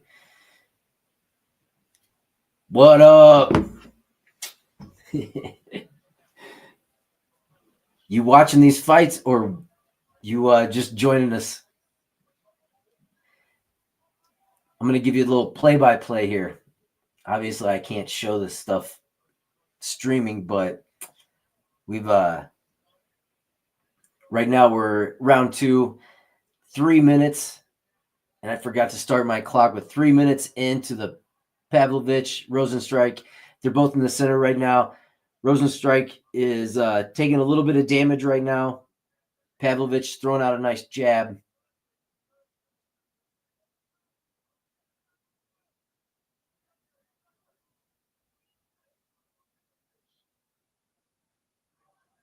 Still a lot of feeling out. Looks like Pavlovich is wearing a little bit of damage, though.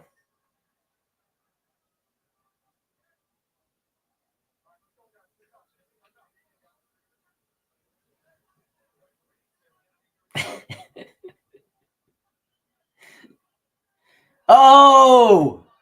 Pavlovich knocks him down and then gets on top. I don't know why he just doesn't go for the takedown. I know you would.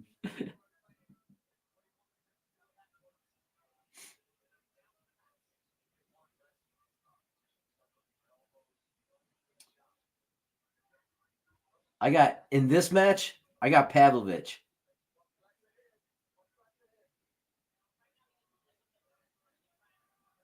And my reason for picking Pavlovich in this fight, obviously, was the speed advantage. And I don't think Rozenstruik carries enough power to knock Pavlovich out. And this. Rozenstruik can't stop a takedown. So if you can get him to the ground, he's going to stay on the ground.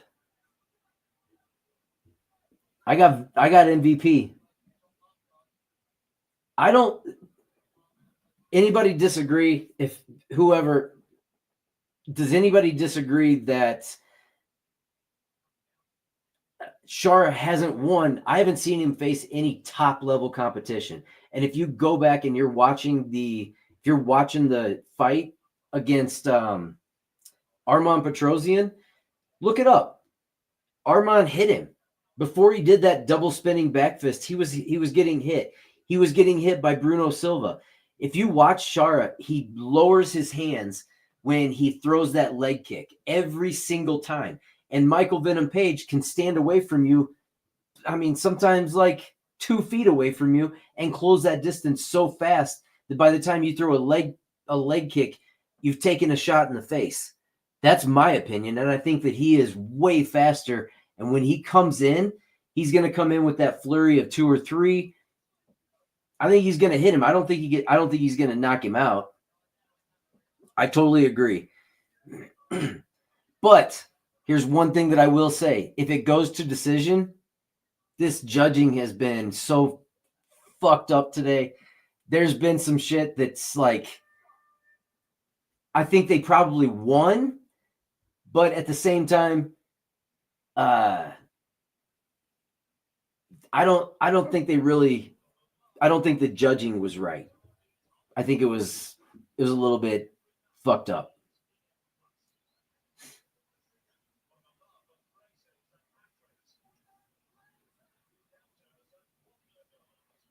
Yeah, a lot of ones that you would expect could have been a split decision were not a split decision. So kind of one of those things. The judging has been like, it will be a 30-27 unanimous decision across the board, when you would think that somebody might have a little bit of a different case. I know in other places it has definitely been that way. Or maybe it's just terrible in other places. Maybe these guys are so good that they just all see it the same way and they all just miraculously agreed. All right, here we are, third round.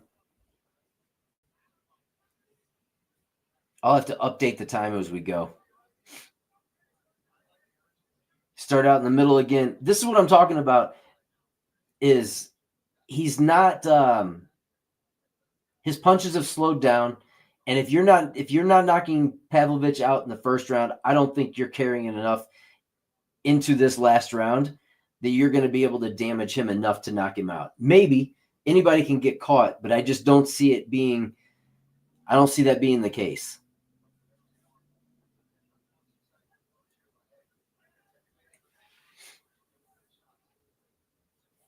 I think it's the ref just told him to work. I mean, there isn't a lot going on. I will say that. This is not exactly a staring contest. Oh, Rozenstruik he hit him a little bit there. Again, though, he didn't knock him out. It wasn't enough. But if you catch him a couple more times like that, then it might be. We'll have to see how that goes. But right now, Pavlovich is throwing it out there. He's throwing that jab out. If Rozenstruik, to me, he just wobbled him. Pavlovich just wobbled him. Left jab. And look at this. Back to the ground. Back to the ground. 3:18 left. And now you're just going to, this is where it ends. I know, dude. I know my clock's not moving. I said that. I got to go from place to place in I'll get it for the next matches. I will start those. You're staying on here, brother. I wish I could stream these things live, but unfortunately, I just went through that earlier in this stream with somebody was asking if I could put them on later, and I can't.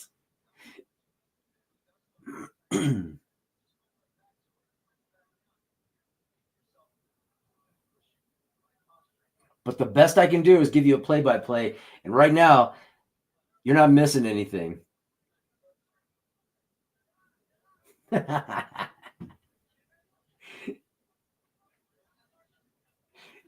Go get your pizza and hop back on.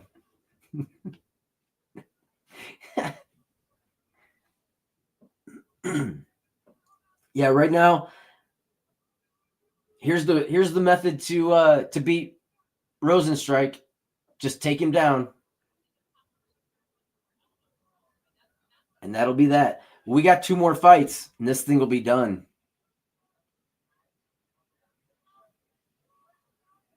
Next fight up is the Shara fight. And then after that, the main event. We got 1:30 left in this one, and there is really not a lot happening. He took him down, and he has stayed down. Now he's got him up against the fence, kind of beating on his rib.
All right. We're down to 10 seconds. This has been a Pavlovich. He's back on his feet, but big deal now. Fight's over. Pavlovich, easy. Easy. Man. That's what I'm talking about. Called that one fucking all week. All week on that dude. That was a simple win. Now comes the good shit. Here we go. I'd say that was that should be a unanimous decision. Probably be a split.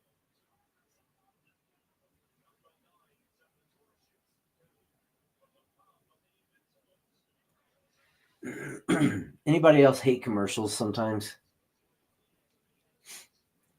Just tell me the outcome of the fight.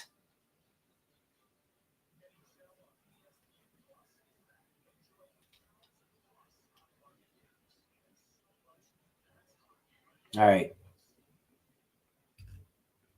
It should have taken about 3 seconds to turn in those scorecards, but for some reason, it took a little longer.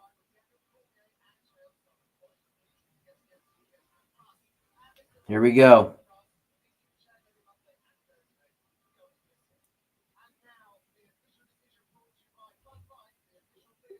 If Rozenstruik wins, somebody was betting on the fight other than me.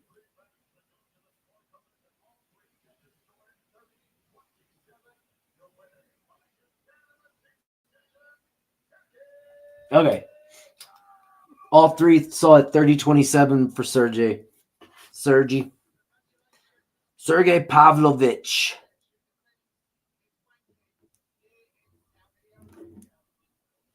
All right. I got to say, dude, I've had a pretty rough one. I am now, just now,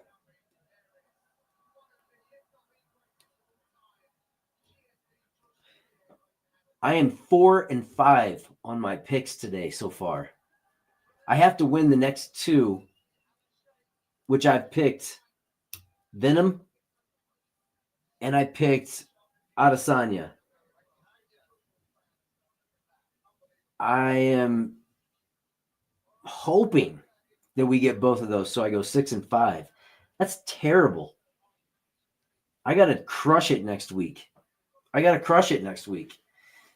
to get better, and but we still got 2 more fights, and then hopefully we walk out of here with a winning week. I've still got bets going, so we'll see how this goes. But next week, I do have some that I'm going to be putting in pretty quick, because I think the odds, I think they're built around a couple people. Like, look, Ilia Topuria, his brother is fighting next weekend, and his opponent, who used to be Cody Haddon, just pulled out. And I got to be quite honest with you. I don't like somebody coming in on short notice, on a week's notice, and I think it's a setup fight. I think they want Topuria to win, and I think Haddon would have been an actual tough fight for him. So, I'm already looking at Topuria for next weekend. I don't know if they actually put odds out yet, but I'll be covering this pretty soon. They do have some odds out.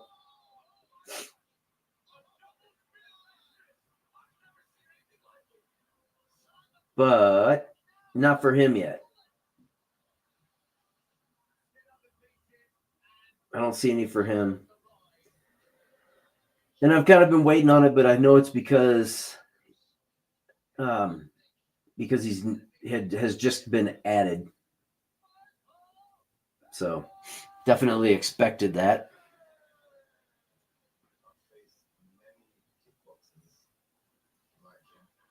But there's some others in there that I'm already looking at for next week that I'm actually surprised by some of the odds for next weekend.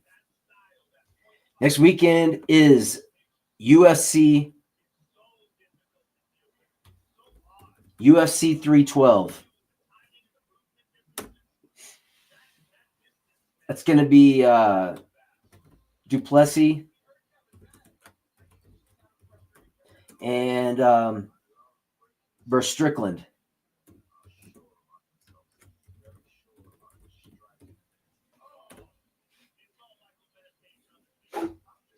Let's see. I'll run through the whole list for next weekend. Next weekend's fights are going to be good. This co-main and main event, in my opinion, might be just as good as some of the shit you're gonna see next week. But I don't know. You decide. Here, I'll run through all this. We've got for next week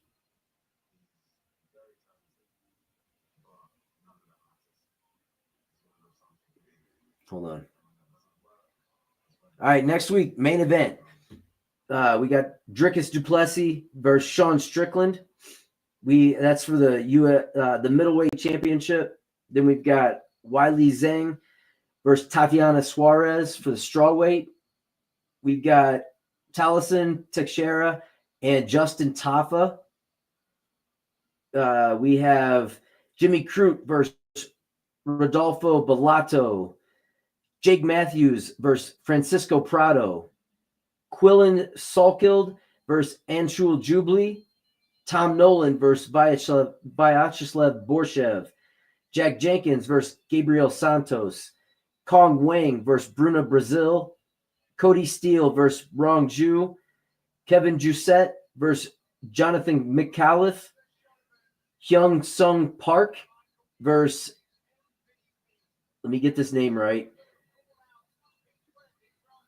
Niam and Jargal Tumindembaril. Alexander Topuria versus Colby Thickness, or Thicknessy, I think is how you say that, maybe. So who do I have for next week in the main event?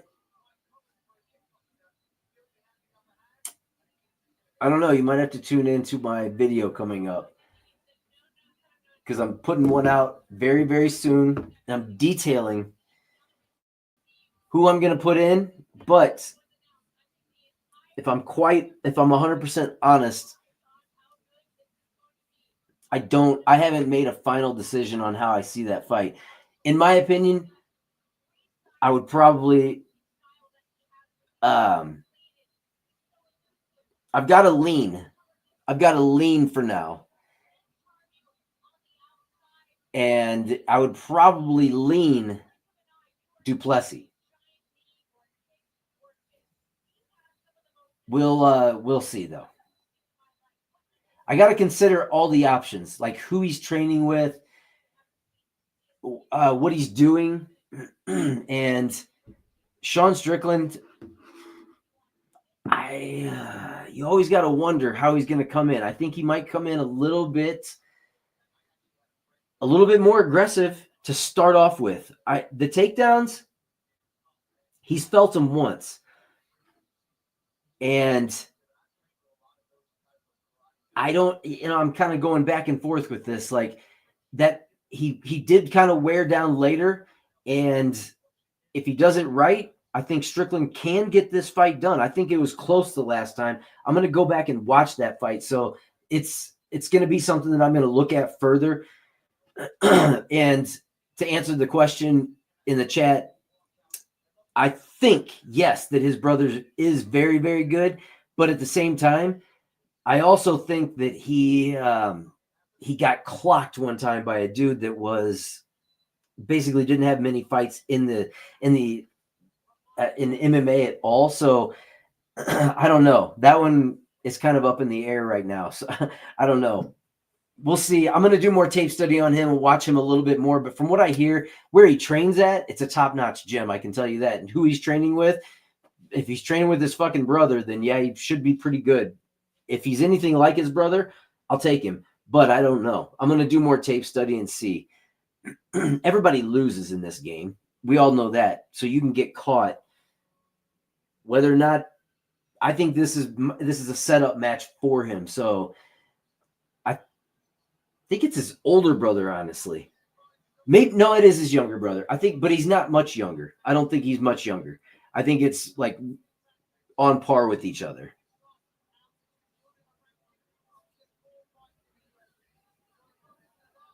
I'll be right back.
All right, back.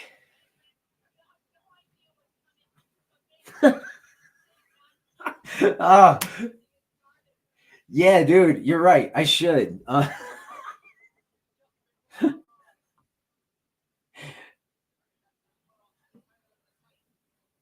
I was. You know what? I'll see if I can. I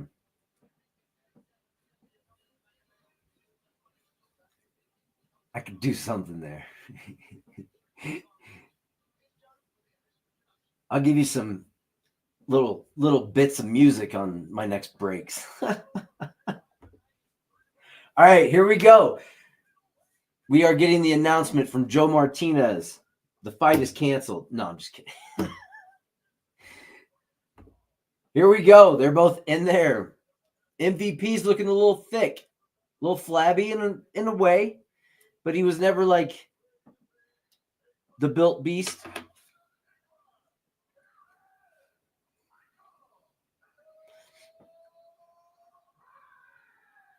I love his little Pokemon, whatever the hell that thing is that he does.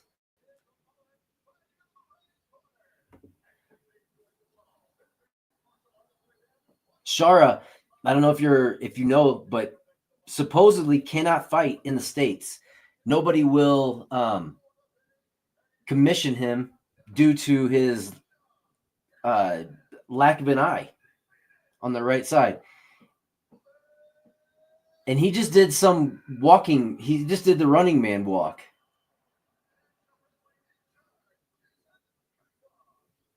All right, here we go.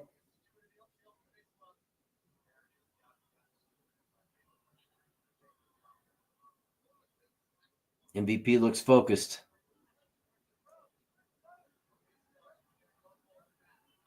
Boom. There's the clock. Here we go.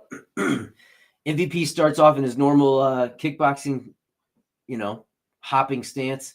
He's got Shara backed up right now, kind of walking him down. He's got a long distance. Like Shara trying to find a way in, kind of what I was telling you before. They're going to have to feel each other out. There's Shara leg kick. Michael hit him with a leg kick as well.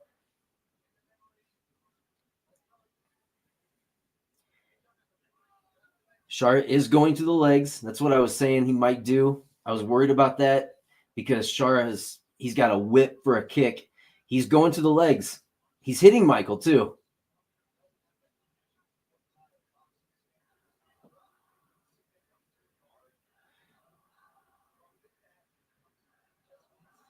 Makes me wonder, is Page going to be as quick at this weight class as he would be at his welterweight? There he avoided the leg kick. Page doesn't have huge legs, but they look thicker at this weight class. And there's him coming in. So far, he has not done what I thought he would be able to do, which was hit him with jabs when he was throwing those leg kicks. So he hasn't been able to do it just yet, but he is starting to get a little bit more timed. I think it's a matter of just him feeling this round out.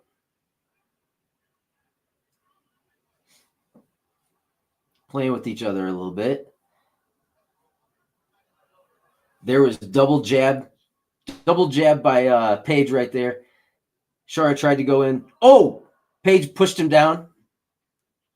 Rushed in. They're back in the middle of the octagon right now. Shara is doing the same thing, and if you can time it, which if Bueno Silva could time it, I don't know how Michael Page is not going to be able to time this eventually. I don't know if it's going to happen on the first round, but eventually it's going to slow down. He went for an overhand. Shara's got him in a okay, he let go. Page has him in a clinch up against the fence right now. This is interesting if Page goes for a takedown.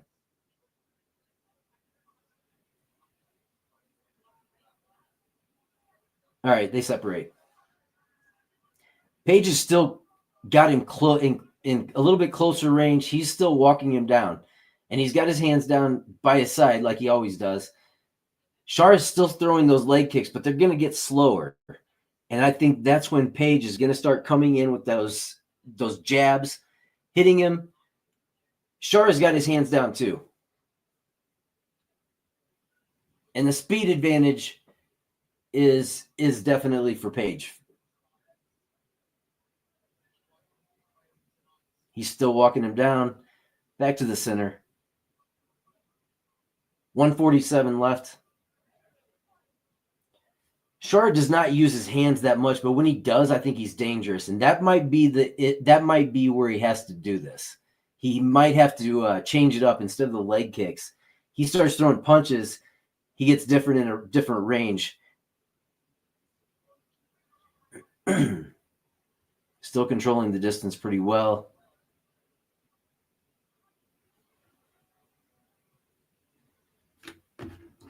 I'm going to get out strike totals. Oh, there it was. That was what I was saying. Page just landed probably the biggest shots of the night right there. Hit him with a straight left and then came in with another right over the top. Shara did acknowledge it too. Like, hey, good one. He's missing with all these leg kicks now. And when he does get in range, Page just hit him again with another, clipped him on the chin there. It's not phasing him.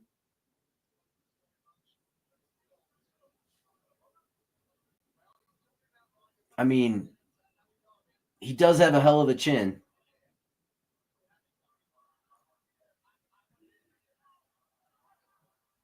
So, but there it is. Page does the best job getting out of the way. He just had him up against the fence, and then Page kind of slipped out from underneath him and ran out to the center again. They're almost back to the center. Shara is trying to. Oh, he did the spinning back kick, backhand, didn't land it. Seconds. Oh, Page just landed a spinning fucking back kick to the fucking head. He didn't drop him though. He just walked through it. That's got to be a little discouraging. When you do a spinning back kick to the fucking head and it doesn't knock him out, and he landed it. He goes like this. Like, come on. Bring it on some more, man. All right. So back to another subject while we're on break here, talking about just for like 60 seconds, talking about this Alexander Topuria fight. He's almost the same age. Actually, I think Ilya is 28. He's 29 years old. 5'7", 138 is his last weight. He fights out of Clement. Let's see. So, I mean, he's probably well-rounded. And like I said, I'm going to watch tape more on him. But his opponents have been 3-1, 1-9, 7-18-1, 1-1. So his opponents suck. Like, he has not fought anybody. So it's going to be one of those fights. Probably, I don't know. I'll look more into the other guy too, because I've never heard of him. So I'll have to look more into him. All right, we're back on, and I forgot the clock again. So that's what you get for trying to have a conversation, huh? All right, here we go. Oh, Page just knocked him down. Page is walking him down.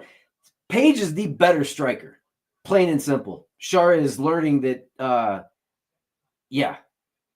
Unless you knock him out now and you lose this round, you're not going to win this.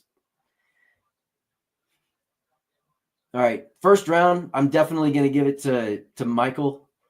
I think he got it 10-9 on that one.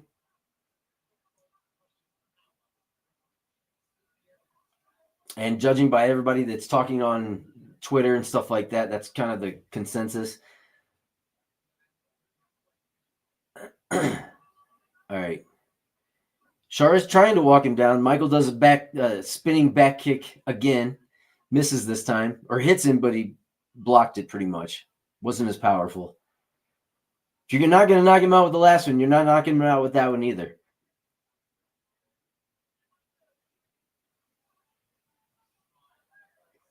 Oh, he did a spinning jump back kick there.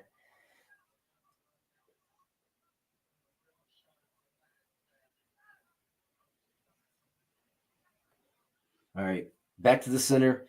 They're kind of still in that feeling out range. Like an over 1.5 bet would have hit right now. And I also forgot, I do, just to let anybody that's paying attention out there, if you're in different states, and I know your particular state, you can actually do this. They've got something where you can bet on this site, Underdog. I do have an underdog play for the streak bets, which if you put streak bet in, then you get, if you can land 2 at the beginning, then you'll hit that one. And right now my streak bet for today to start off with is $10. And then if you get so many, you basically complete the streak. And right now mine would be up like over 4,000, I think is what mine would equal right now. But I picked for Rozenstruik not to have a knockout, not to have a finish, which he didn't. That went to decision. So we already hit the 1 of 2. And then I picked for Shara to not have a finish on Michael Venom Page. So hopefully he doesn't get a finish here. And Venom Page is landing right now. He's hitting him pretty hard. We're in the center of the octagon. Shara's trying to walk him down, but every time he does, he's not having success doing it. If you're just joining me, please hit the like and subscribe. We'll be on next weekend again. We're going to be back doing this shit almost every week. We have, I think, 16 straight weeks of UFC. So we're going to try and do this all the time, have these lives. Join me again for all the lives. We'll try and figure out more interaction with all this and try and give out some more bets as we go. Obviously, had a rough day, but I'm looking forward to hopefully getting this fight, which I picked Page in this one. He was my underdog of the week. And if I can get him to hit, then at least it looks like Shara is looking for that back spinning fist. He's not going to get it right now. At least I could get some wins under my belt for this one and feel good about myself. But we can at least get to 500 if I can hit this next one. Page is trying. He's going over the top with some of his punches now. He tried his own spinning back fist right there. He didn't hit him, but he clipped him a little on the top. Page is just the better striker right now. We got 47 seconds left in the second round. 43, 42, 41. Now Page has got control on the cage. So here's what's going to happen in this next round. If we get to the next round, Shara better start realizing that he's down 2-0. He is down 2-0 right now at this point. I think right now, I'll look at the strike totals. But right now, this has been a Page round to a T. Live strike totals at the end of round 2.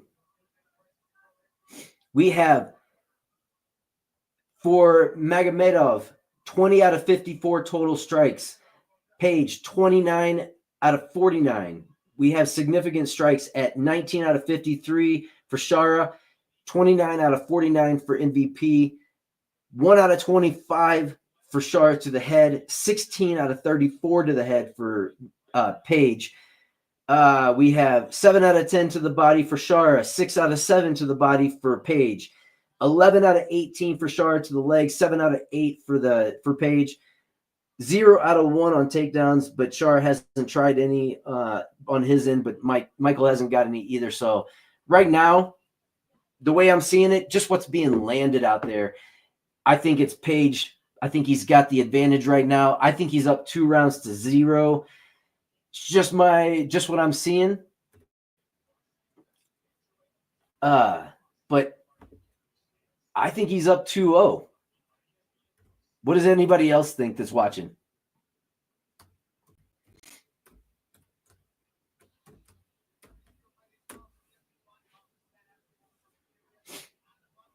All right, here we go. Third round. Let me start this clock. Here we go. All right, they take the center right away. Shara is a little bit looking more aggressive. He knows he's about to lose his 0 if he doesn't get it done here. Oh, there it is. That's exactly what I was saying. He went for a leg kick, and he hit him at the exact moment. They're getting slower. He's dropping his hands every time he comes in for a leg kick. That's one of the flaws that I've noticed immediately when I was watching his game. And he did it again right there. He's timing him now. He's got his timing down. He's coming in every single time he comes in with that leg kick. He drops his hands, and Page is now timing him, and he's hitting him. And he does it. Shara throws too many leg kicks. It's plain and simple. If you pay attention to his game, he throws too many leg kicks, in my opinion. If he would slow down on the leg kicks, chill out, use your hands a little bit more, I think he gets it done a little bit more in a big time fashion. But this is what it is. This is kind of what I saw.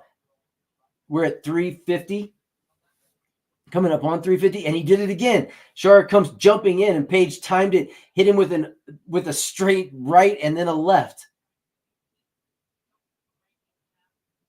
And Shara's trying. Shara's walking him down, but he's not having much success at it because Page covers so much distance so quickly. He comes in so fast. You don't know when he's going to do it because that hopping back and forth style. The more I watch this dude strike, the more impressed I am with it. It's impressive to watch him strike. He does it so well. And maybe I'm heaping high praise too quickly on this match, but he's definitely winning this match. This is not he's too fast. He knows what's coming. I don't think there's anything that he hasn't seen before. And another reason that he's winning is he uses his hands. Michael Venom Page has some deadly fucking kicks, but he uses his hands at the same time.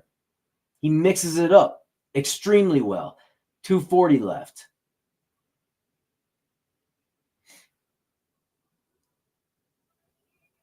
And you never know when he's fully going to commit to going in and getting it done. And that's what makes it. Oh, there, a jumping knee right there by Page. He didn't land it, but now he's got him in the clinch. If he can end it, waste some time like this, make him less of a threat. Shara turns it around. Now he's got him in control on the cage. Shara is going to have to land something as far as like a miraculous shot at this point, like one of those Petrosian shots. And let me tell you, I don't think he was winning that fight then. That's why I picked against him in this fight. We've got 2 minutes coming up on 2 minutes left. They're in a clinch match right now. So I don't know why Shara would be doing this, knowing that you're down 2 rounds, because he's actually not doing anything to separate from the clinch. It's not smart. Separate from the clinch because you got to knock him out at this point. You're not going to do it hugging him.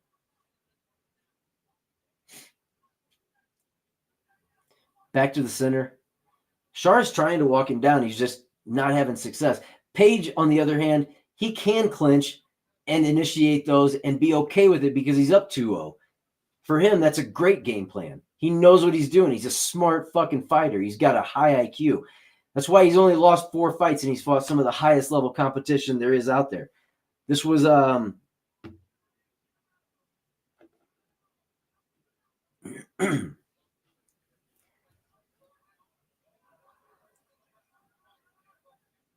this was one of those that, man,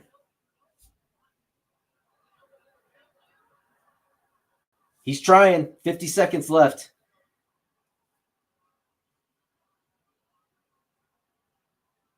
All right. Shara has to do something big if he's going to win this one. 40 seconds. It's hard for him to commit to doing anything big because there he tries to come in, tries a head kick right there, whiffed. It's hard for him to come in because Page hits you the exact moment that you're trying to come in. That's his game. He played the perfect game in this one. 20 seconds.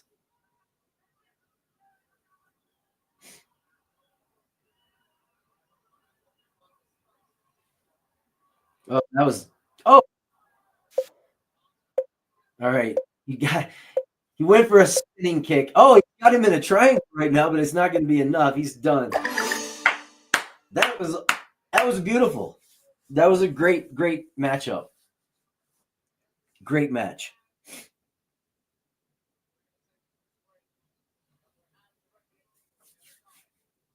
All right. We are coming up on the last match now. We're going to get a decision in just a few. I gotta say that has to be an MVP decision. It has to be.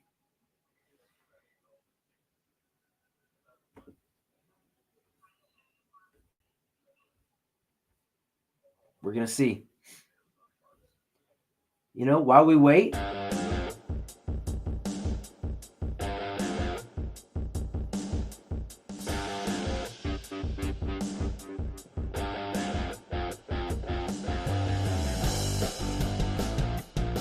yeah, let's fucking rock out.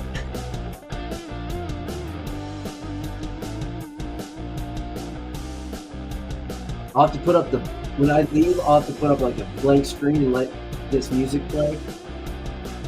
So that way it's not as boring.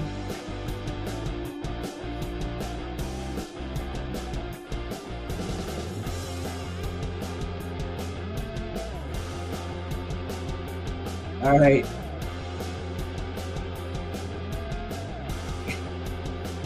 While we are waiting for this decision anxiously, I don't think it's too anxiously. I think we've got a 0 taken away here. Shara, welcome to the land of defeated. Here we go.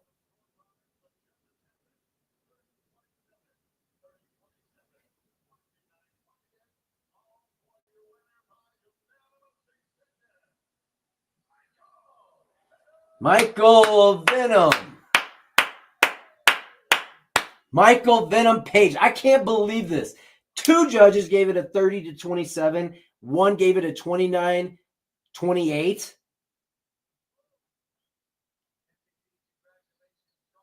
Somebody's fucking high. You kidding me?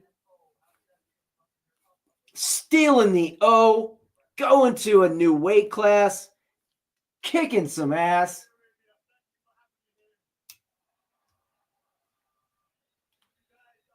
That dude's a stud. For real. Let's fucking go.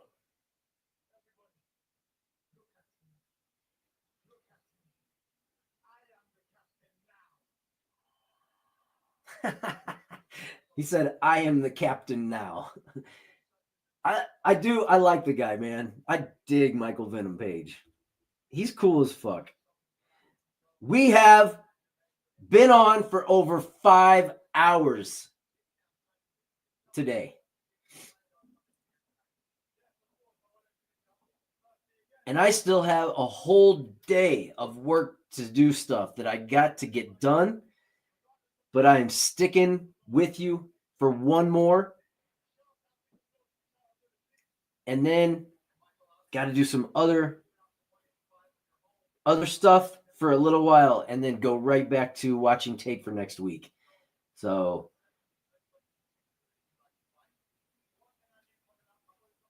my day is filled. Who's you want to call out?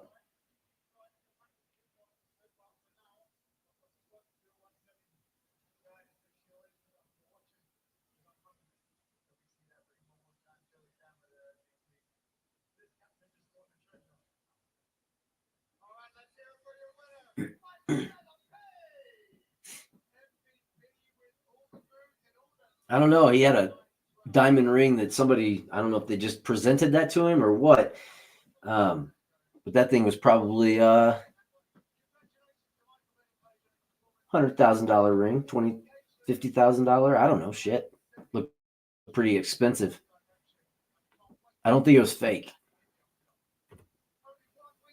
We've got the main event coming up. We're almost there.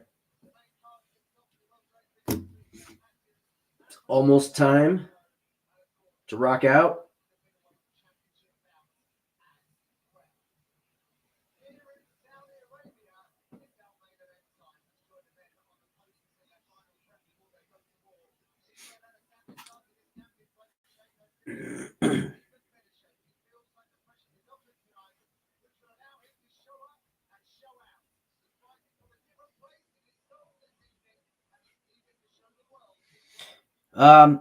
And yeah, I did just hit my streak bet. So it will pay out here in just a few. It was for Jairzinho Rozenstruik, lower than 0.5 finishes, and Shara Bullet, lower than 0.5 knockouts. And obviously, both of those hit. So we're going to move on to the next one. Now you just got to decide where you want to place it. I don't know how I'm going to place it just yet, but you only have 30 days to do this. So I could wait until the next 4 events, but sometimes once you hit it, they don't always just pay you out immediately. And I don't know if you can go on to the next one. So I may wait until next week and place something for next week on my streak bet that I feel more confident with, because obviously I put a little bit more time into this stuff than I do basketball right now for the time being. So once I get more into that, then I'll do a basketball one. But I'm going to try and keep this going probably on the UFC stuff for the next, I don't know. Now I have to hit, what is it? 1, 2, 3, 4, 5, 6, 7. I have to hit nine in a row, but you just pick one per. So if they pay out quick enough and they don't make you wait till the whole event's over, then there's a possibility that you can pick an early one in the next event. If you hit it, then you move on to the next one, and then you hit that. So there's a possibility if you can get really lucky and start hitting, then, we'll see. We'll see how that goes. But yeah, if you haven't already and you're just joining us or just stopping by, whatever, hit the like and subscribe. Let's, we'll keep going with these lives. These lives seem to be pretty fun for the people that do stop by, say, hey, we can watch together, or I can at least do what I can to provide some type of play-by-play. Sometimes I get a little carried away just watching it myself. So I'll try to be better about talking your way through it, but we do what we can. But next week, UFC 312 is going to be a good one too. Going to be some nice fights. I can tell you, I don't know where I'm going to go yet on this. I got to do more study on this because at the time I didn't see. I've got to watch more, but I really, really like Tatiana Suarez. I will say that. Without that long layoff. Oh, yeah. Sorry. If you didn't know, MVP won the fight. Yeah, of course. Easy. Yeah, if you didn't know already, yeah, MVP definitely won that fight. I thought I said that. But yeah, the next week for UFC 312, I really do like Tatiana Suarez. Yeah. Dude, he dominated the fight. It wasn't, I mean, in my mind, it was a 30-27, a 30-27, and a 29-28. I don't even understand the 29-28. To me, it was way above that. He dominated the whole fight to me. If you can't give Mike Davis a fucking round, then don't be shitting on me and telling me that you can give him a round. Yeah, that's a homer pick right there. Yeah. All right. Here's what I'm going to say about this. And there's obviously, but if you've seen the pictures, and if you haven't, look it up. Look up at Israel Adesanya, what is it, like boob or tit pick or whatever it is, and look at what you saw before that Paulo Costa fight. Okay, a lot of people started saying that, and Adesanya has never been like busted for any type of test or anything like that. But there was an obvious difference when he came into that fight. There was something different about that particular pectoral muscle or whatever you want to call it. And then look at when you see him in the octagon this week, right now, it's almost like it disappeared, but it's kind of been present and there ever since that fight. It really hasn't gone away completely. He's lost weight and he's strengthened up, but it looks like in this particular fight, he's really, really tightened it up. Like I saw him at the weigh-ins the other day, and it looked like he was, definitely tightening everything up. And yeah, that's it, dude. But it definitely looked like he was tightening everything up, and it's not like that anymore. So I don't know. Makes me wonder. I've seen a lot of these guys that come in now, and there's been a couple of them that you're kind of questioning whether or not it's all completely natural, I guess. I'm not saying that this isn't natural or anything, but why did it do that? What is that? What was that? And now it's completely back to, you're back. Whatever. I'm not saying anything.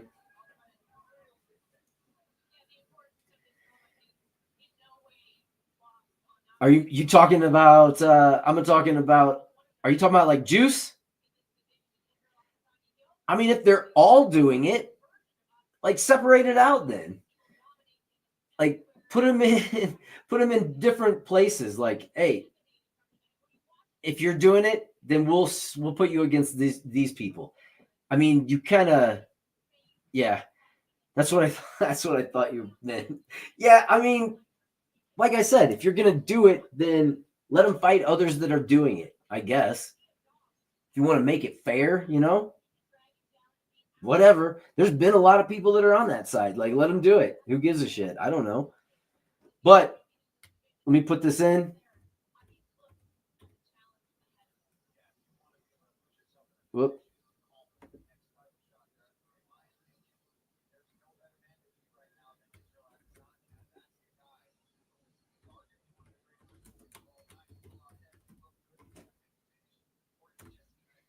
I'll put that in right now. Yeah, here's the thing that I was going to say too. There's this new GFL, right?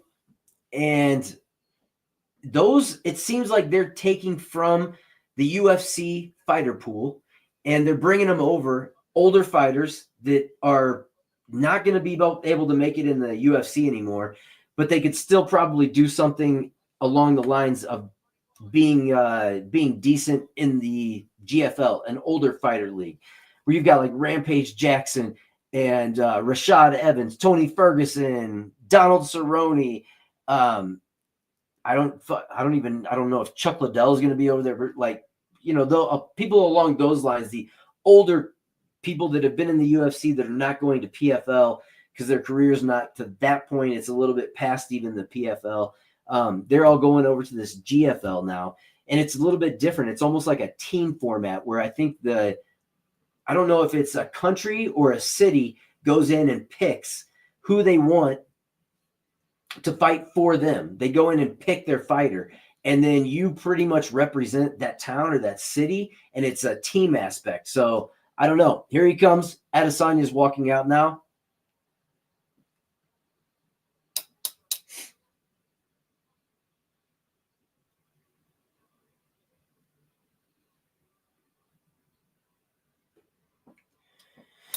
I think this is going to be a fight. If Adesanya wants it, he's going to have the speed, but it depends if Nasruddin is going to come in and try and take him down. Jerry oh my God, dude. Yeah, I think it's that's funny as shit. I like that. Yeah, it's I think this fight in particular will come down to if Adesanya wants it. Check it out.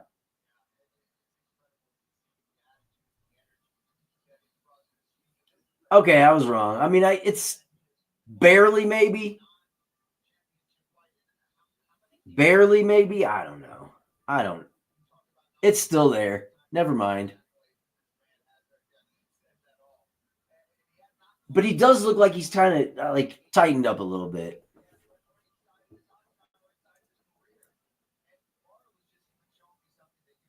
Yeah, it's still there.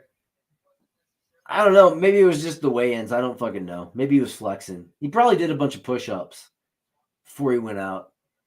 He was like, "Oh shit, I gotta jack up." Dude, it's more about the allegations against it. That's what I'm always wondering now, that because everybody keeps bringing it up. It seems like every week I hear about new shit coming up about, oh, look at them now, look at them now, look at how shit's changing. That's what that's what makes me like wonder, like, what the fuck? Like, okay, was it?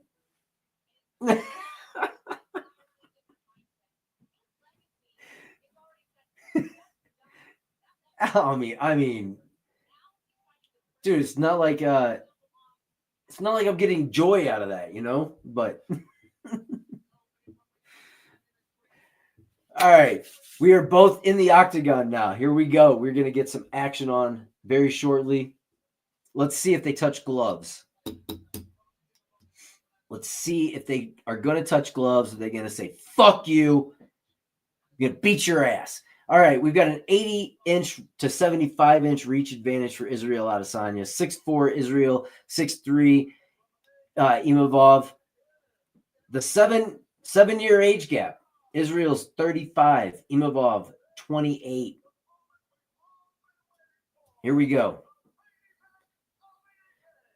Looks like Adesanya is still wearing his personalized gear.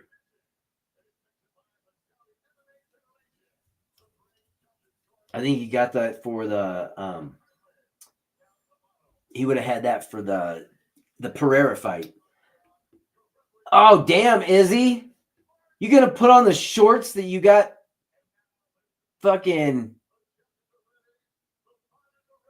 You gonna put on the shorts you got your ass knocked out in? To be quite honest with you, that dude is bigger. As far as frame-wise, he is a little bit big. He is a little bit thicker. Height-wise, not really. But he's definitely got what I would call a girth advantage. They're introducing Imavov now. Here we go.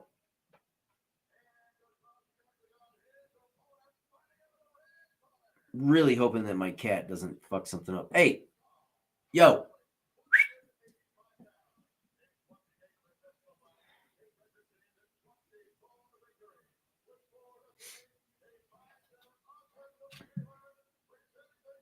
Yeah, he's definitely he's got a little bit of a size advantage.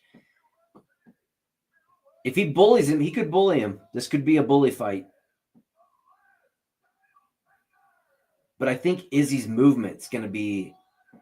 I think that's going to be a major factor. That movement's going to be something else to consider.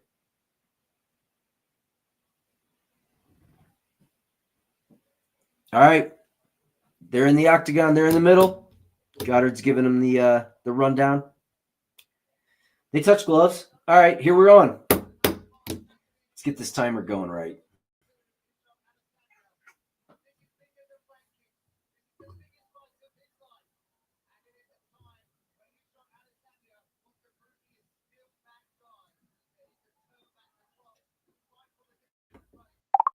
All right, we're on. Let's see what happens here.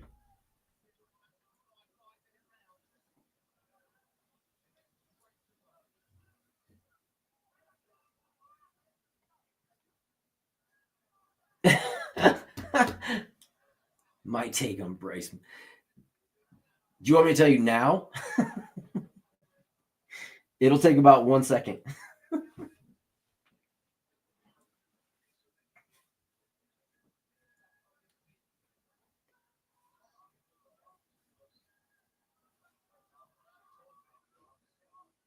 Israel's hitting him.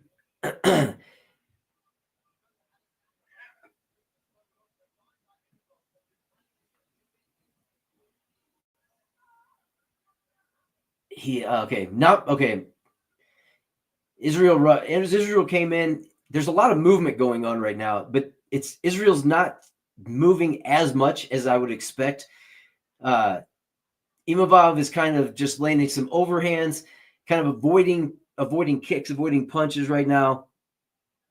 He's trying to fight at range. He's rushing in. He's going for a takedown. He's got Izzy up against the fence.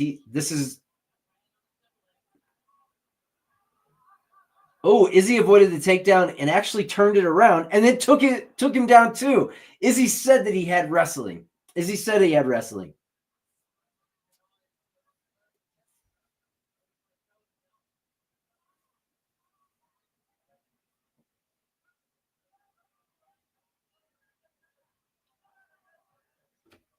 All right, here we go. Izzy's kind of backing Imavov down just a little bit now. He's in an orthodox stance. He keeps hammering away at that leg, and then he switches up. Then he switches stance. He hammers him on the outside of his front leg.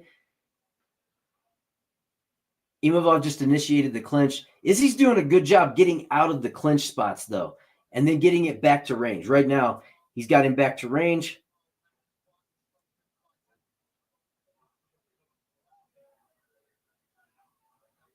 And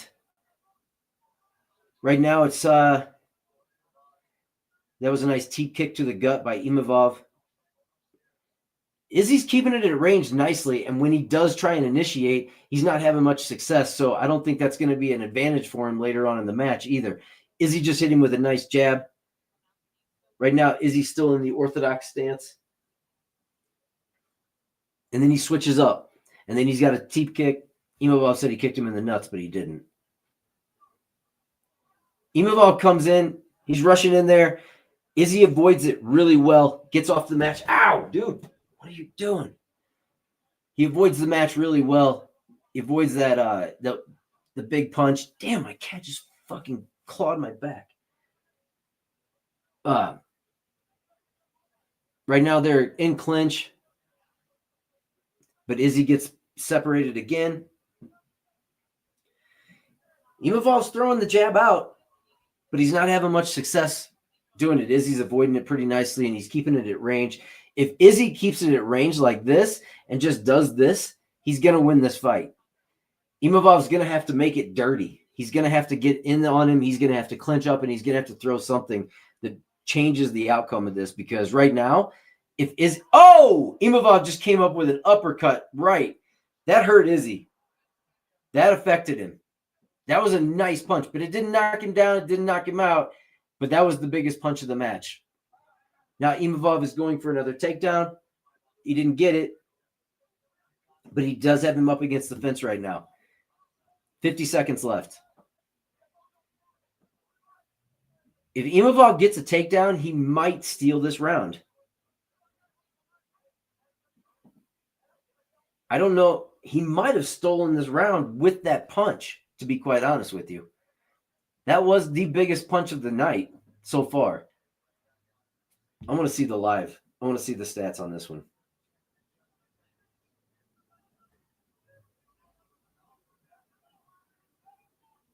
All right, after round one, stats are going to read heavily towards Adesanya at this point. Yeah. 10 seconds.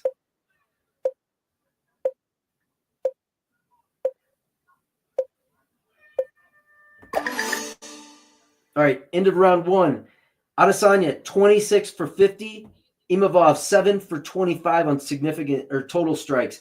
Significant strikes 21 for 45, 7 for 25 for Imavov. The first number I'll say is Adesanya's, second is Imavov. Head 9 out of 29, 2 out of 16. Body 4 out of 5, 1 out of 3. Legs 8 out of 11, 4 out of 6. Control time was leaning towards Imavov just slightly at 40 seconds. He had 0 of 3 takedowns, Izzy 0 of 1. So based on the numbers, And just because he didn't knock him down, and it didn't look like an extreme, punch or anything like that. It was a good one. He landed it, but I would say volume-wise, I'm going to give it 1-0 Izzy on that one. All right. Here we go in the next round.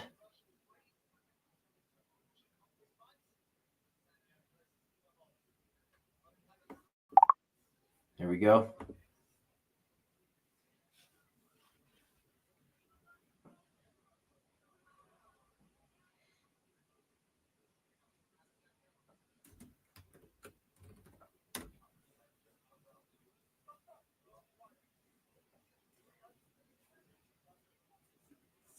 All right. Is he still keep? Oh, Imavov just knocked him out. Imavov just knocked Izzy out.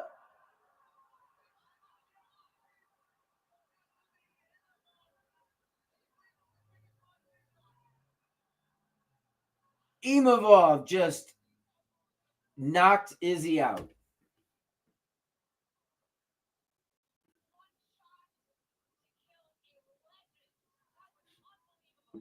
Wow. Wow. Wow. He came in. So let me see the replay.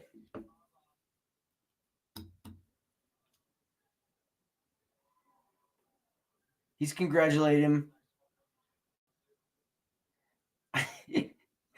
I can't, dude. Imavov comes through with the left and then an overhand right on the button, knocks Izzy down, chinned him, and then followed up with a left up against the fence, and then ground and pounded him away.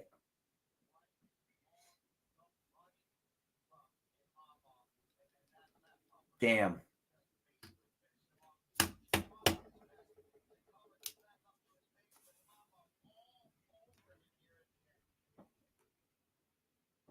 Damn.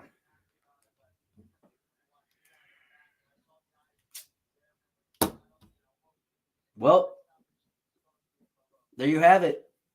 Izzy loses second round knockout to Nasruddin Imavov, which now this will automatically, I think Izzy's going to retire. No, he's not. He's saying thank you to the fans. Yeah, Izzy's done as far as like fighting goes. I mean, well, fuck a duck, man. I swear.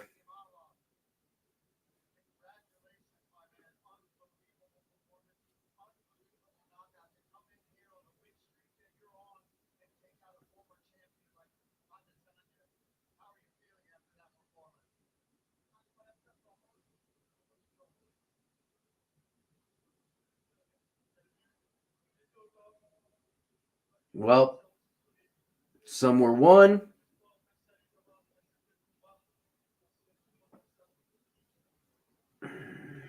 Some were lost.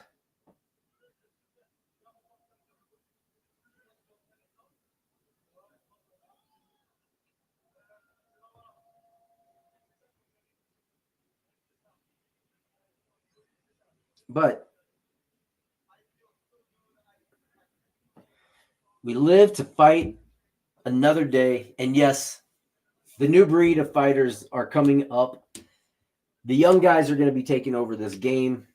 The older fighters are going to find probably less and less success as this thing goes on, obviously. But there it is. Father Time gets us all. Izzy is probably on his way out. They're going to have to give him somebody lower ranked now. maybe top 10, top 15. They'll handpick somebody for him next fight, and then I would not be surprised at all. He's going to go out on a win, though. Let's be honest. Izzy's going to go out on a win. But it is what it is. So I'll just recap it right now, because this was not my best effort. This was not my best night here. I feel like on one of the changes, if I would have gone Ziam, that was my original pick. When I first looked at it, not the one that I put out, obviously, and I won't take credit for doing it. So that was my first original pick. I originally had Bogdan Grad. I took Alexander because of the leg kicks and the ability to keep it at distance and the speed advantage. I was wrong there. I took Bueno Silva. I thought the toughness would be more. Wasn't. I took Mike Davis because I thought his fighting ability was just better.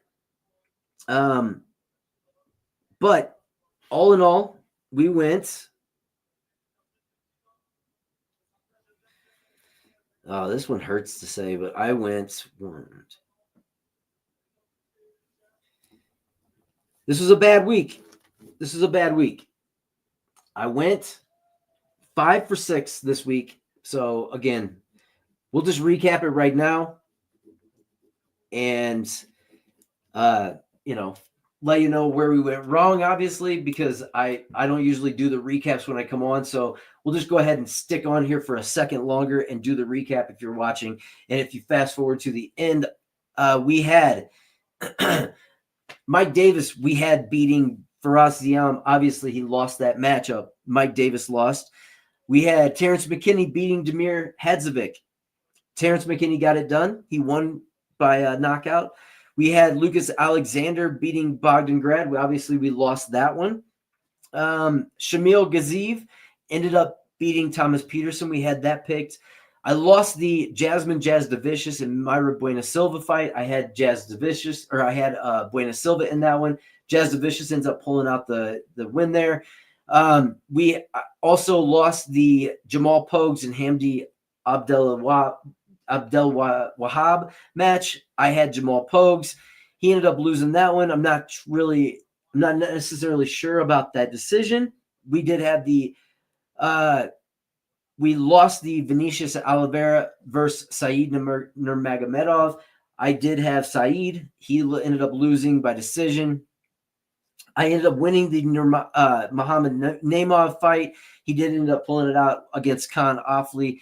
Obviously, Sergey Pavlovich got the decision versus Jarzino Rozenstruik. We had that one picked. We did pick the underdog pick of Michael Venom Page. He ends up getting the decision win against Shara Bullet. And then Adesanya gets knocked out in the second round by Nasruddin Imavov. We did not pick that one. I definitely did not see it being finished by Nasruddin. I had a feeling that if anybody was going to finish, it would probably be him, but I did not necessarily. That wasn't what I saw in that outcome. But you live, you learn, you watch, you earn. We made some money back. Not what I wanted to make back, but we did get some back. So, again, we'll shoot for next week. We won the spread. We won our streak bet. So we'll move on to the next pick. Start looking at that stuff a little bit heavier next week. I'd love to hit one of those in a row. Get that big payout, or just a big streak there, and then get a payout of some sort would be great. But if you joined me at all during this stream, I appreciate you. If you signed up and liked and subscribed to the stream, I appreciate you. Thanks for joining me. I'll be back on next week for UFC 312. Come back, join us then. Other than that, this is Be All In Sports. Subscribe to the page, leave a comment. Let us know what you thought about the live stream if you're going to check it out later. Always like to hear from new people. Always like to see your comments. Until next time, I'm going to be getting onto the next fights, working that out. I've got plenty of time today later on, so I'll be getting to work on watching that tape study, get that out as soon as possible. Watch for the next one coming up. We've got some interesting stuff coming up for next time. So we will see you again. Until then, my name is Brady. This is Be All In Sports. See ya.